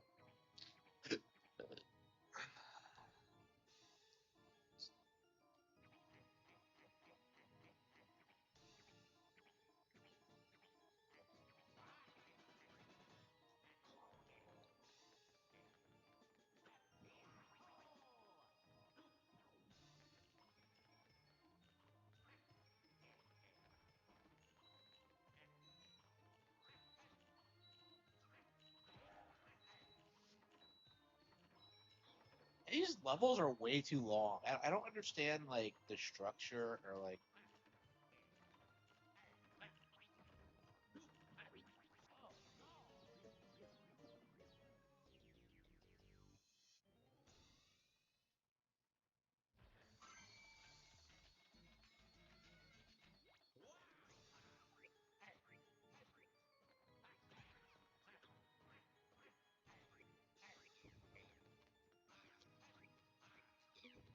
this isn't even the second stage. This is like we're still in the first.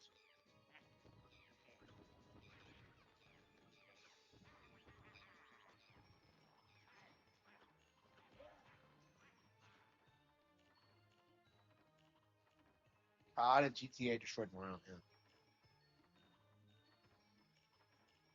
Yeah, until like Mario Galaxy came out, I think like people really forget how common it was to like shit talk Mario games.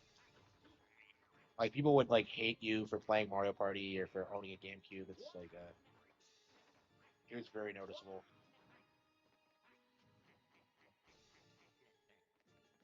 Yeah, it's not like that today. But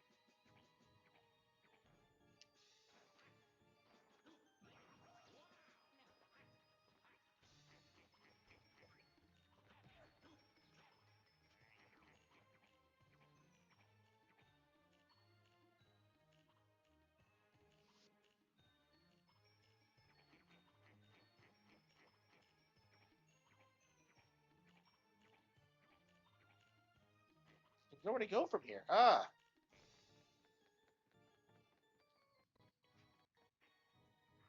Is there no map?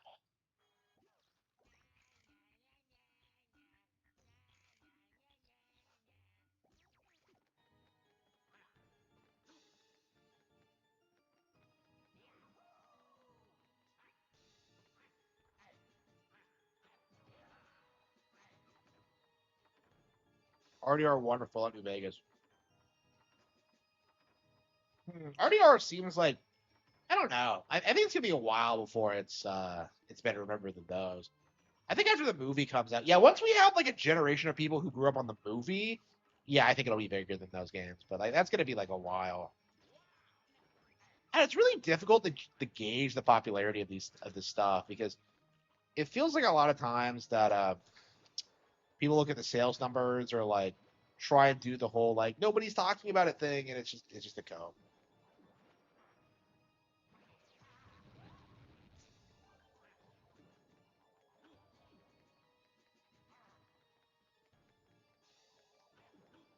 Some Magic Koopa?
it still work properly.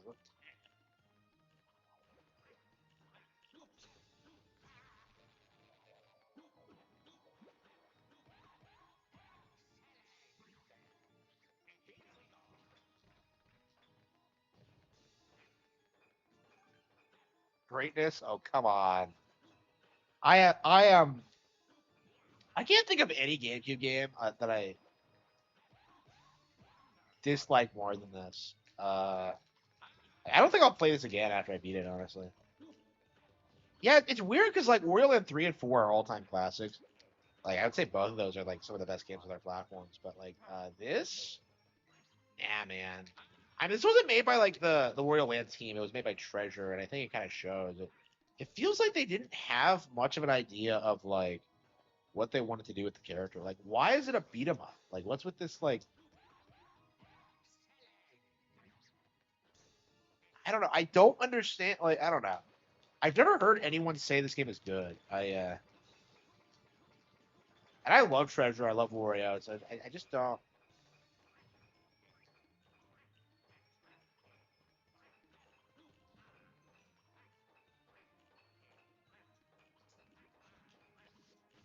Oh, it's a gate. Okay, I'm just like I thought we were lowering it. Okay.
Oh, come on, this again. I mean, again, once you like this game has this problem. Once you figure out something's gimmick, it becomes like trivial to get through. This is a really good example. All we have to do is just get the thing, do the suplex. Uh,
I wonder what the next game is going to be.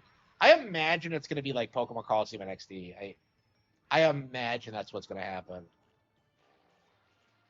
I don't even know what I want to see on like NES or Super Nintendo. We need ActRaiser for sure. ActRaiser I have not played in quite a while. And like, there's no reason to play a lot of ActRaiser because it's so short and like, there's not a ton of content. Definitely a classic though.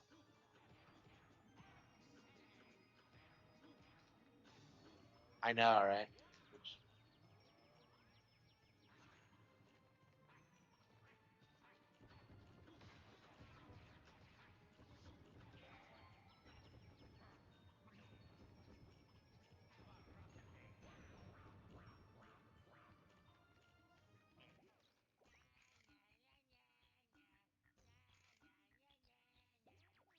Super Mario Sunshine for early summer. Yeah, Sunshine. Like, was that even confirmed? Yeah. Yeah, it's bizarre we haven't gotten Sunshine yet. Yeah, we're definitely doing a playthrough of Sunshine immediately. I don't intend on ever going back to the 3D All Stars version because like the Hitman that version doesn't have the pressure sensors. It doesn't have the voice acting explaining the controls, right? It's just like, come on.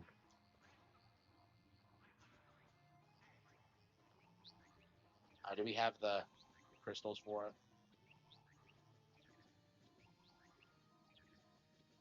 Shit, we need 2 more.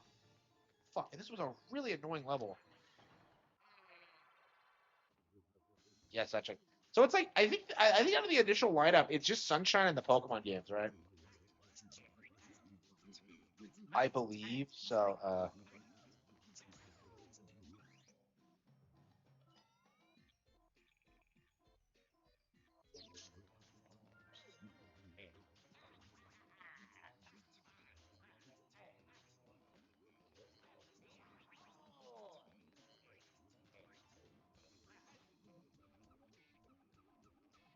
Yeah, they'll probably shadow drop it like in the summer or something. I don't see it coming out that soon. Like not when the movie's coming out. Yeah, when's the release date for the movie? It's like March, right?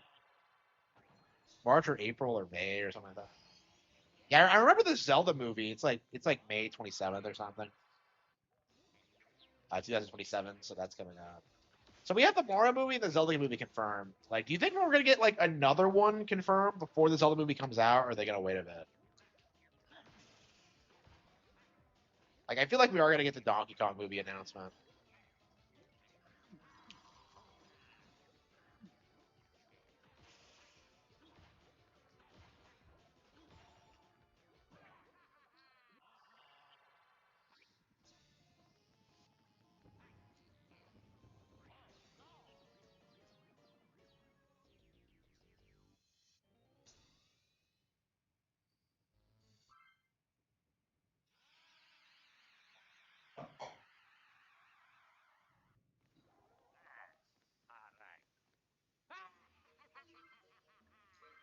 Yeah, we're really gonna have to like beat this soon.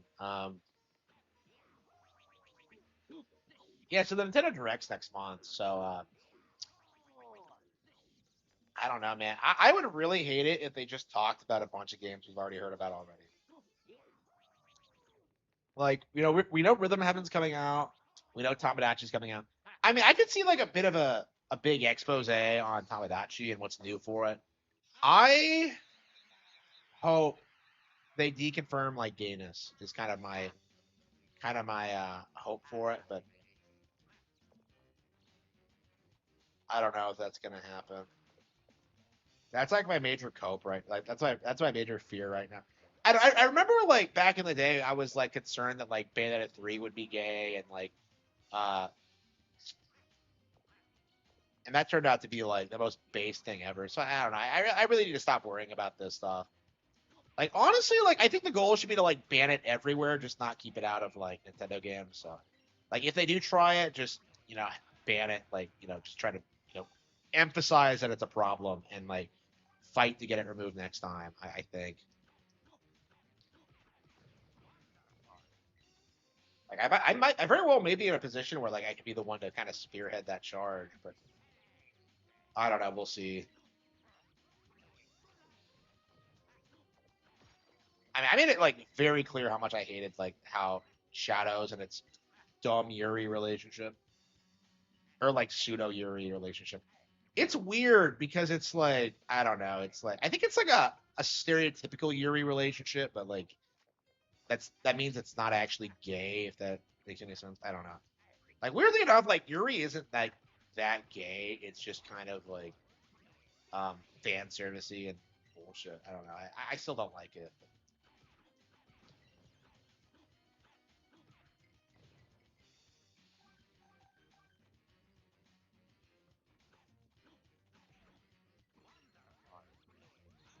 Yeah, Shadows just it just feels like they very specifically produced that one for like the Fujo audience.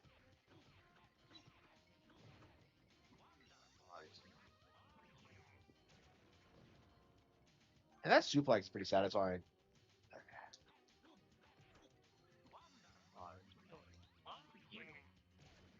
Yeah, I have never liked this game. I don't enjoy it. I don't like the way it plays. I don't like the level design.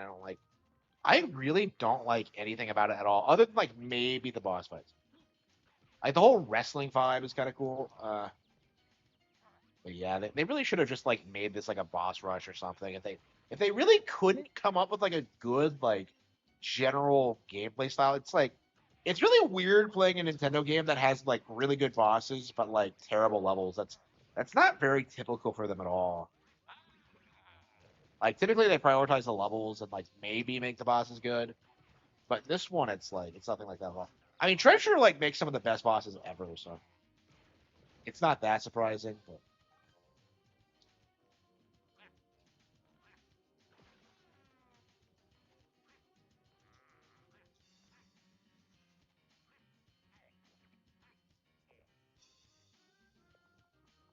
Beyond Good and Evil, yeah, Beyond Good and Evil was like the Okame of its time. Like back when that came out, like game journals like worshipped it. It was like so like for them it was kind of their like power fantasy of being like a hot female reporter like uncovering like some governmental conspiracy. It's like for them it was like crack. It was like a game made for them. So that's kind of why they hyped it up so hard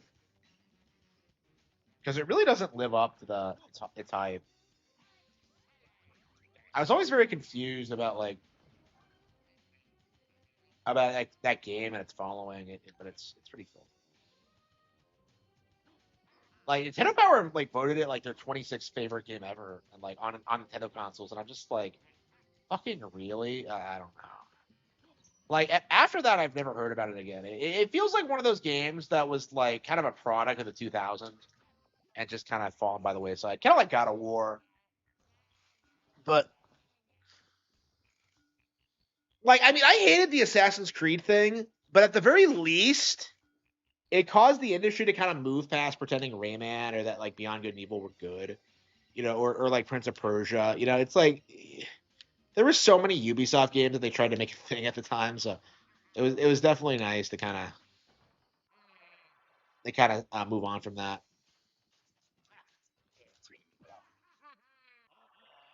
Better than Pandora Tomorrow. Yeah, I didn't like Pandora Tomorrow either. I'm curious if that's ever going to get re-released on NSL because that did get a GameCube port. No, did it? Did it get a GameCube port? I know the third one did. Yeah, remember back in the day when they would like, yeah, thanks for the donation, I appreciate it. Remember back in the day. From Cody. Remember back in the day when they would like try and tell you that like Chaos Theory was the best stealth game ever made? Yeah, yeah. Thank you so much. I appreciate it. Every little bit helps. Yeah, yeah. So, yeah, I don't know. I never understood why like Splinter Cell was hyped up the way it did. I remember seeing some G4 documentary that said like the antagonist of like the first Splinter Cell was like basically Solid Snake or something. And I don't know if I was retarded or I misunderstood. Like I don't know. Like I would like to watch like old X Play episodes again and see if I could find stuff like that, but I don't know. It's definitely yeah, I don't even know if you can like find them online anymore. I don't know. I mean, the nostalgia for G4 is dead for sure. They tried to revitalize it, it failed. Yeah, people forget Gerard the completionist was on board with that. Like he was in the room when like Frost got her breakdown, but like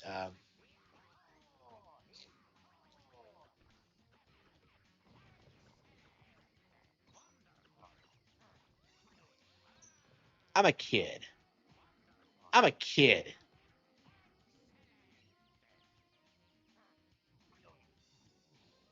Pandora Tomorrow is lost media. Yeah, Chaos 3, yeah.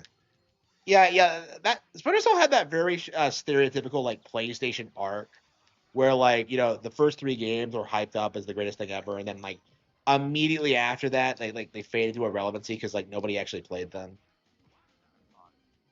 Now, that was a very like common thing to happen at the time. It's why you don't typically see like a lot of PlayStation series last like three games.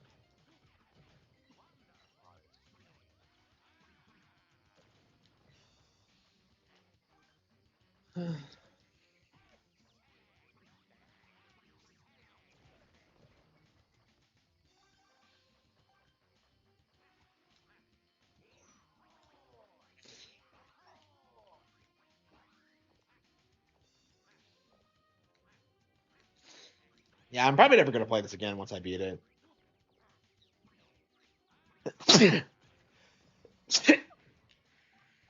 I mean, I never did beat this on GameCube. Like, I bought this, like, after Monkey Ball. I don't remember when. I think it was like 5 years ago.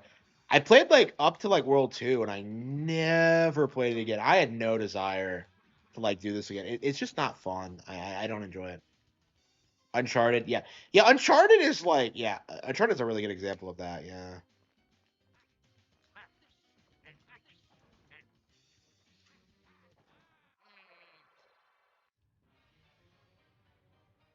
Yeah, Monkey Ball is like the most brutal video game ever. Like, I don't know if like any um like video game IP is as hard as Monkey Ball. It's just brutal. I don't think I've ever beaten a game as hard as Monkey Ball 1. Honestly, it might be one of the hardest games I've played ever. Yeah, Monkey Ball hard is brutal. Monkey Ball is like brutal. The 3DS one for Monkey Ball, like I never played that one. Like everyone like said that like the series fell off after 2, and I believe that for a long time, which is why I never like played it again. I never played it, but I don't know. Like Mania and Rumble have been great, so hopefully the series has a comeback.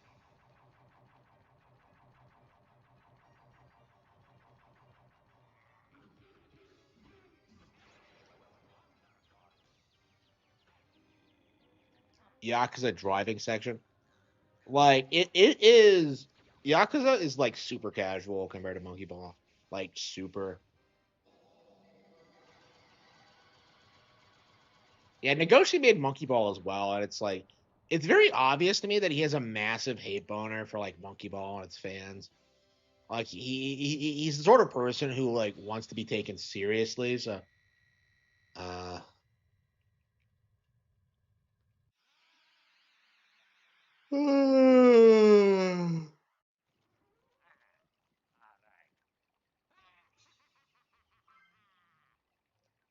I want to see you, Joe.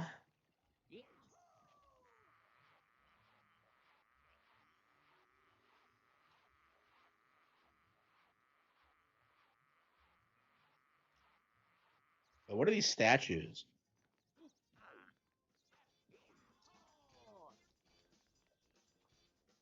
Huh.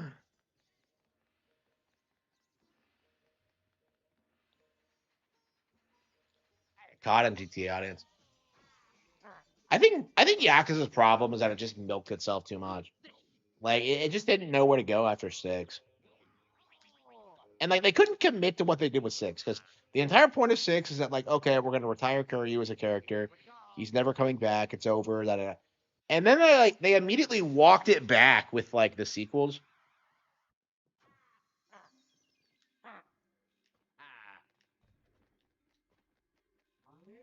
Yeah, I don't understand why they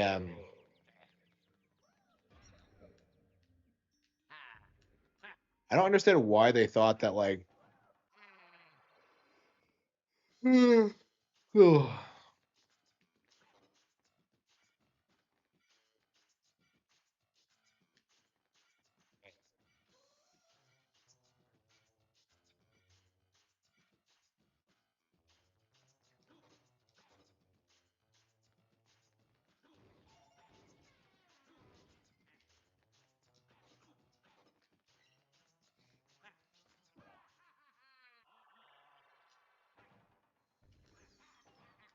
yeah, they did. They did, yeah.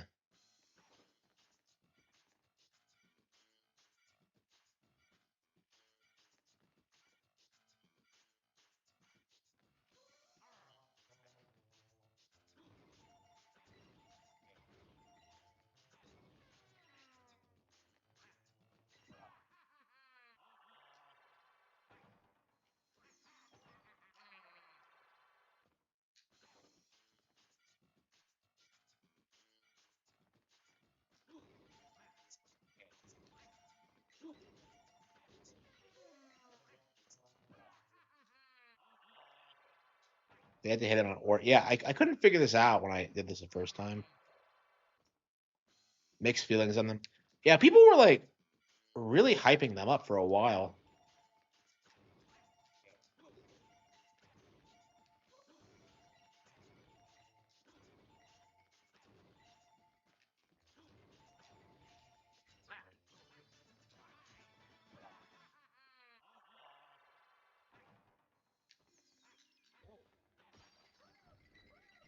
Yeah, I don't know. Yeah, I'm curious how long it's gonna take for us to get 7. Like the way it looks now, it's looking now. We're gonna get like all the old ones before we get 7. I mean, like they're obviously trying to revitalize it. They wouldn't have like cocked and like come to Nintendo if they weren't. Like the series is obviously in decline now, and like they're really desperate to come back. For a long time, like they were like the like big up and coming like RPG series, but it seems like that's just not their thing anymore. They're old news. People who like love Zero when it came out are just kind of losing interest.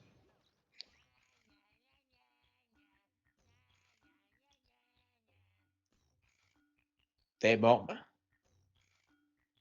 they mo Like a Dragon is Yakuza 7. Like what are you talking about? Like it got made and that got a sequel. So yeah, we're on 8 now.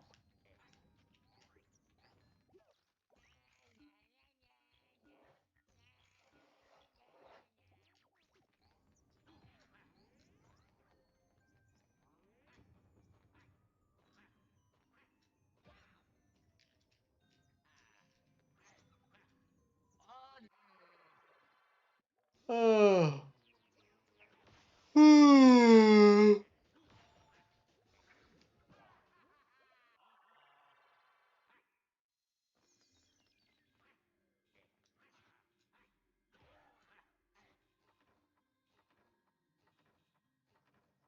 It's just like it's like yeah, that is like one of the low key funniest things I think I've ever seen DSP say.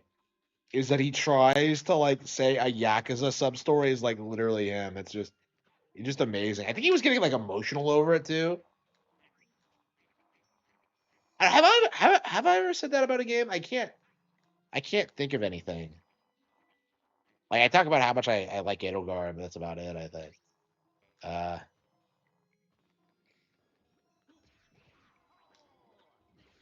I don't really have a lot of literally me characters. Maybe Corbeau from like ZA.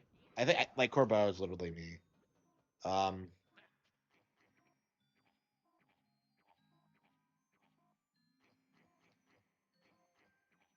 he's like the guy from GTA 4. Roman, like, hey, cousin, let's go bowling. Man, it's crazy how people have just like memory hold how annoying fucking Roman was.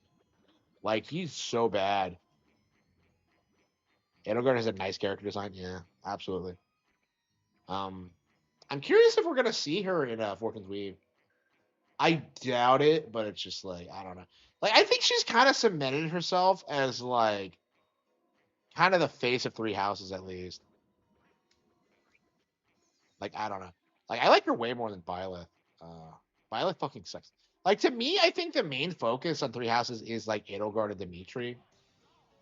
Like my waifu and my literally me character. So like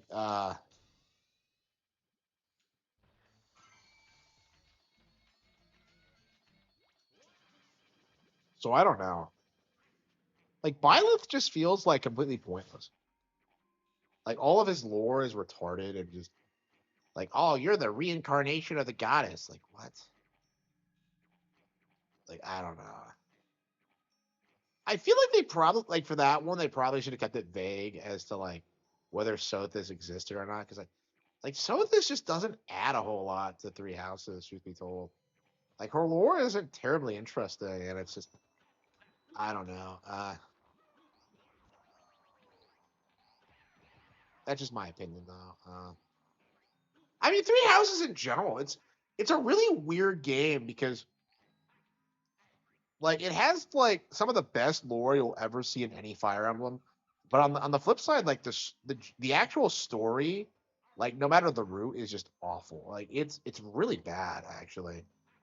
Like and like I was kind of surprised that game was as popular as it was, because it's not very good gameplay wise. It doesn't have a good story, but like, um, it nailed like the characters and like uh the the vibe. I think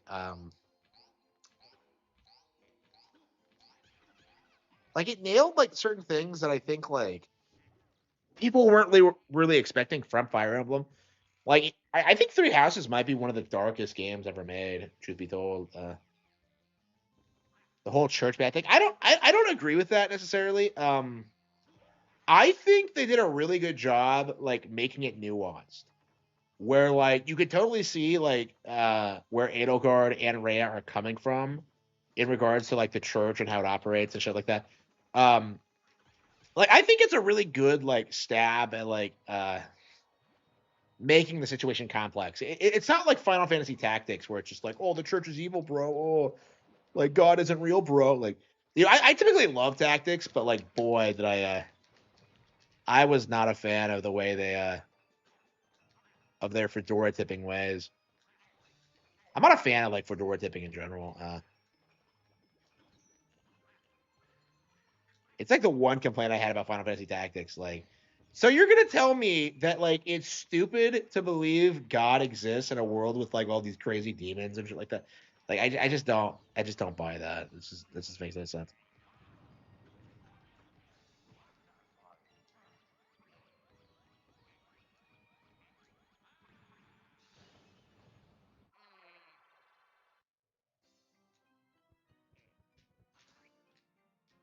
Yeah, Japan's not good at like tackling religious subjects in general. I don't know. I feel like most people aren't, but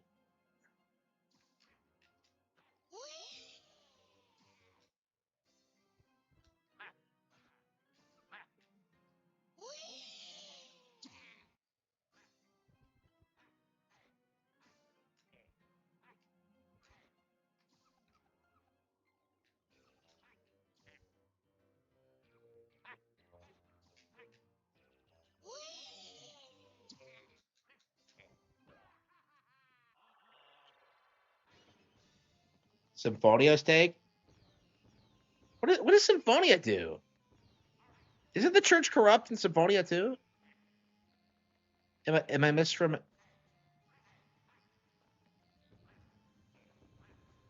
am I misremembering? I thought Zelos was being like used by the. I don't know. There's probably a lot of lore that I'm not familiar with when it comes to Symphonia, but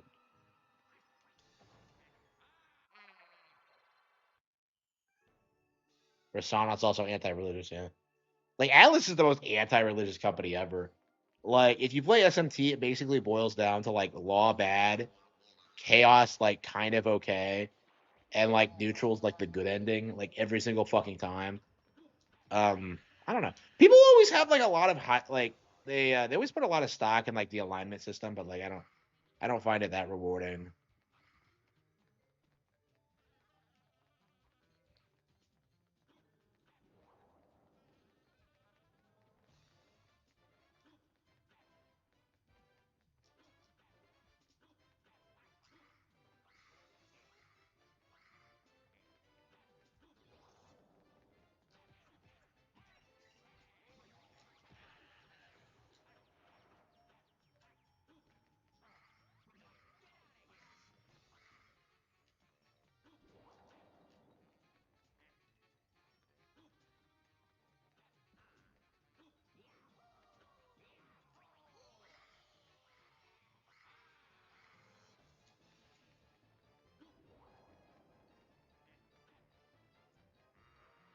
I feel like he's not under the hat I'm getting.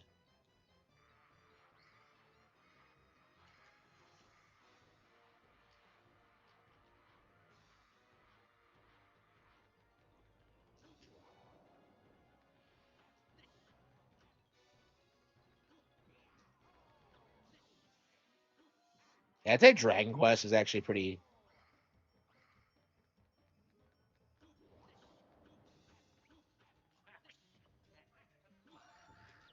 Oh wow, okay. You have to like he hides in the hat even after you pull him up. Wow. What a snake. This guy kind of reminds me of that like the top hat in like Yu-Gi-Oh, like in the video game arc. Who I swear we've never seen or heard of again. Apparently he's in like Kaiba's deck, but I don't recall him ever playing the monster. Like I don't know. I'm kind of confused.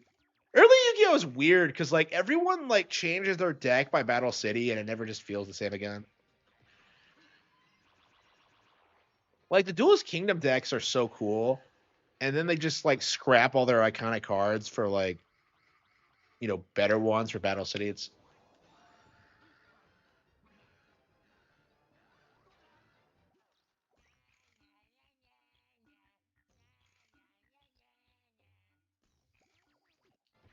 well, how is that based though? I don't get it. I don't understand what you mean.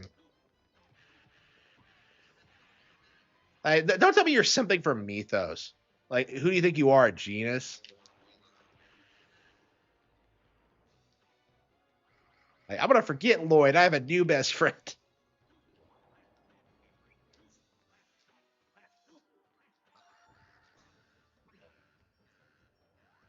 Zillia? Really?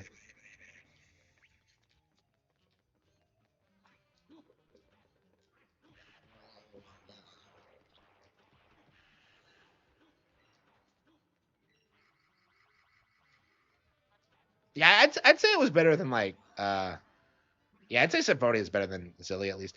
I have not played Berseria yet, so we'll be getting on that like next month. But yeah, I'd say I like Symphonia more than Zillia.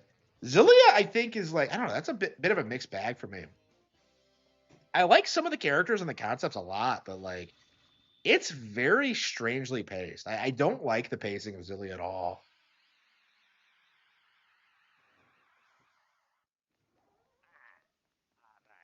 But yeah, I think we're gonna go back to Zillia at some point soon. I'd like to beat it before Berseria comes out, but I don't know if that's gonna be possible.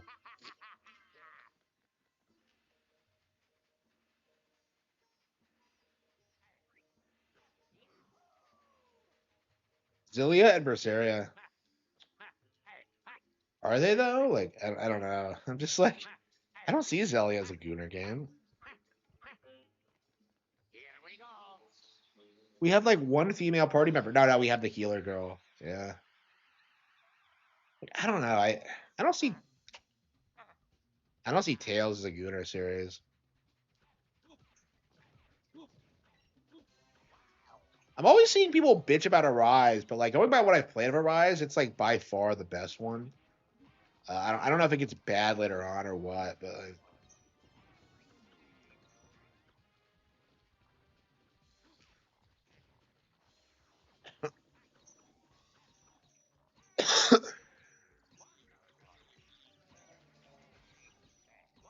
yeah, like so like people keep spurging out about it, and I'm just kind of like, is it just like the Awakening thing where like people hate it because it's so popular, even though it's like objectively like really good? Like I love Arise. I think when I finish it, it'll probably be my all time favorite, but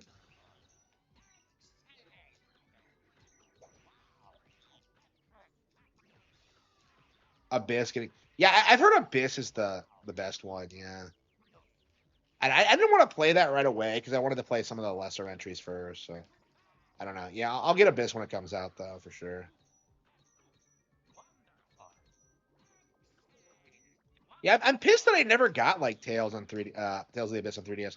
That was actually like the one like Tales game I thought about picking up at one point, but like I decided against it. Like for me, like the Tales game I really wanted to play was like Symphonia because like I'd been hyped on it so much, and when I finally got around to playing it this year, I didn't really care for it too much. It dragged on a bit. I didn't really care for the second half. It felt kind of pointless. Like I think if it like had a more reasonable second half, like you didn't need like Presea, you didn't need Regal, like I think Zella should have been your like final party member, and like the second half should have been like way like should have been way better. It just Persea is the worst. Yeah, she's so bad. I don't know why she exists.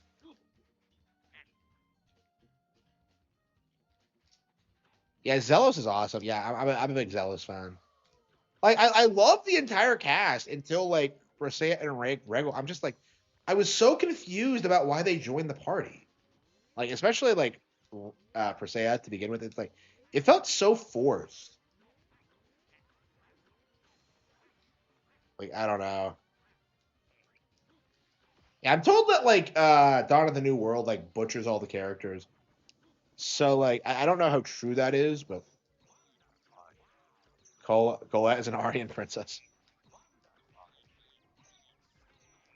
Yeah, I like Colette a lot. I've seen a lot of people bitch about Colette because of what a martyr she is, but like I really like her.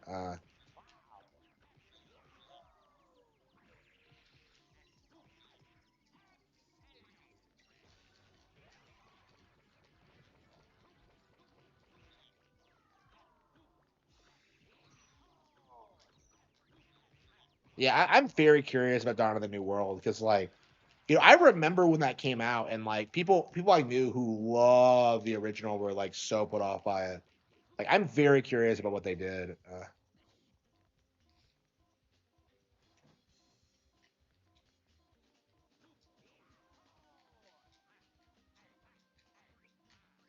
Yeah, I kind of find that I've got to get through Zillia. I don't know if I can balance that with like Guardians of Azuma though. It just feels like it's not going to happen. Yeah, there were quite a few Tales games on Wii, and then they just stopped putting them out. Like, I had no idea Graces was a Wii game initially.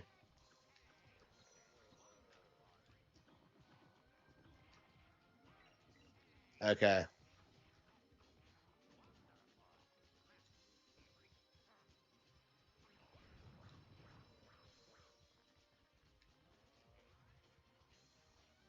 Yeah, I didn't care for Graces much at all.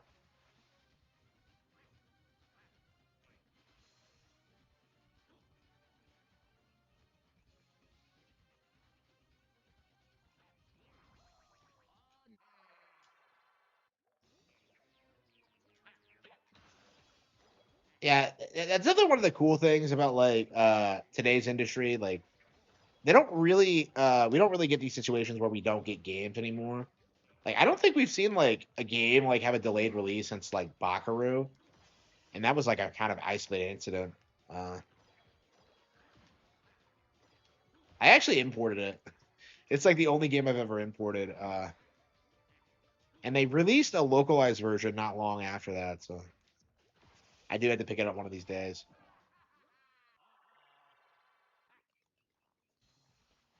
Yeah, I don't see Bakaru as a great game. I've seen some other people hype it up, but like I personally don't care for it.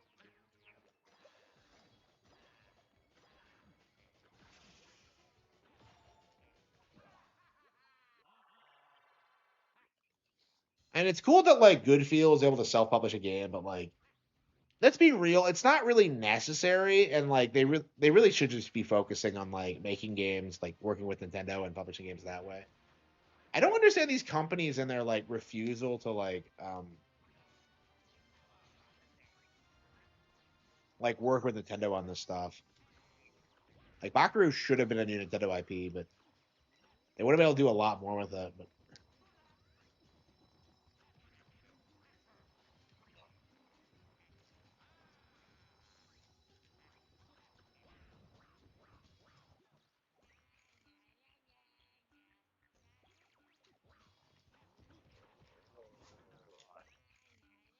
yeah, it's one. Yeah, I stayed up pretty late last night. I think it was like what streaming until like 5, or was I awake till 5? I don't know how long it was up, but like, uh,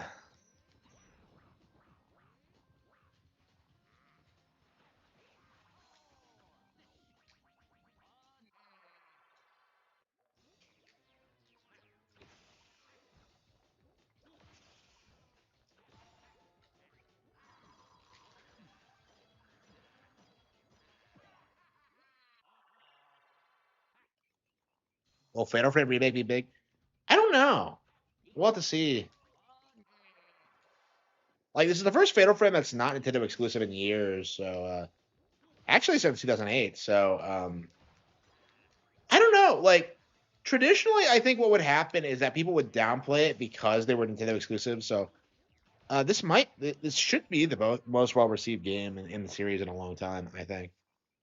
But I don't know how that's going to translate to actual sales.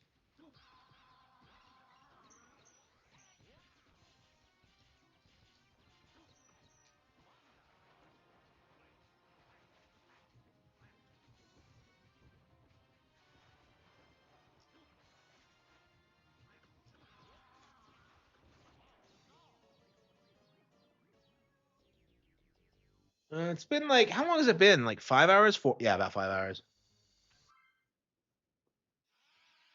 Yeah, I think we're done with Wario. Uh, yeah, Fire Emblem, I think.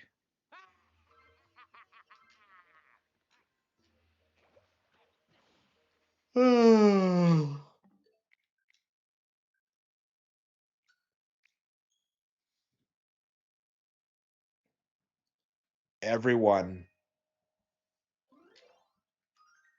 Yeah, like what are the other like who else posted their playlist for the year or their play log for the year? Nintendo Switch year end review.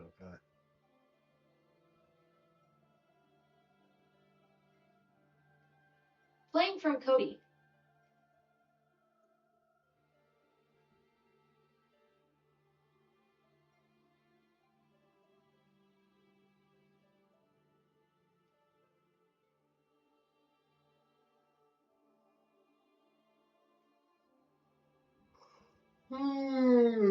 Wait, was I gonna look at? Oh yeah, Nintendo YouTuber Switch play-in review.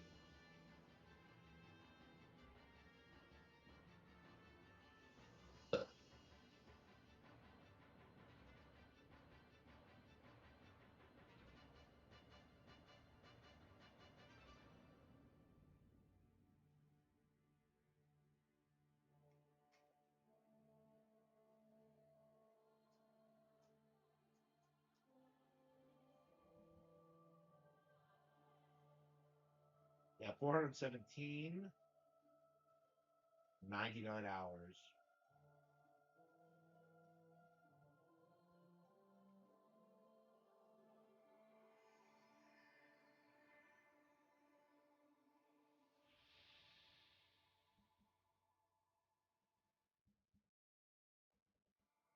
Ooh.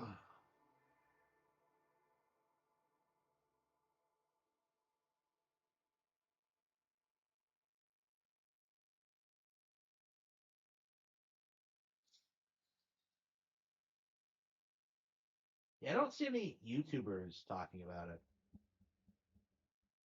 Angry Joe playing Expedition for 1 hour.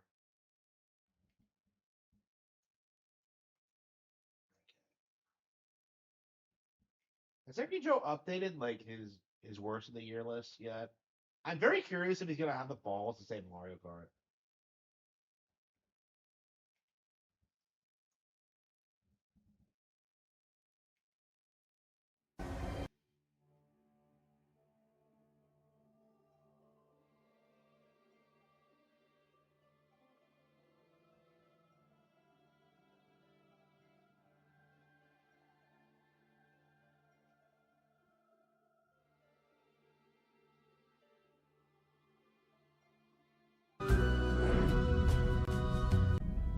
Hey guys, welcome to our review of a night of the Seven Kingdoms, the brand new HBO Game of Thrones. What? Another fucking Game of Thrones series? You've got to be kidding me!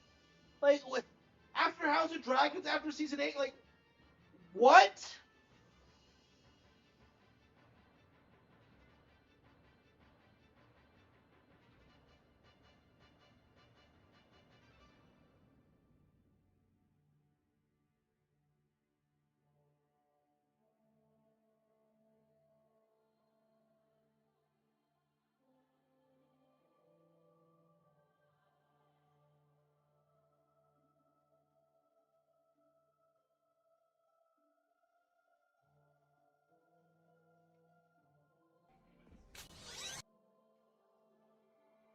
Ugh.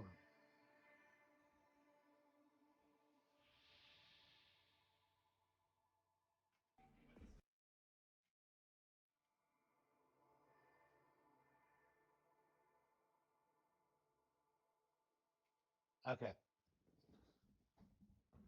Man, I am so sick of like the endless coverage of Game of Thrones. Like nobody fucking cares. It's a dead franchise. The books are never gonna finish. Nobody's ever gonna care about these shows. Like I don't want to hear about it again. It's just stop it.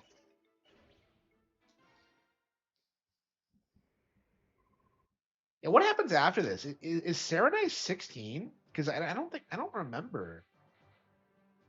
I guess you got a Dane 17? Okay. Jill, Zharg, Marsha, Nephany, Leith, Selena, Boy, Soren, Azure, Makalov. Okay, that should be fine.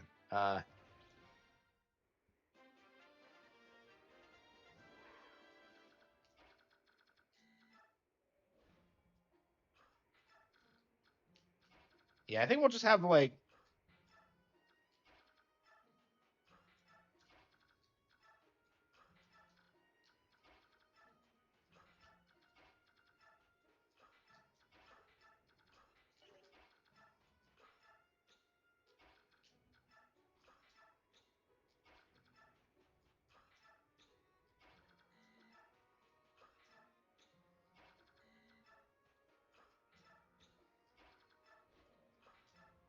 destroy TV. Yeah. I don't think that's an unreasonable thing to say.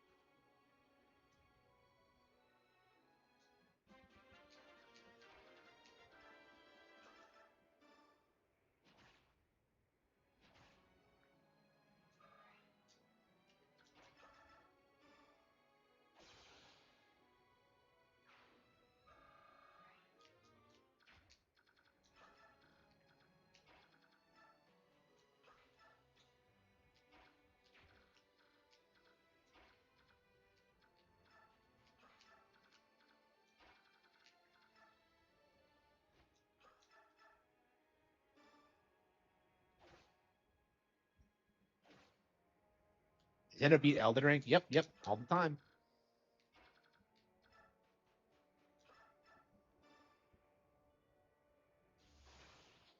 Yeah, so the Lagoons aren't like whenever you go up against an entire army of Lagoons, they always like transform at different times, and it's like, come on, bro. And they do transform, they're not as good as your Lagoons, and it's just like, come on.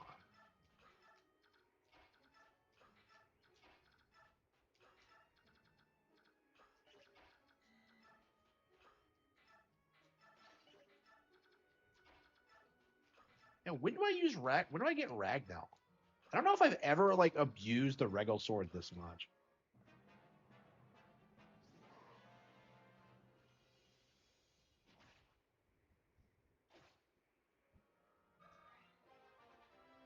Curious if I can get Jill up to like. Oh, come on. Robbed.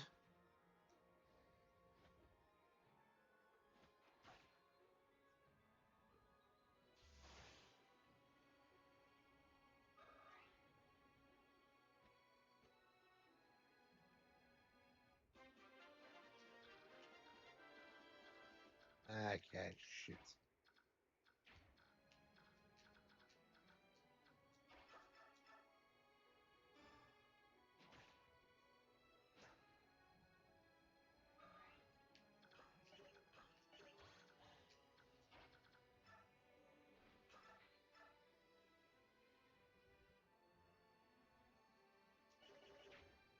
Uh, yeah, he doesn't go that far. Let's just kill the pussycat.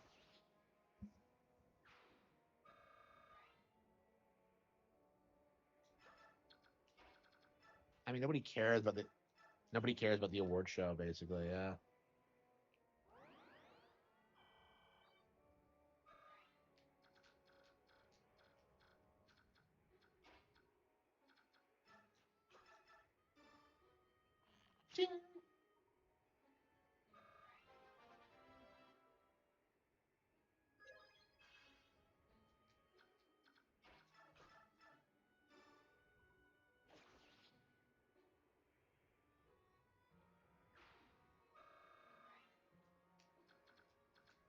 That's pretty cool. That's pretty cool.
Yeah, so none of these lagoos have like say extra attacks, right? They don't have they can't do like range moves and like it's just why is she still glowing? Oh yeah, yeah, okay, wait, she can't move again. Okay.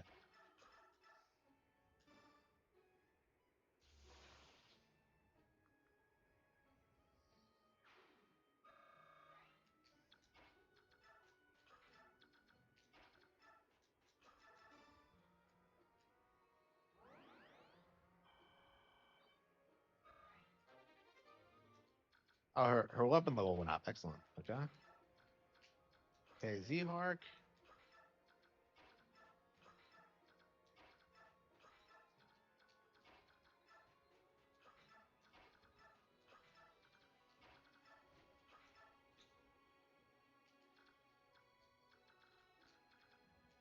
I guess we could just kill this guy before.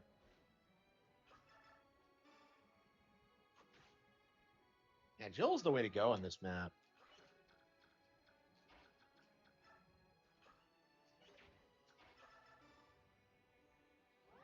Toho? No, I never. I don't give a shit about Toho. Holy shit, wrist leveled up. So is light magic good?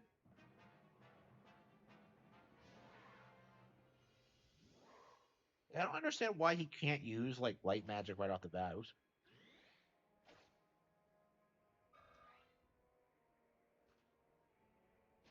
Actually, if that second cat comes, I'm fucked.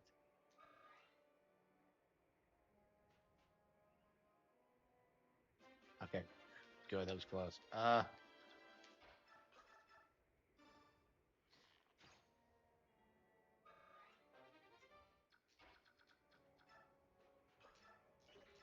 They can't move very terribly fast. So what ends up happening a lot of times that you just kind of hang back and the trinity of waifu games.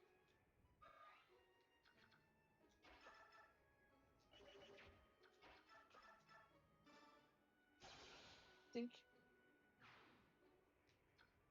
Yeah, let's get Z-Hark back off.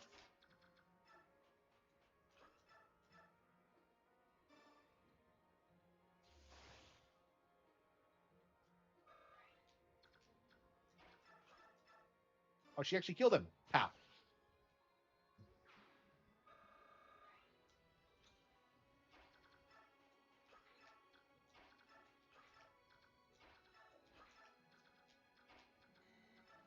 Yeah, as I recall, like Sarandai's Force goes on so long and it's so brutal that I believe a lot of units actually promote during that chapter. And of course Ike promotes at the end no matter what, so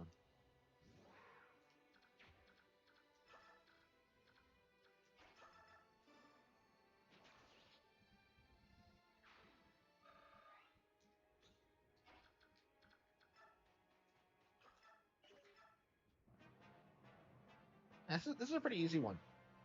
This is probably the easiest set of chapters in the game. I mean, I guess it's like gearing you up for Serenus, but which is brutal. It doesn't fuck around, but yeah. So what ended up happening last time is that like Marsha died right when I was about to win. So because I sent her over with Leith instead of Jill, and like honestly, that's probably a bad idea. If you're gonna send any of them out on their own, like you probably should just use Jill. Marsha's kind of like Mia, where you kind of want to use her as like the cleanup crew. She's not like a frontline unit, but okay. Uh,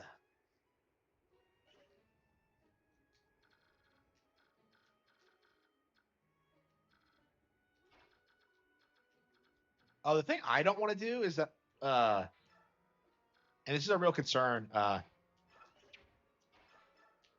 You can fuck up and go on that square with. Okay, so if you try and like recruit Stefan without having without using a Laguz, like he'll just give you the scroll and leave. But why a Laguz, like specifically? Trying to think of it, because like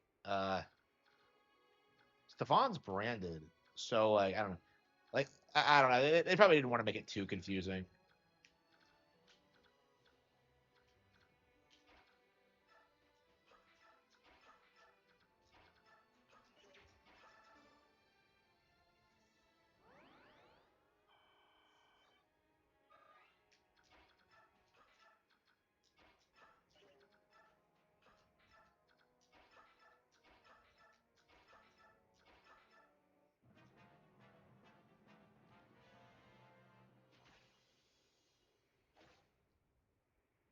Yeah, she's still not doubling it.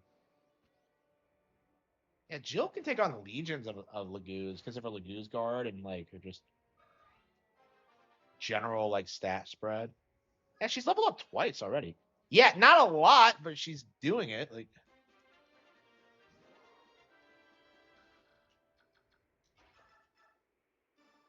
yeah, I think I'm gonna have just clean up here and then have Jill just move on. Just have Leith move on.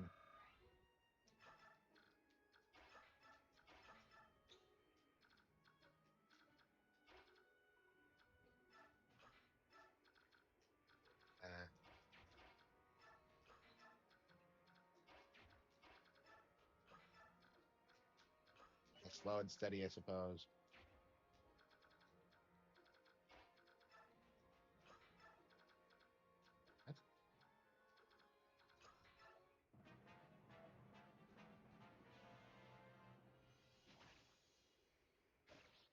I know, yeah, that was terrible. Yeah. All right, we got him.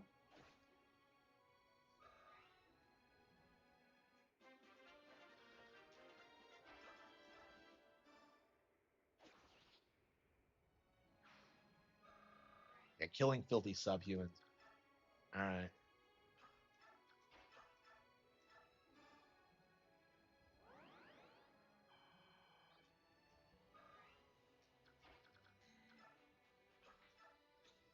So like, so how does it work exactly? Because like, I believe if you try and use Jill against her dad, like without like a proper like support chain, she'll like turn on you. I don't necessarily know how that works though. And honestly, I feel like typically like just don't have Jill fight her dad. Like, that just seems unnecessarily cruel.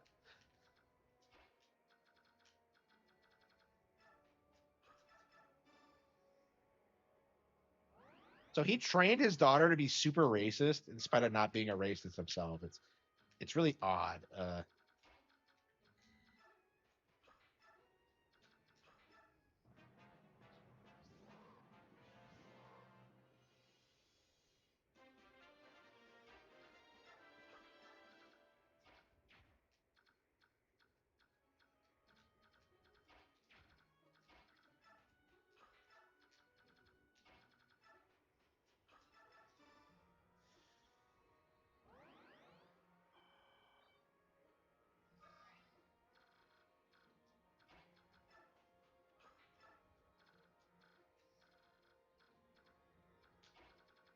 Jill has like insane mobility.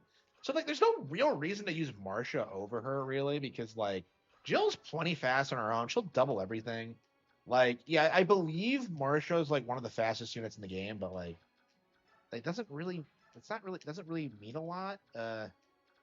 Look at these. These guys like transformed, and now they can't do shit. Okay.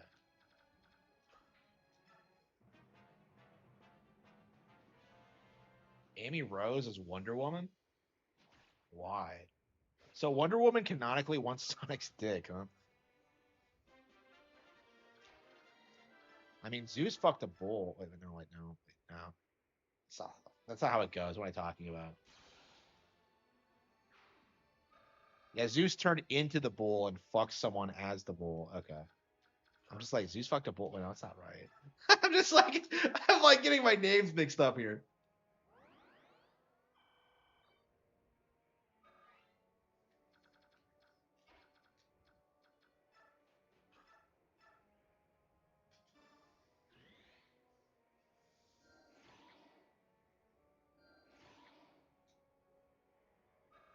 Yeah, you get so confused because like you have like my like continuity and then you have like actual mythology and like I hate to say that that I conflate the two, but like I think it's unavoidable. Like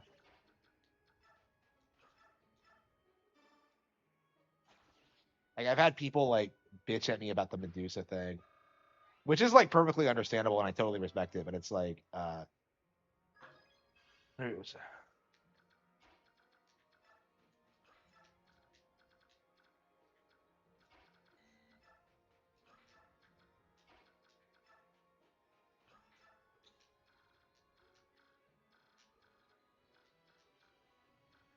this guy's just gonna stand there and not do anything.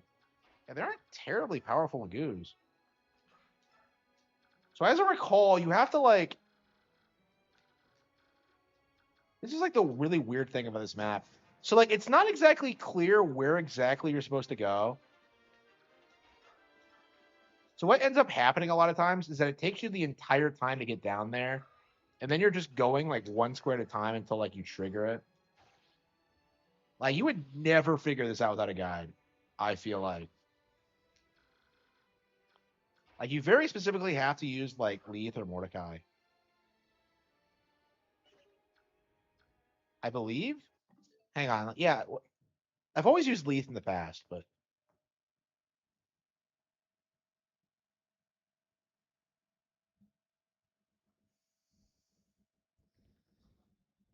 yeah, the bear moment is the bear is unbelievably cringe.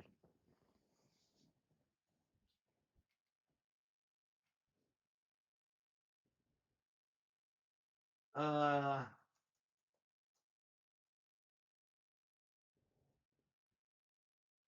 yeah, Leith or Mordecai.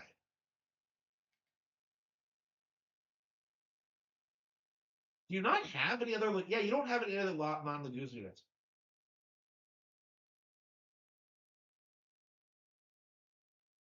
Well, I think the reason for it is that like Stefan supposedly is descended from like Sloan, like the Beast King from like the ancient past. Uh that's probably why you have to use Leith or Mordecai. You don't use Soren, which is interesting.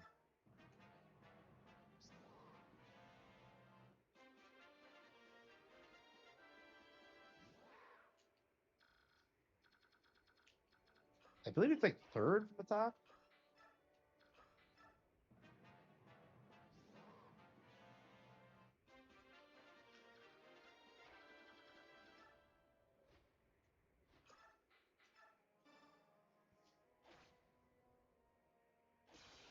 In Radiant Dawn, they actually allowed Lagoos to fight while in human form, and I don't understand why they can't just use like weapons or the like they just refuse to do it.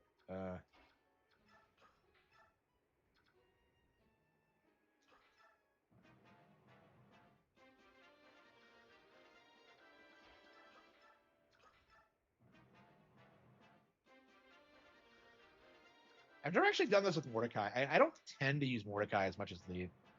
I think I did it my first playthrough quite a bit, but like I don't know. I lean more towards Murim for like the for the Tiger Lagoos because he stays perma transformed. Yeah, Murrum's great.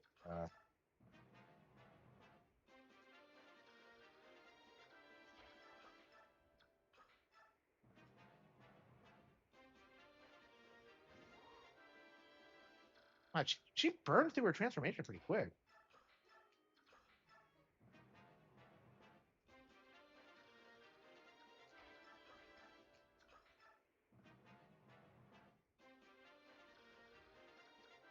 Like I said, you would never figure this out without a guy. So not only do you have to have Leith or Mordecai do this, like it's a very specific square. There we go.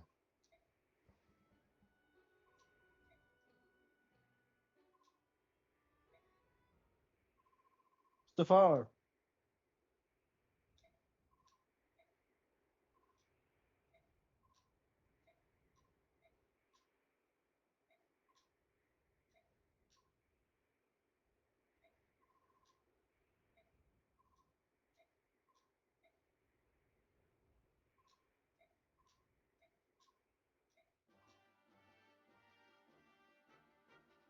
I'm interested in Gallia's Beast Tribes, yeah.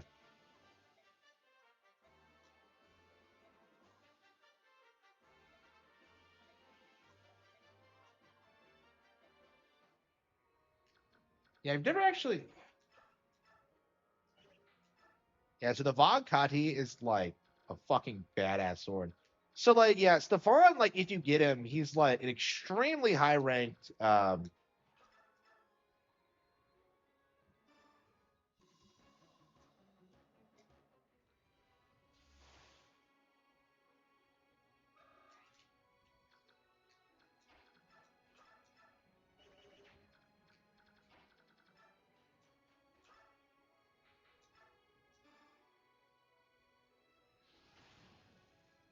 Morm's pretty tough. Yeah, my first playthrough, I remember I really abused him. Oh, he used longbows now. Excellent.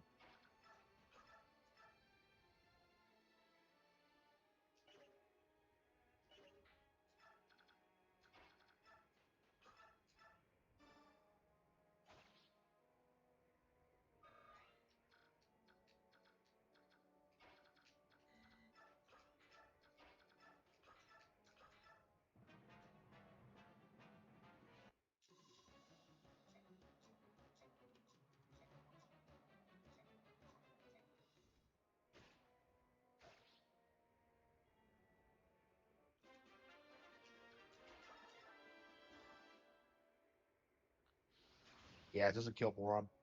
Is Moron the only boss that's like recruits afterward?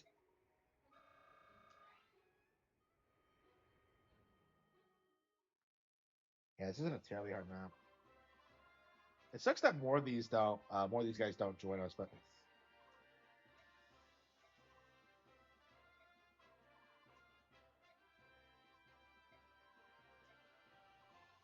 come on. So for some reason, Soth and Tormod are best friends, and it just you would never figure that out unless you do their support chain. There's no reason to use Soth, and there's no reason to use Tormod. Like he's not as good as Elena or Soren, so what's the point?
Okay, so Sarah is 16. I thought it was 17, but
oh come on.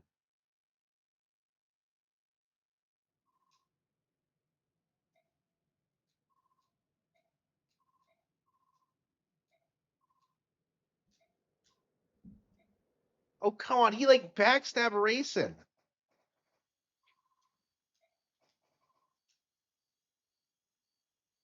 Not pretty.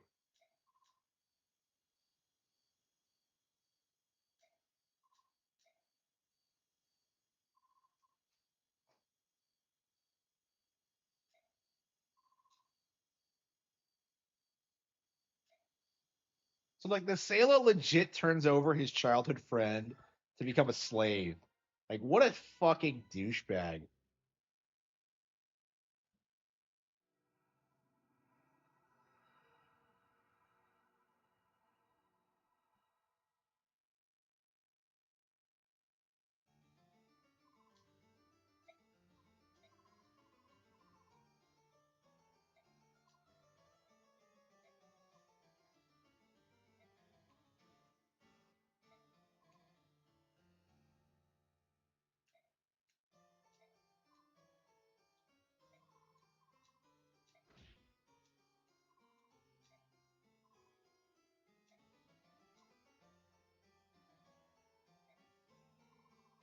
This guy. Oh.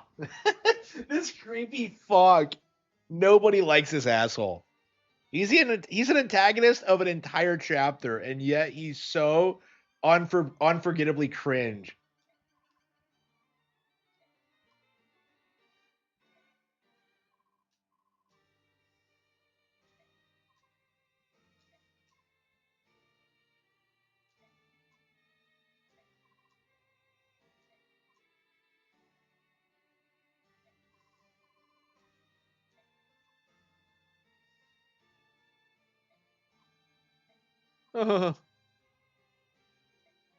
Wow.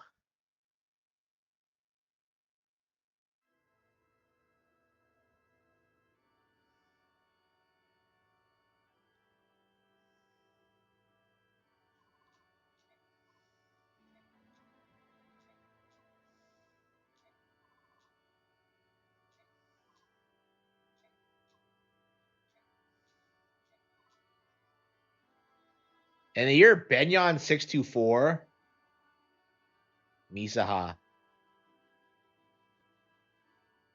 Like, wasn't the didn't the goddess go to sleep 1,000 years ago? How long has the empire existed? I don't know. But yeah, anyway.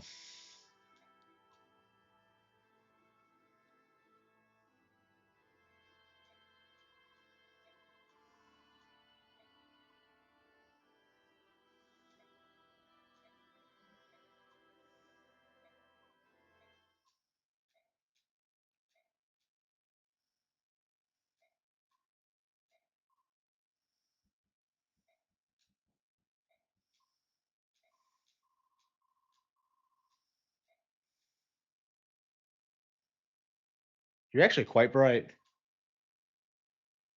Soren did it. Soren figured it out.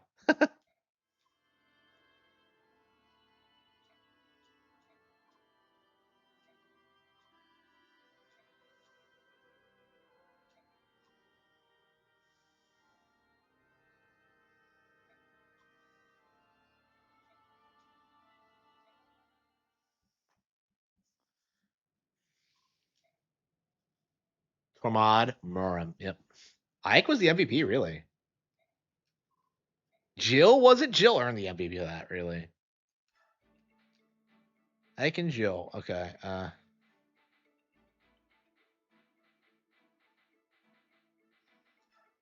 Yeah, I don't think I'll use Stevan. I love Stevan, but like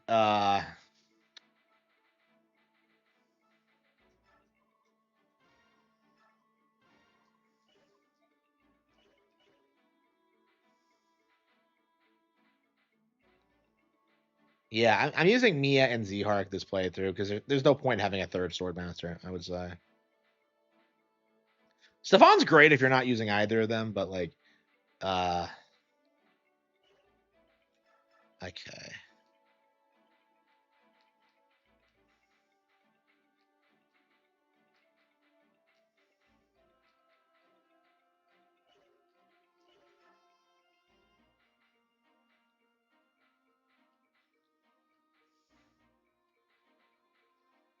Boyd, Rolf, Mia, Riss, Boyd, Soren, yeah. Yeah, so Soren's other support conversation with Stefan. So I don't know if we'll do it this playthrough. It's easily missable because I think most people would do him and Ike first, but I would say that's like one of the most important ones in the game because it really goes into deep lore about like Soren and so yeah, so Tormod. Yeah, Tormod's a pretty important character in part one of Radiant Dawn, but like yeah, in this he like does nothing. It's really odd.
Stefan.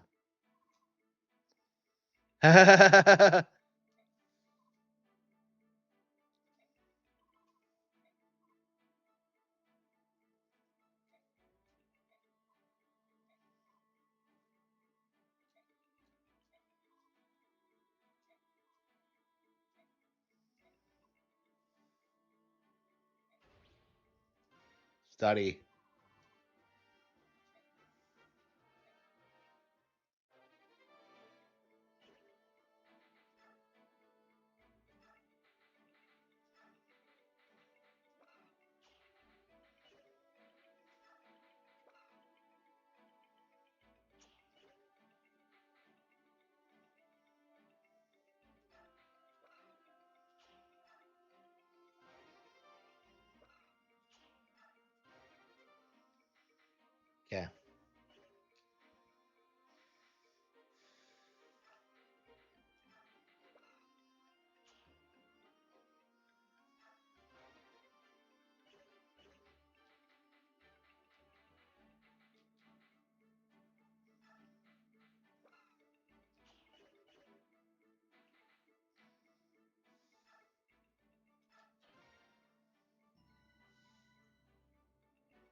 Yeah, I don't think he can learn Aether until he becomes a Lord, so.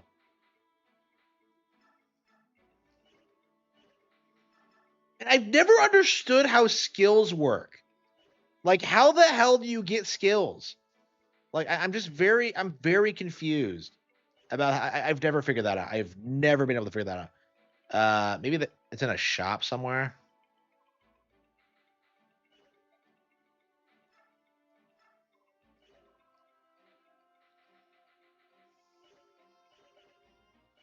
Oh, okay. If this is the okay, that's right. Yeah.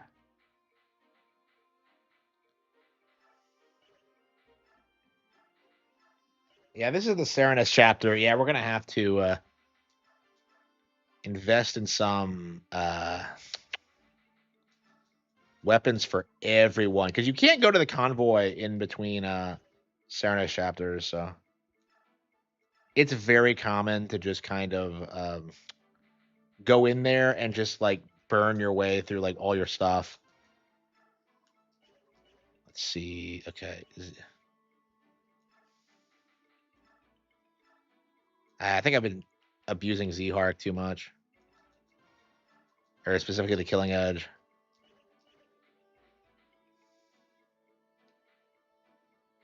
Okay, Slim Lance. I don't know why you would ever use a Slim Lance compared to the unless you like desperately want to double someone.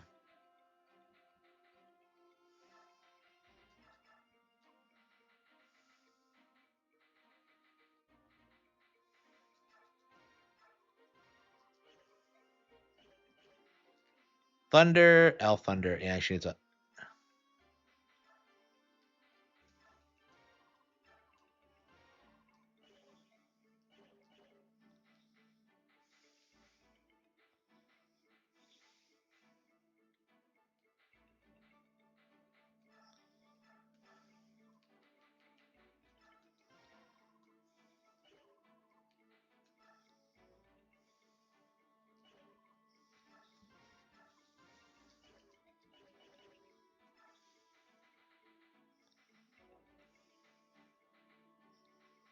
Okay, I think everyone's good. Oh,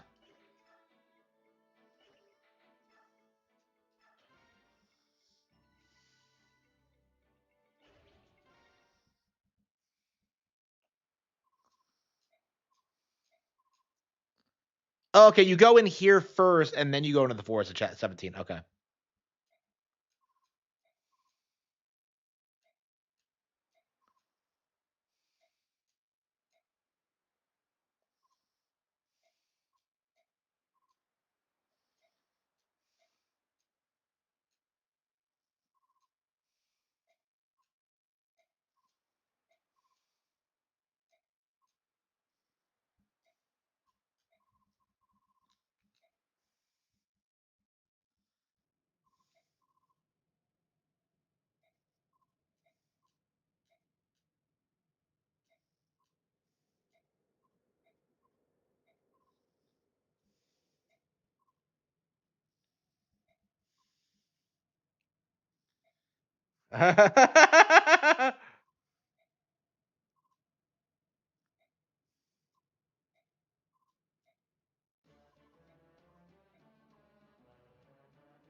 He's declaring war on me, even though.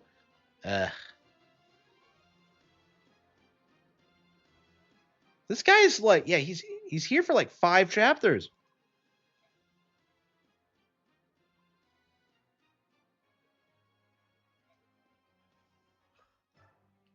Okay, Jill, Z-Hark, Marsha, Rolf, Neffany, Leith, Mist, Elena, Mia Boyd, Soren. Shit.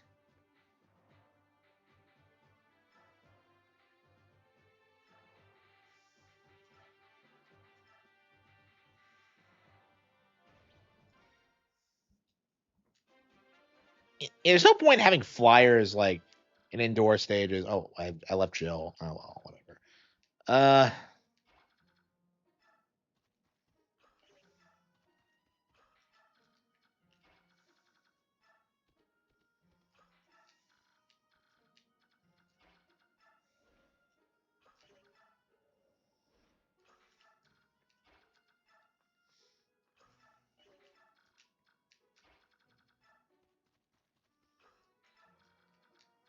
Yeah, that game's already been forgotten, huh? Like that was supposedly like the best Battlefield we've gotten in years, and now nobody's talking about it. Yeah. How many Game of the Year awards did it win?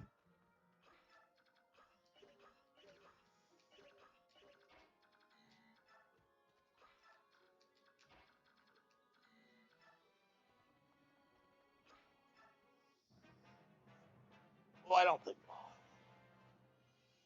It's like a terrible. It's a terrible.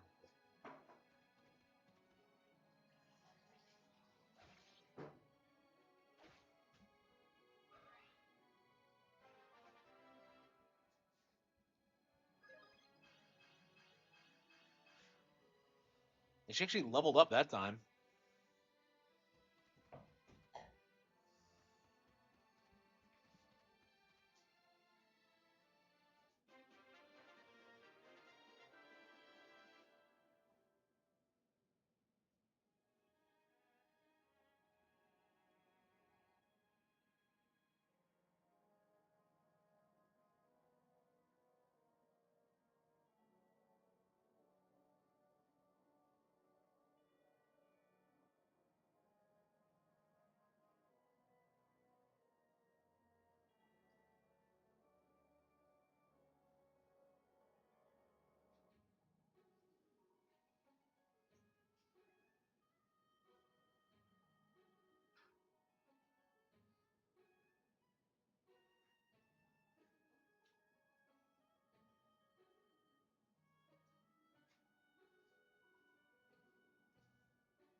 The GTA YouTuber scene isn't a thing now, is it not? I somehow doubt that.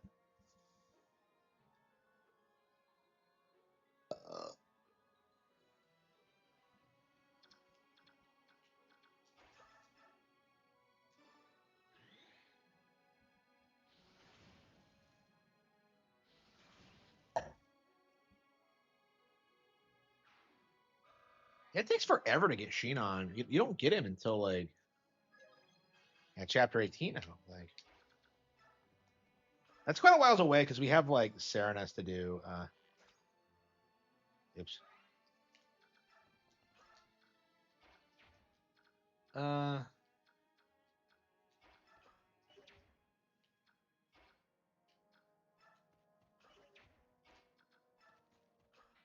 I'm actually yeah. So I'm not using Ike. I'm like doing this thing where I'm like grinding his and Leith's support chain.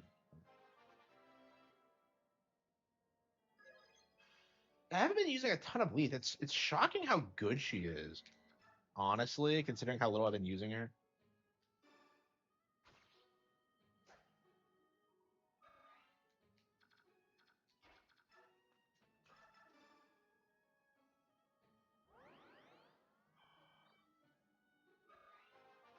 Yeah, yeah, Mist is leveling up.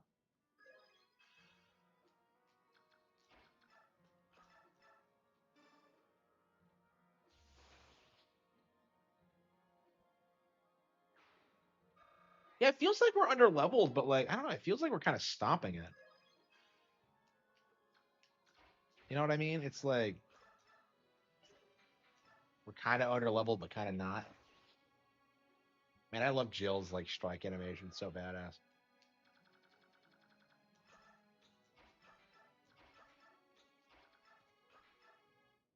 Oh, I don't have a thief with me. Ah, well, it doesn't matter. Yeah, worrying about treasure doesn't really matter in this game. Yeah, I don't give a fuck about these. I don't like using them. They're kind of annoying.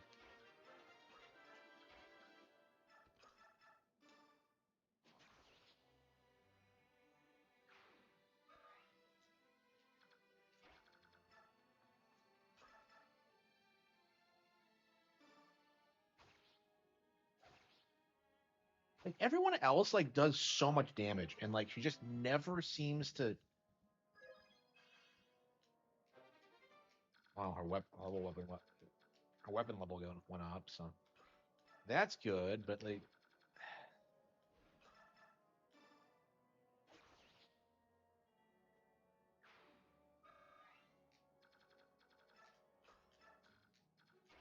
ever since the Ashford level, we haven't been struggling much.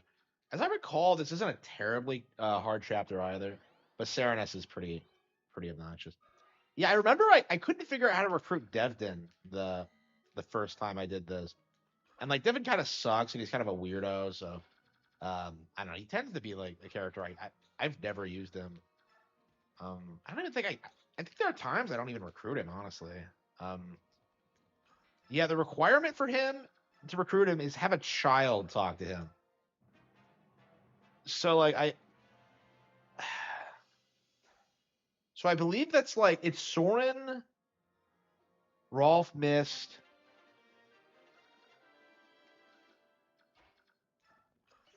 Yeah, I don't know who can do it. Let's see. Soren can do it for some reason. Let's see. Fire on them.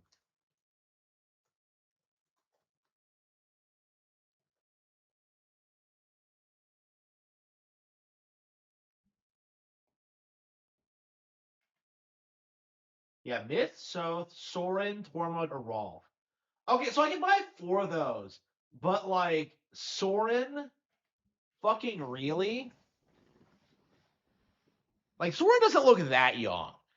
Like I don't, I don't know. I just don't buy that. That's not that's like one of the weird things about this is that like fucking Soren, like Soren, really? Yeah, I don't know. Like for me personally, I prefer Astrid to Rolf. Like I know that's kind of a controversial thing, but like that's how I like using archers. And if I wanted a standard archer, I would just use Shinon. So like, I don't know.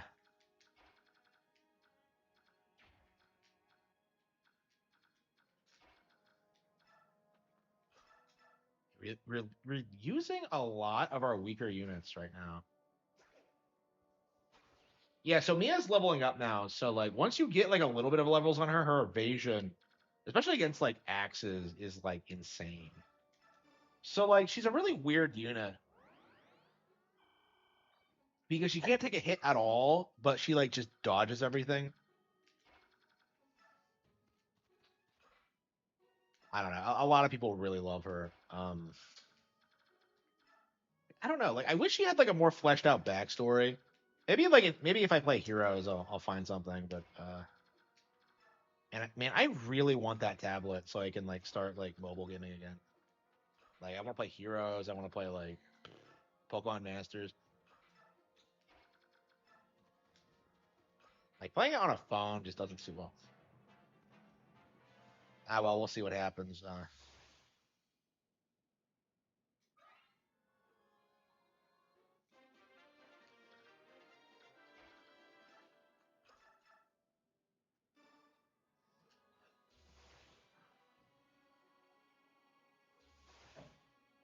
Using mages against other mages is like the most worthless thing ever. Right? It's like a complete waste of everyone's time. Why are enemy mages so good? Like I swear my mages never do that much damage. Like never.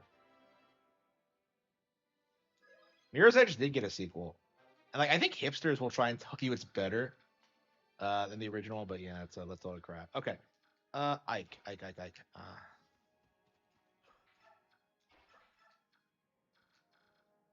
Let's keep Jill back.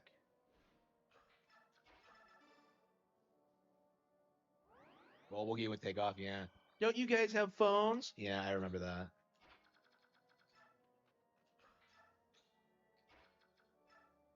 Yeah, even their shills didn't like that. That's how bad of an announcement was.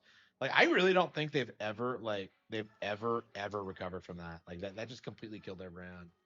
Like they've done Diablo 4 and like nobody cares about it. Like honestly, like Diablo 3 felt like the end with like the with like how controversial it was. But like 4, it feels like nobody talks about it. So like it's very interesting how this happens.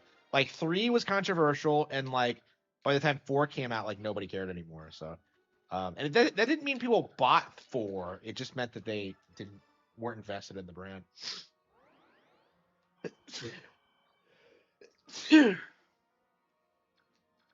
Yeah, I really should have brought a thief. I don't know what I was thinking. There's some crazy shit in this area, but I don't know. I don't mess around with like any of this stuff. And honestly, it's just a waste. Like, just get EXP, just have like good weapons. I feel like the best thing to do, like, I feel like the best weapons you can just like forge anyway. So, like, I don't know. I'm not too keen on like going treasure hunting. It's a waste of time, honestly. Like, what exactly am I gonna get out of it, really?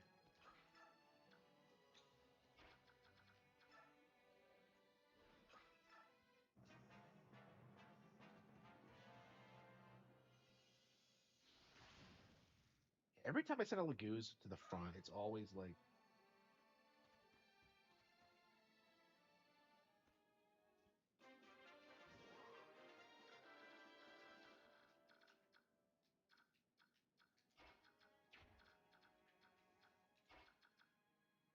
yeah, I think we'll just have to Jill and Z-Heart just take care of these guys. Let's see.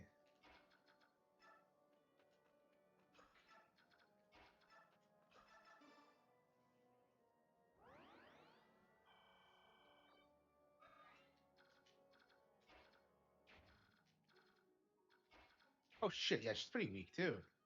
Uh, Weak.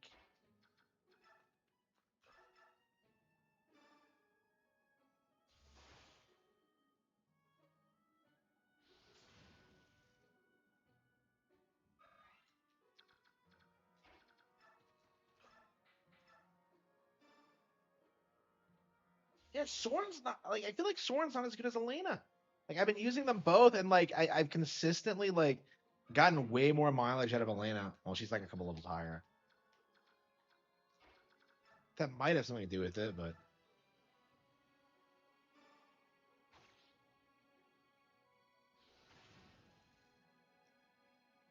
think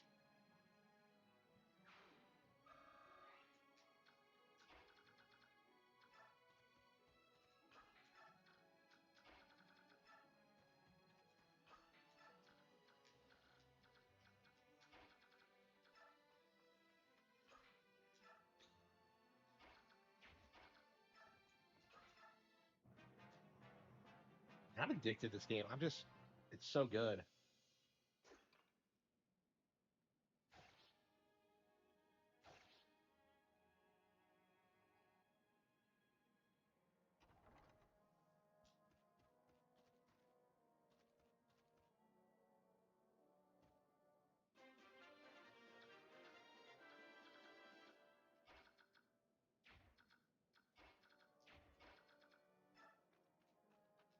Huh.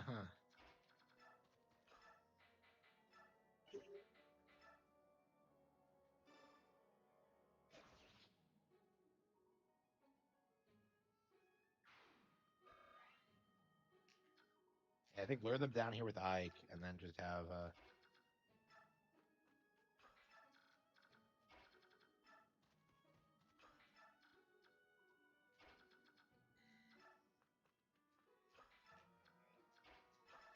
let's heal her.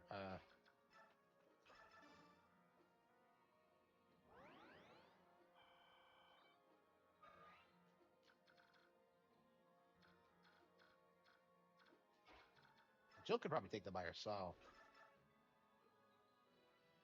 Nah, let's have some backup.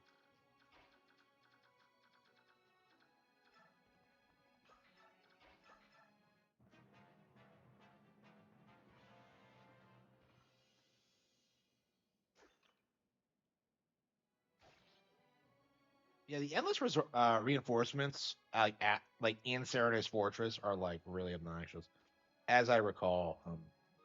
Are the maps shorter in Serenades? Because like it's a part thing. It's really brutal, but like I don't remember how long the maps are. Like I don't. There's a lot of things about that like air that chapter that just are just kind of annoying. You know, Ike is he's useless because he has like Leanne on his shoulders, and that like halves his speed. It's treated like a rescue, so like you can't drop her or hand her over to anyone else. So it's like Ike, who is by far your best unit, is just unusable for that like entire four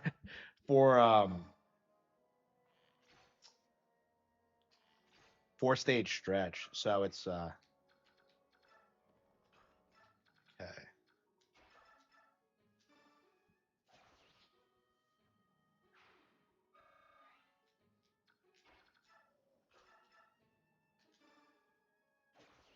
Excellent.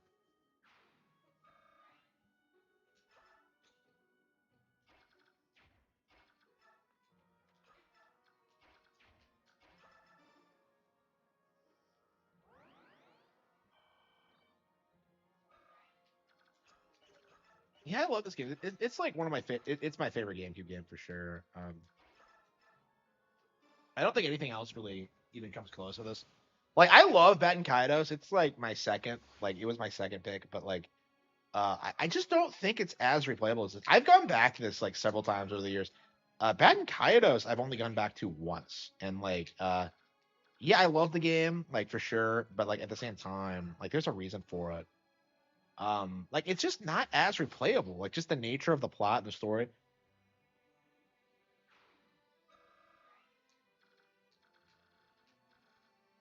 Okay, let's keep advancing.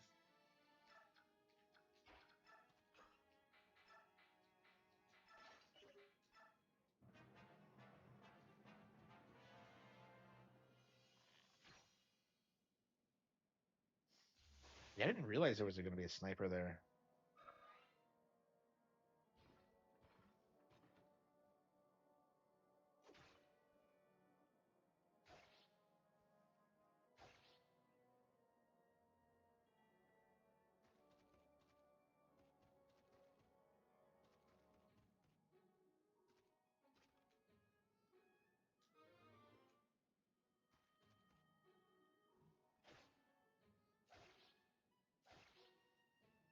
Zerg's pretty good.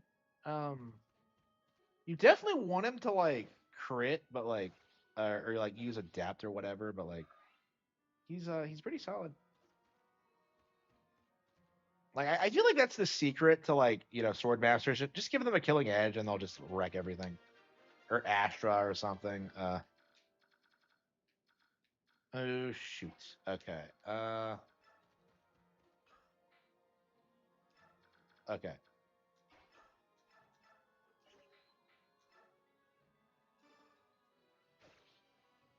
Fucking really. Uh.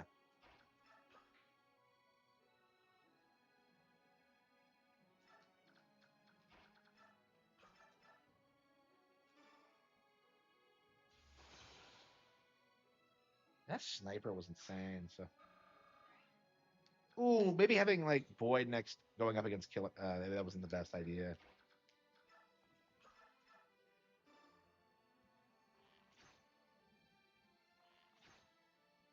Yeah, so Astrid like levels up quickly. She doubles things. Like I don't understand why you would use her. Okay.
Let's see.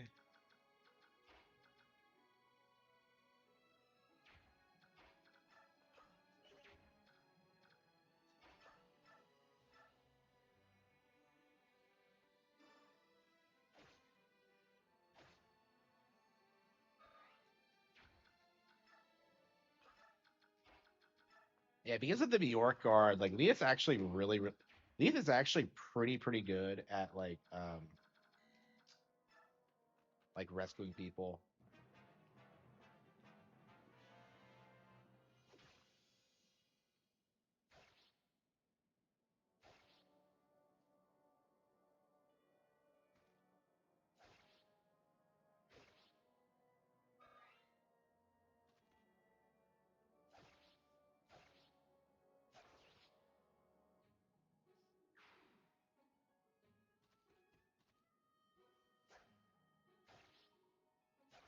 Ike has a tendency of just wrecking everything that crosses his path.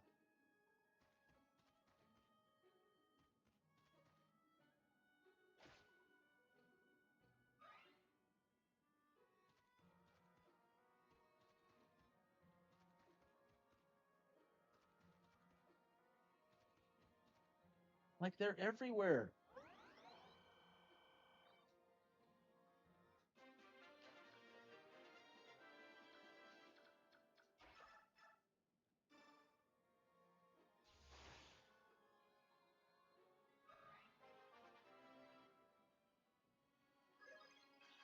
Yeah, I think we're gonna have a lot of promotions after Serenos, which I think is actually pretty typical. But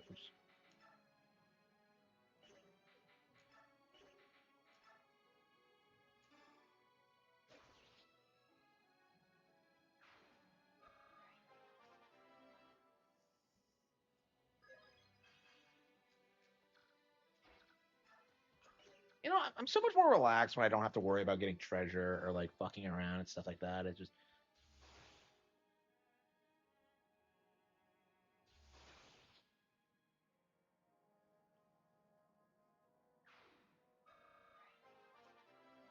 now look at all these level ups. Yeah, everyone's starting to become little beasts.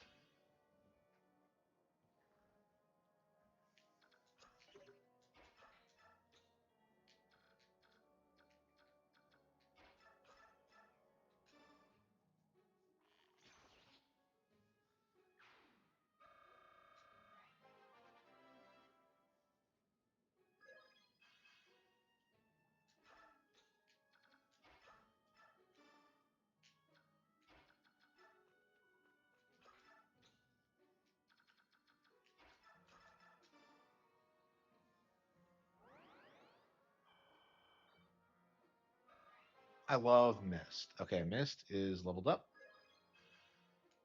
Excellent. Wow, her strength stat, that's no good for her. Okay,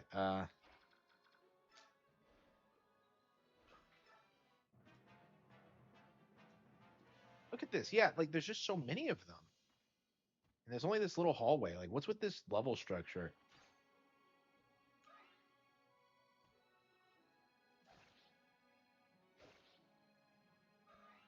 Yeah, Boyd might be beasting it up a little bit too much.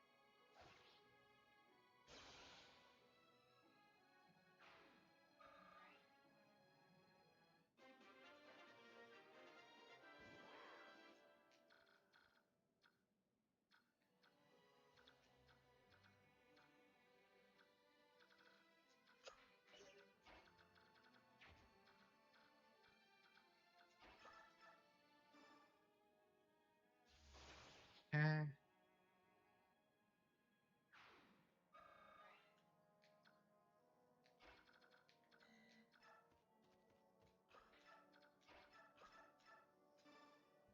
Yeah, way to go, Boyd. Yeah, so like at a certain point, Boyd becomes a beast, and it's just crazy. Okay, Boyd the Beast.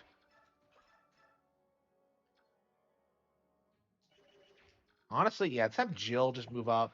Oh, she can't get the fuck. She can't.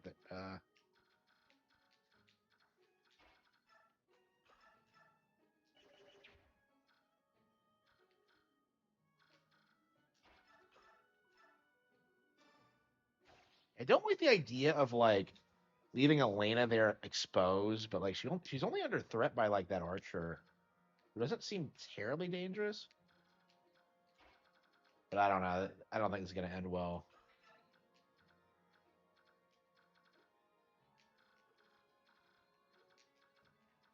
Yeah, if I try moving Soren forward. No, I guess we could do it.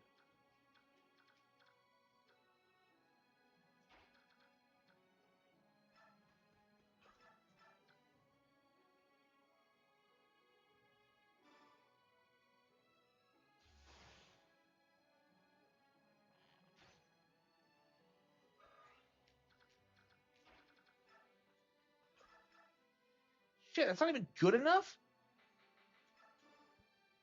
Mia sucks.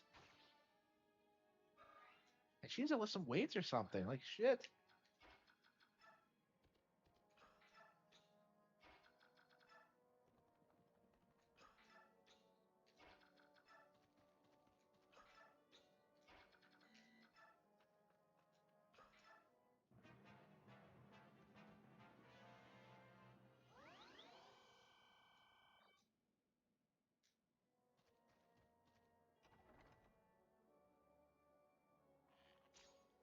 He's not attacking Soren for some reason.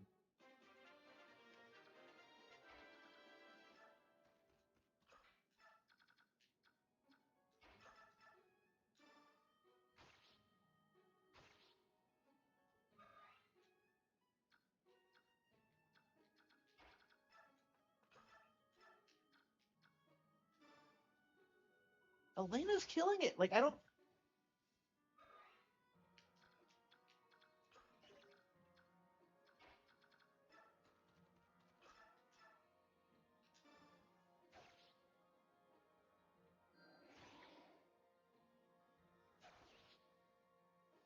Yeah, we are definitely going through Fire Emblem 7 and 8 after this. I am just so addicted to this right now. I mean, like I've always preferred this game over. Oh, that was not a bad. That was not a good. I'm getting careless. Yeah, having Jill do that was not the best move. Uh,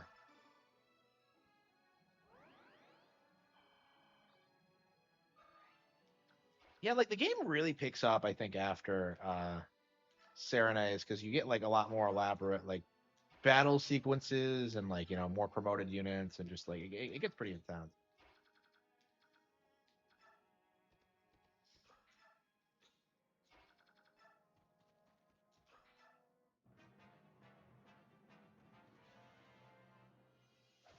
Ah, shit, no.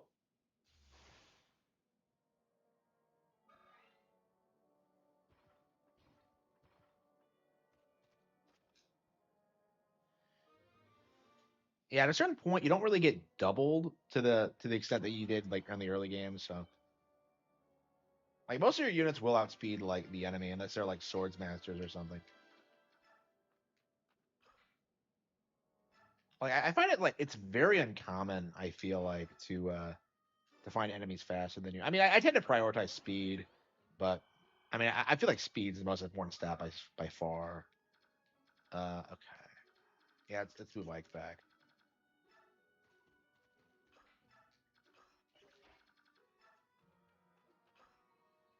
What does this have to do with Elden Ring? Nothing. What are you talking about? Who was talking about Elden Ring? Okay. Okay. Leaf. Okay.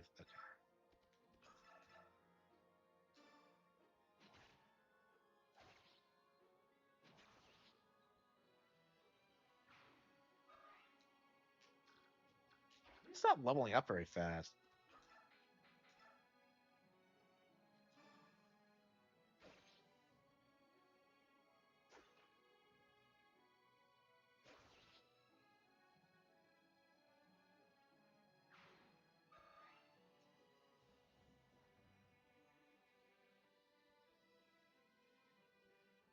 Oh, really? I thought I changed that.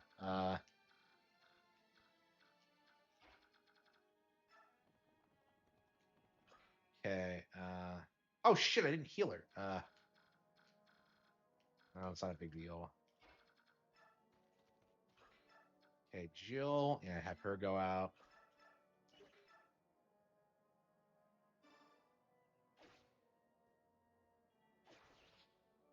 So how old is Jill exactly?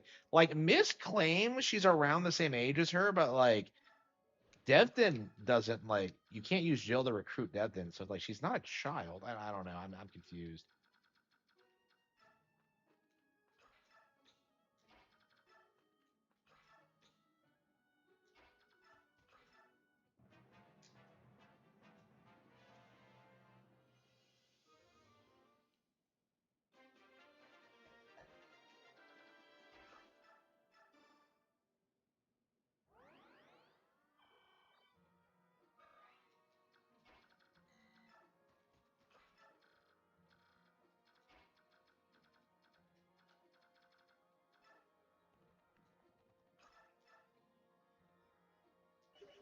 Asher needs to heal a little bit. Okay. Ike needs to heal a little bit too. Okay. Ike. Oh, Elena. Shit. Yeah, right. Elena's fucked up. Okay. Soren's good. Mia's good. Jill's reasonably good.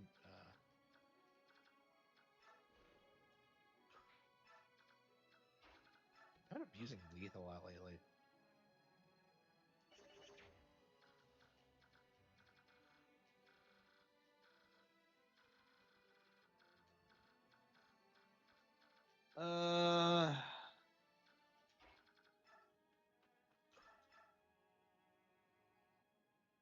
What's with these like?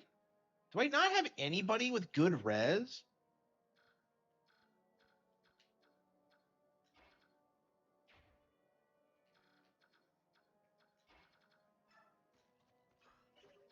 Everyone I send to attack just kind of.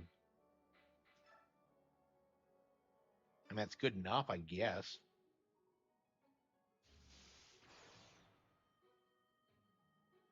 Everything else is like taking out all my HP like right away. It's crazy. You have 18. Yeah. I think Boyd's gonna promote next chapter.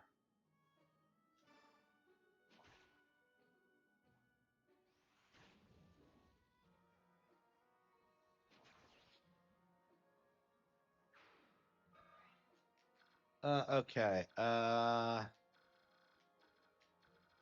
Nephany. Yeah, I think we're gonna have Boyd the Beast, like take him out.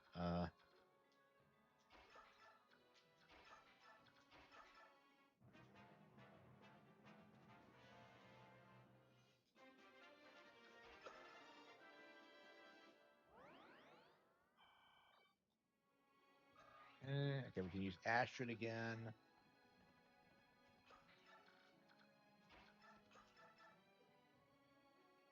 Yeah, let's back off.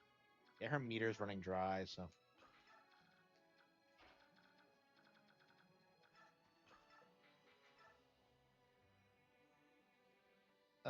Yeah, let's get Boyd healed before we go crazy. Okay, so he's using a lance. I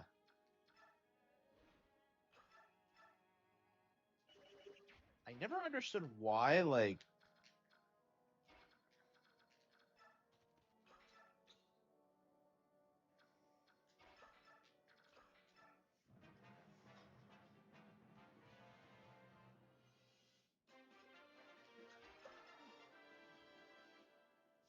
Yeah, bosses in this game are like insane. They're like always way stronger than you. Like Ashnard is like brutal. Like nobody besides Ike can even really scratch him. I think you can use Nasir. I think Nasir can do it, but like, um, yeah, you either get like Nasir or Ina, depending on what you do. And I actually don't remember. Uh, I do not remember exactly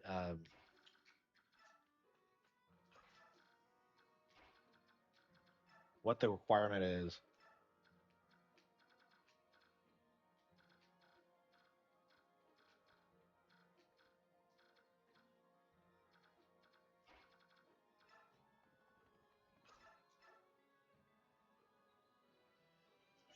Like, he's just too strong. I can't use anybody on him, I'd say.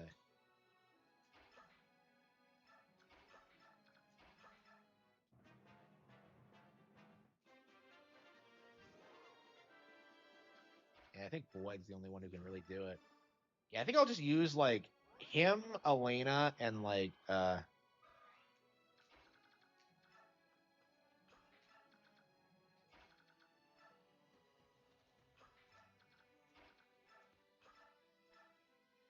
look at that. He's almost gonna one-shot Soren. Like Soren fucking sucks in this. Okay. Okay, these guys have lances. Yeah, we'll send Neffany down here. Jill down here.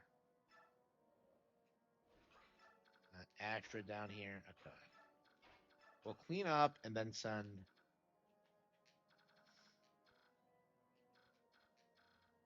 Yeah, so Devon's thing apparently is that he's retarded, but he's super strong. I think. I think some people. Oh shit!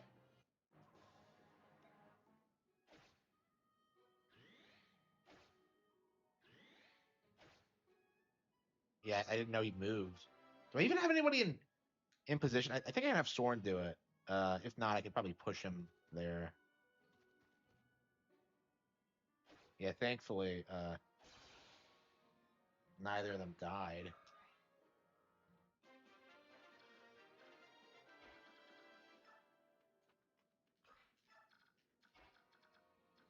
Let's see what Soren says.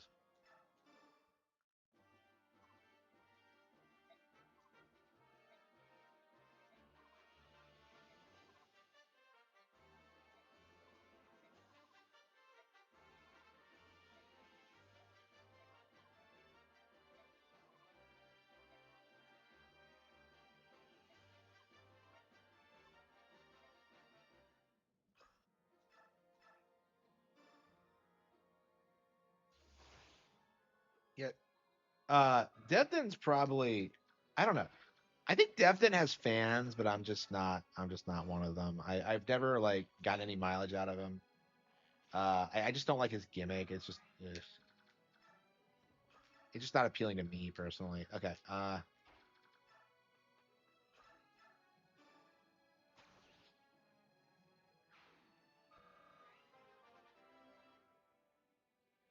Like what I also don't get is like why does he change his name to Danved in like Radiant Dawn? Like I don't get it. Like do we ever have like an explanation for that?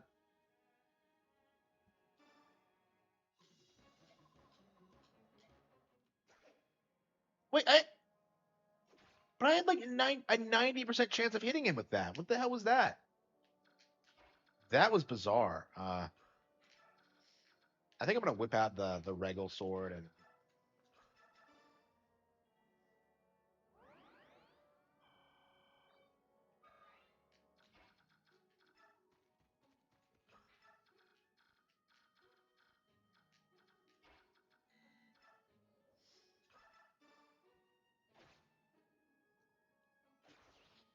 yeah, just kill the priest for no reason.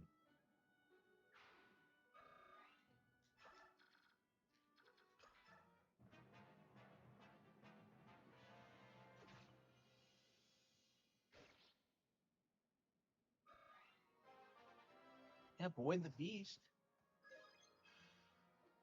Yeah, I think I can have Ike finish it. If not, like Elena could step in and I don't understand how I missed with like a 90% chance of accuracy. That's like insane. That's like very unusual because like the game is actually it's kind of slanted in your favor. So like 90% for you and 90 like it's a little bit like slanted in your favor like statistically. Okay. Uh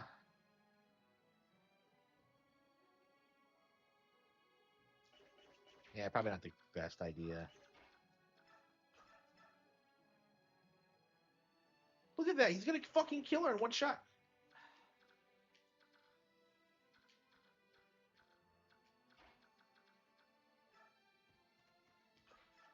Maybe Devton can do it. I don't know.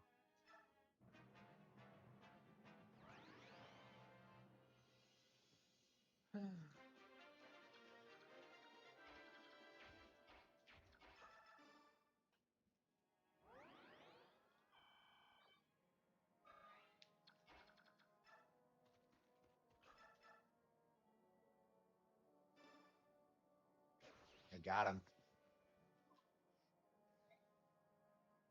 in this evil. Interesting how he like.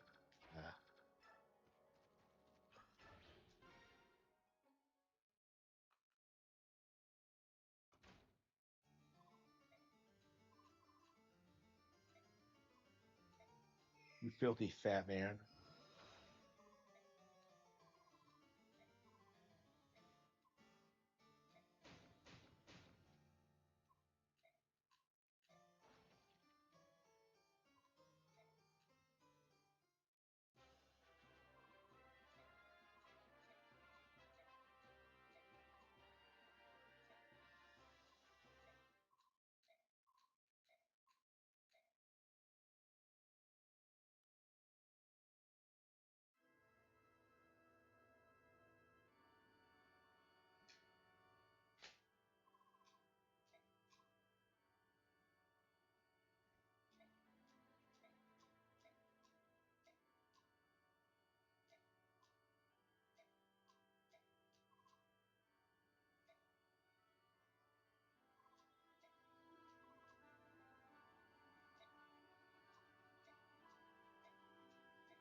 Oh, thanks for the follow. Thanks for the follow. I appreciate it.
Day breaks.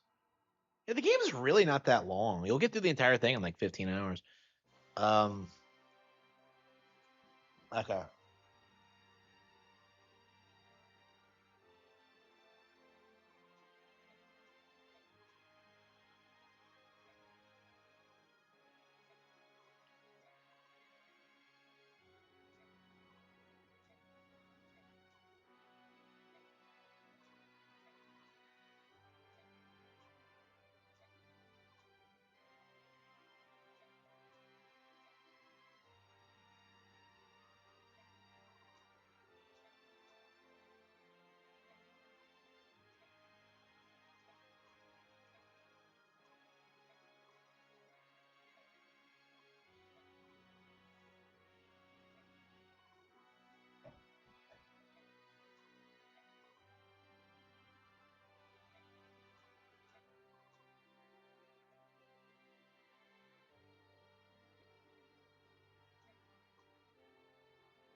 A road? But you're a bird. Wait, what do you need a road for?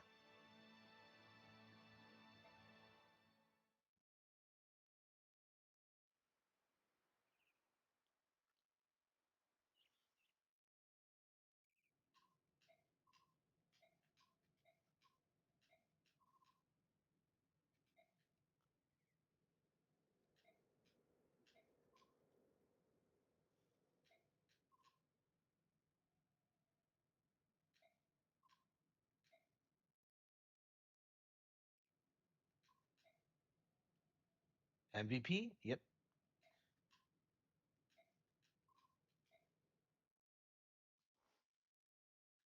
All right.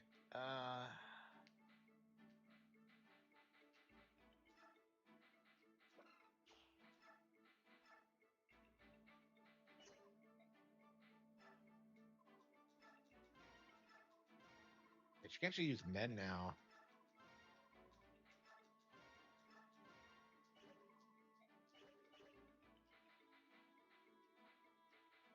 Okay.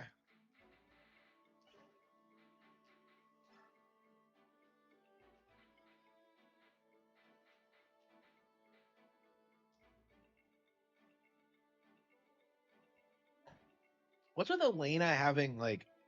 Okay, whatever. With Murim. You know, you don't ever actually see female tigers. I don't think there's a single female tiger in this game. Kind of think of it. Weird. Leith, Jill, Mist, Boyd, Rolf. Oh, we can do Jill again. Okay.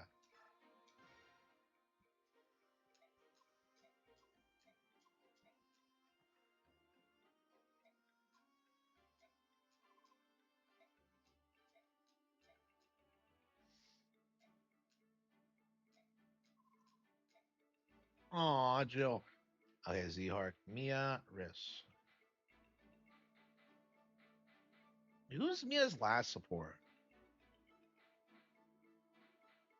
Soren, Ix, the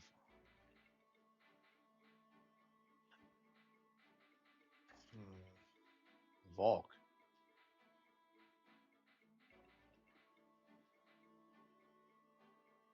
Oh, Leith has one with Murim. Okay, that's interesting. Okay.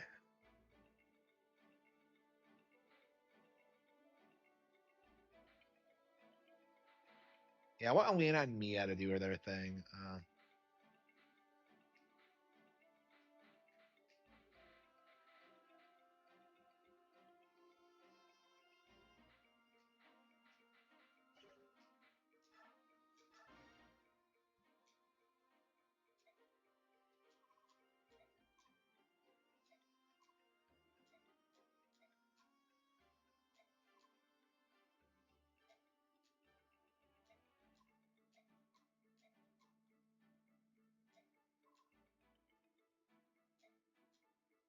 Shaste Maidens.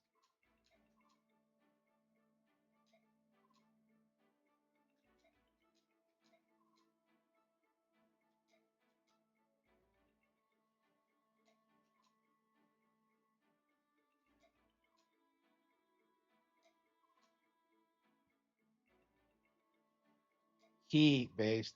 No.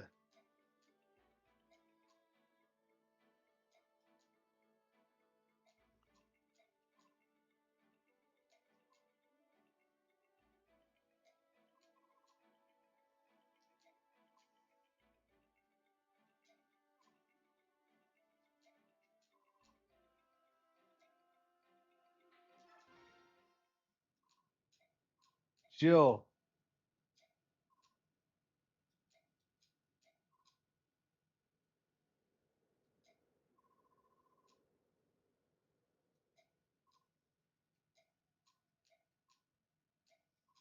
Some humans are evil. This is the meme. Wait, hang on. Where's my? Oops.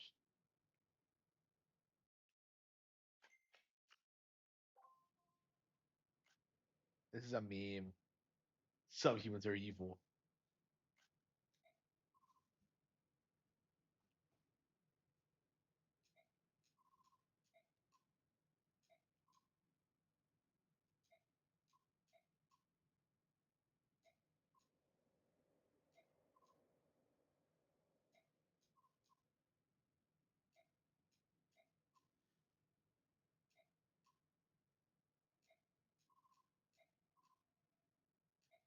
Aw.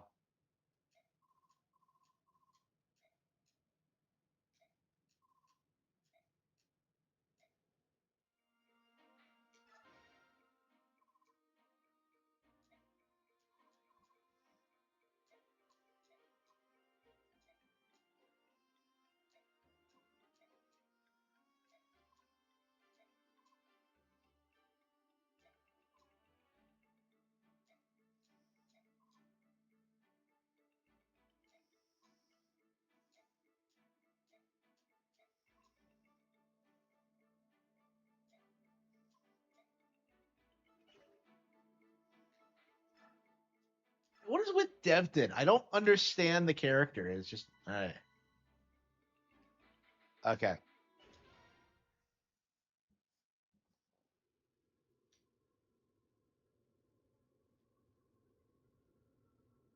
Yeah, Lindsay doesn't join until way later.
But I've been looking for days. How big are these woods?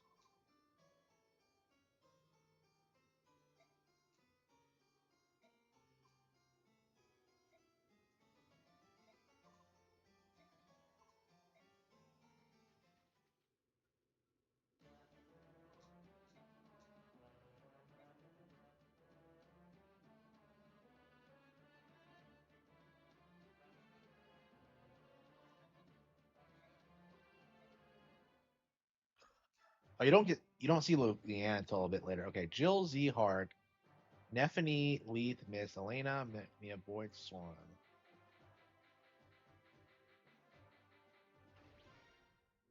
Yeah, you get reinforcements every chapter, so.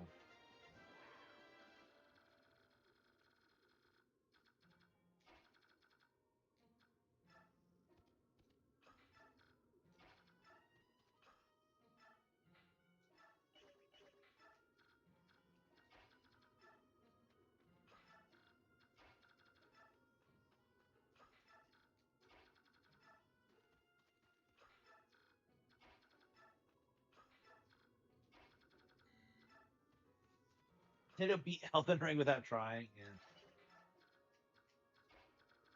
Yeah, Elden Ring was hyped up, and what happened? Like they just secured the sequel as an exclusive. That's the end result. What you tried to do. Okay. Ooh.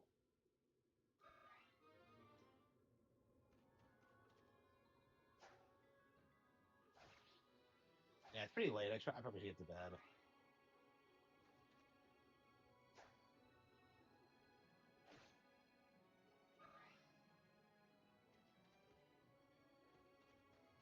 Whew.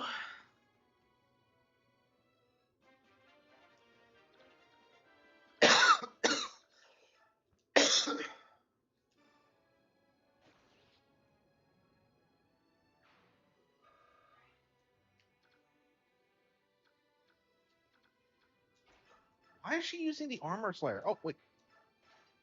Ah, damn it! Did she not have a good? Yeah.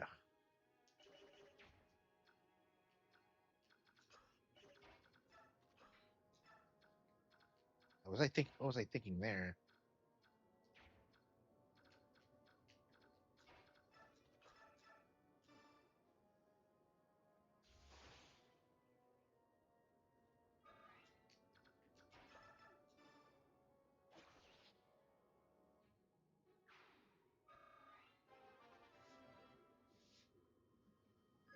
Yeah. Jill's probably gonna level up before the end of this.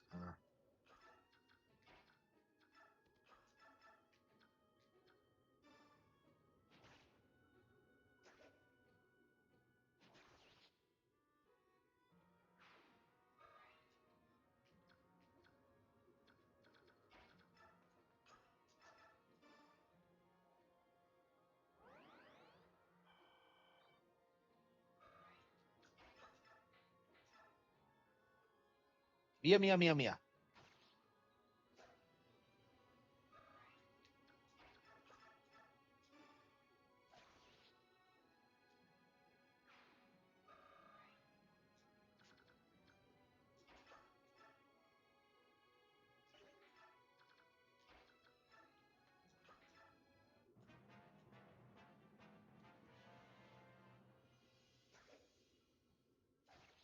It seems like my guys are becoming beasts.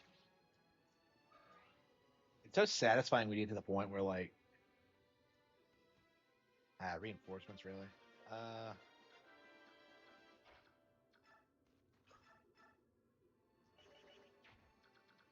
Yeah, we'll have Jill do it. What? You guys are pretty good. Ugh.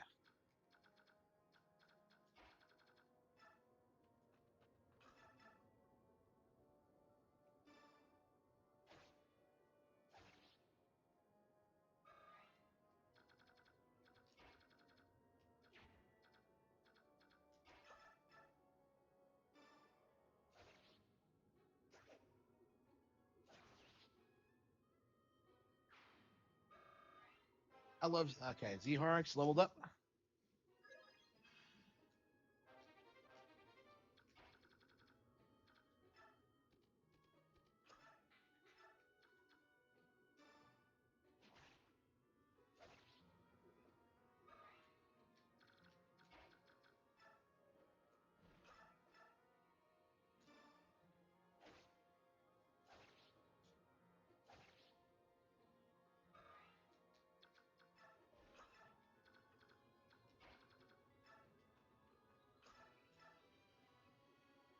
Shit.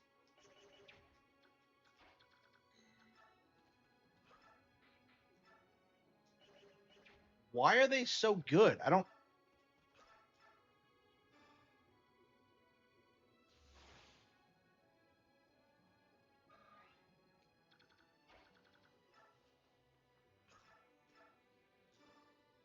Think. All right, got him.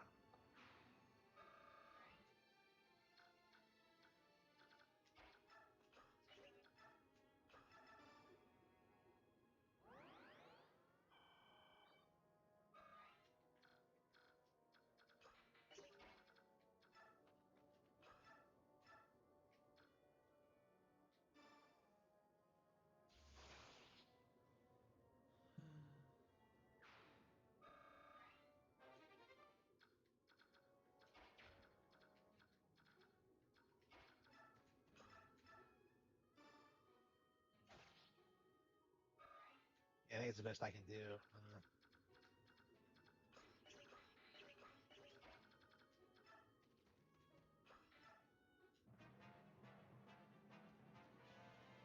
Shit, he's going for miss. Okay, well. Think. Yeah, that's one of the weird things about Mia is that when she gets in those situations and she vantages, oh man. And when I saw Vantage for the first time, I was really impressed with it. I thought I would get a lot of utility out of it, but like that tends to not be the case in my experience. Uh,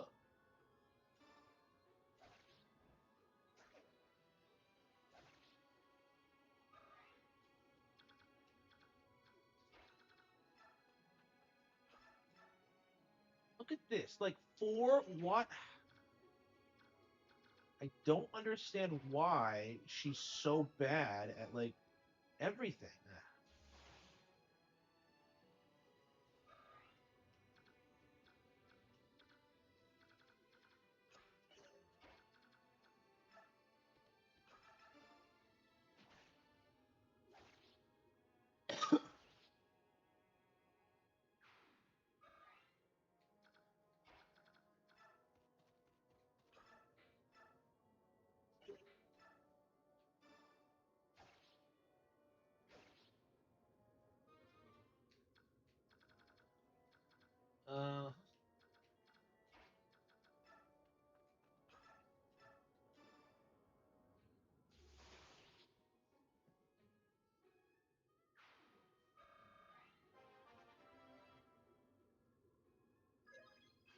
Yeah, I don't think you find Leanna until later on.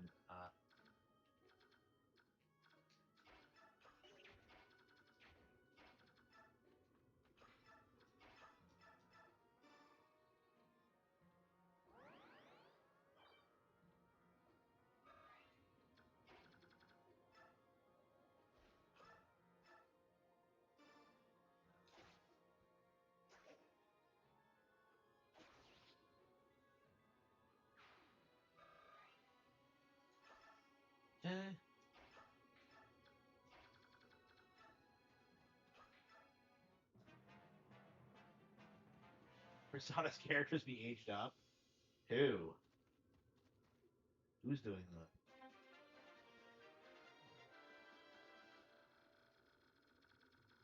God damn. Oh, is this all the same map? And you just spawn? Wow, I've never noticed that before. Wow. Okay, so you just have access to it. Okay. Well, I've never noticed that before. So can you fly over to different parts of it? You can. Wow. It's fucking crazy. Okay.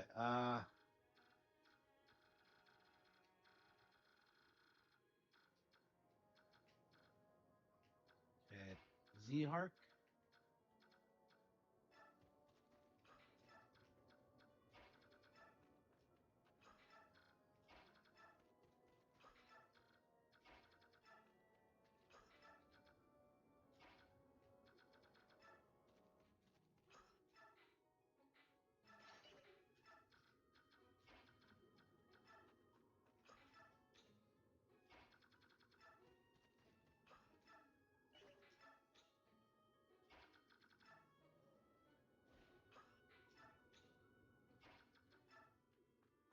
Mario Kart is the only racing game left. Yeah, it kind of is. Yeah.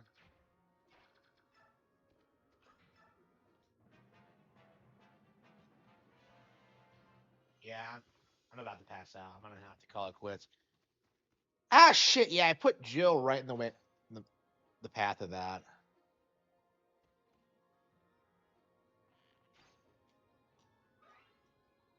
Yeah, if I'm making mistakes like that, yeah. Yeah, we're definitely not beating this chapter tonight. I think we'll suspend it actually. Yeah, yeah, we could. We're not gonna lose or anything, but like, I'm too tired to like suspend. Okay. Okay, Fire on the Path of Radiance. All right, so that's Path of Radiance, my favorite GameCube game. Yeah, playing it again, like, yeah, it holds up. Like, it holds up in a good way. Definitely, probably one of the Fire Emblem games you should check out if you're interested in getting into the franchise. But, all right.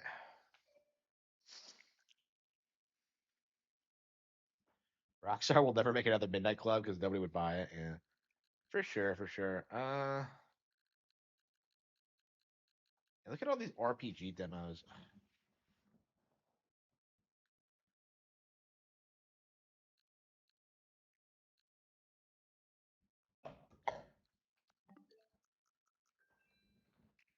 Yeah, East 10 Brave Nordics is coming out in February, so I think we're gonna pick that up day one. I've been putting that over.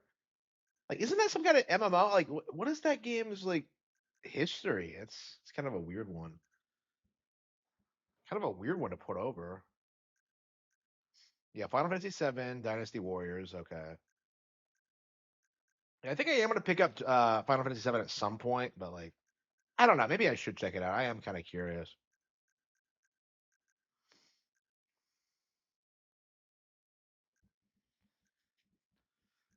Yeah, because of 3 or 10S, Chromagun 2.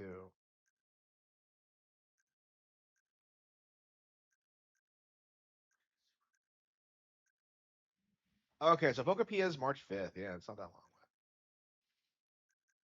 Yeah, Monster Hunter Stories 3, which I am not getting because fuck Monster Hunter Stories. Uh, yeah, we need to. They need to update the. I don't understand their like everything that has a release date should be on there. Like I don't understand why like Fatal Frame 2 is not on there. I just. Ugh. Yakuza 3 is getting bad press. Yeah, yeah. I wonder what's going on with that, because the way it looks to me is that they're trying to shill like Negoshi's like Yakuza knockoff product.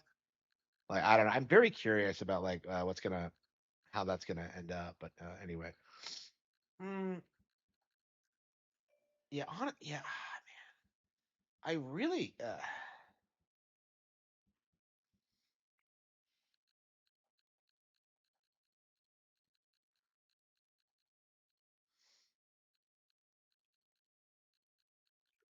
Yeah, we really got to get through all this before we get anything else. Yeah, Trails in the Sky before Final Fantasy 7, I suppose. It does. It does look bad. Like I hate the way the protagonist looks, and I hate how it looks exactly like Yakuza. I think it takes place in Hong Kong or something, which I don't know. It's kind of cool, but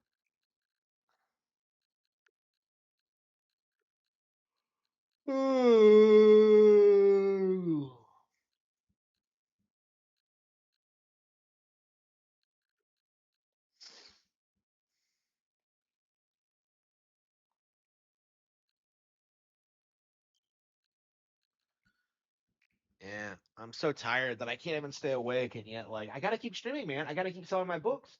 I gotta keep getting followers. I gotta do everything I can for you. I gotta keep you entertained. I have to do it. I have to keep playing. I don't know. I'm just.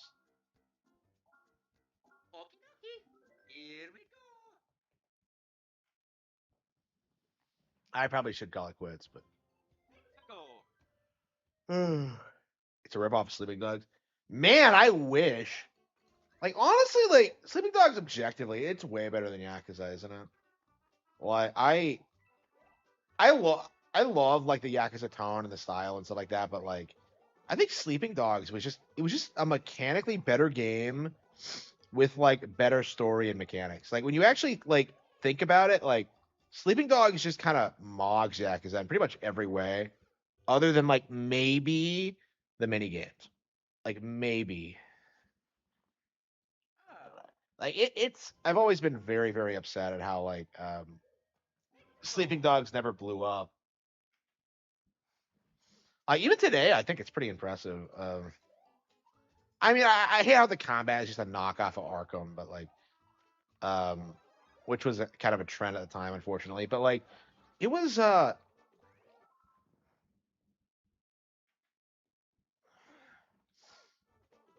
it's a great game in spite of that. I'd say it's way better than any Batman game. Like, Wei is such a Chad. He's going around banging random broads. It's great.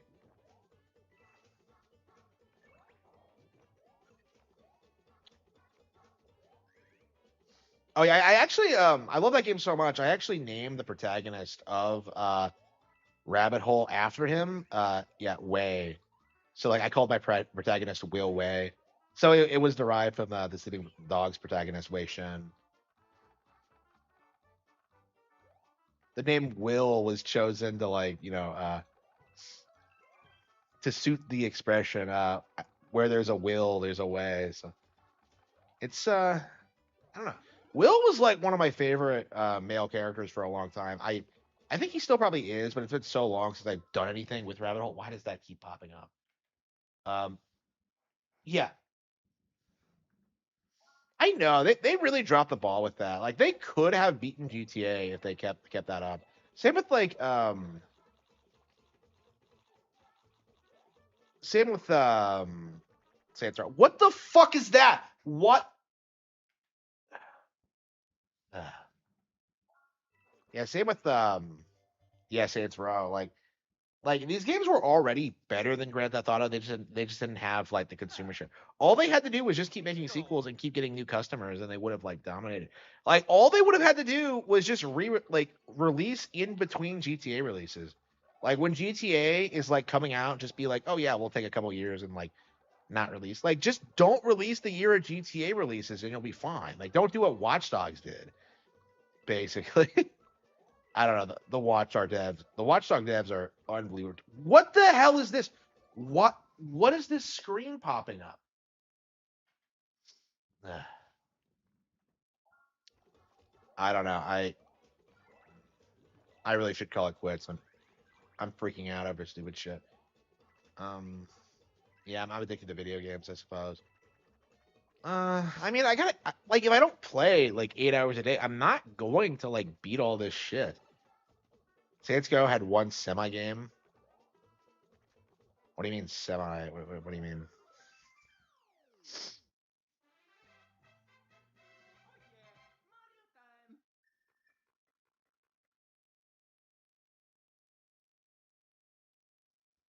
Yeah, we're gonna have to end the stream. I don't. Yeah, if OBS is acting up, it's time to call it quits. Even OBS has had enough.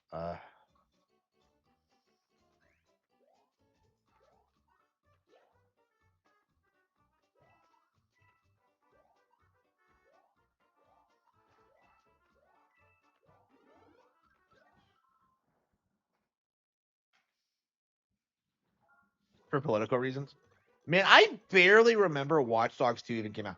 Did the one where like you got to play as any of the NPCs and like did that ever get made? I have no idea actually. Like it's very interesting how like Ubisoft like they keep announcing these projects and I'm just kind of like I don't give a fuck. There's like nothing they could do that could make me excited about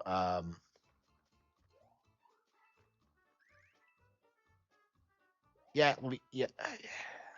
There's really nothing Ubisoft could do that could ever get me excited about any one of their projects. Like they are just pure slop.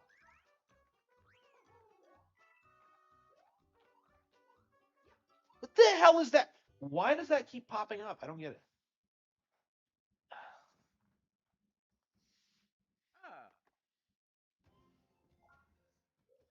Casuals, yeah.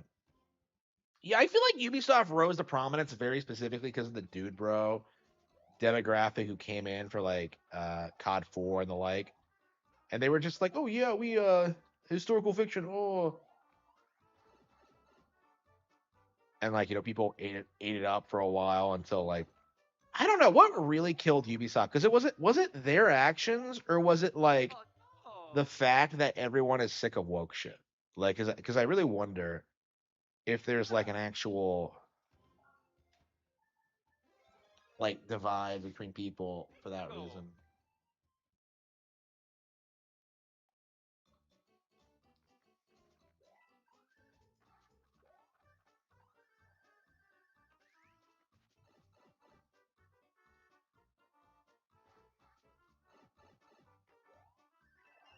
What does the P stand for?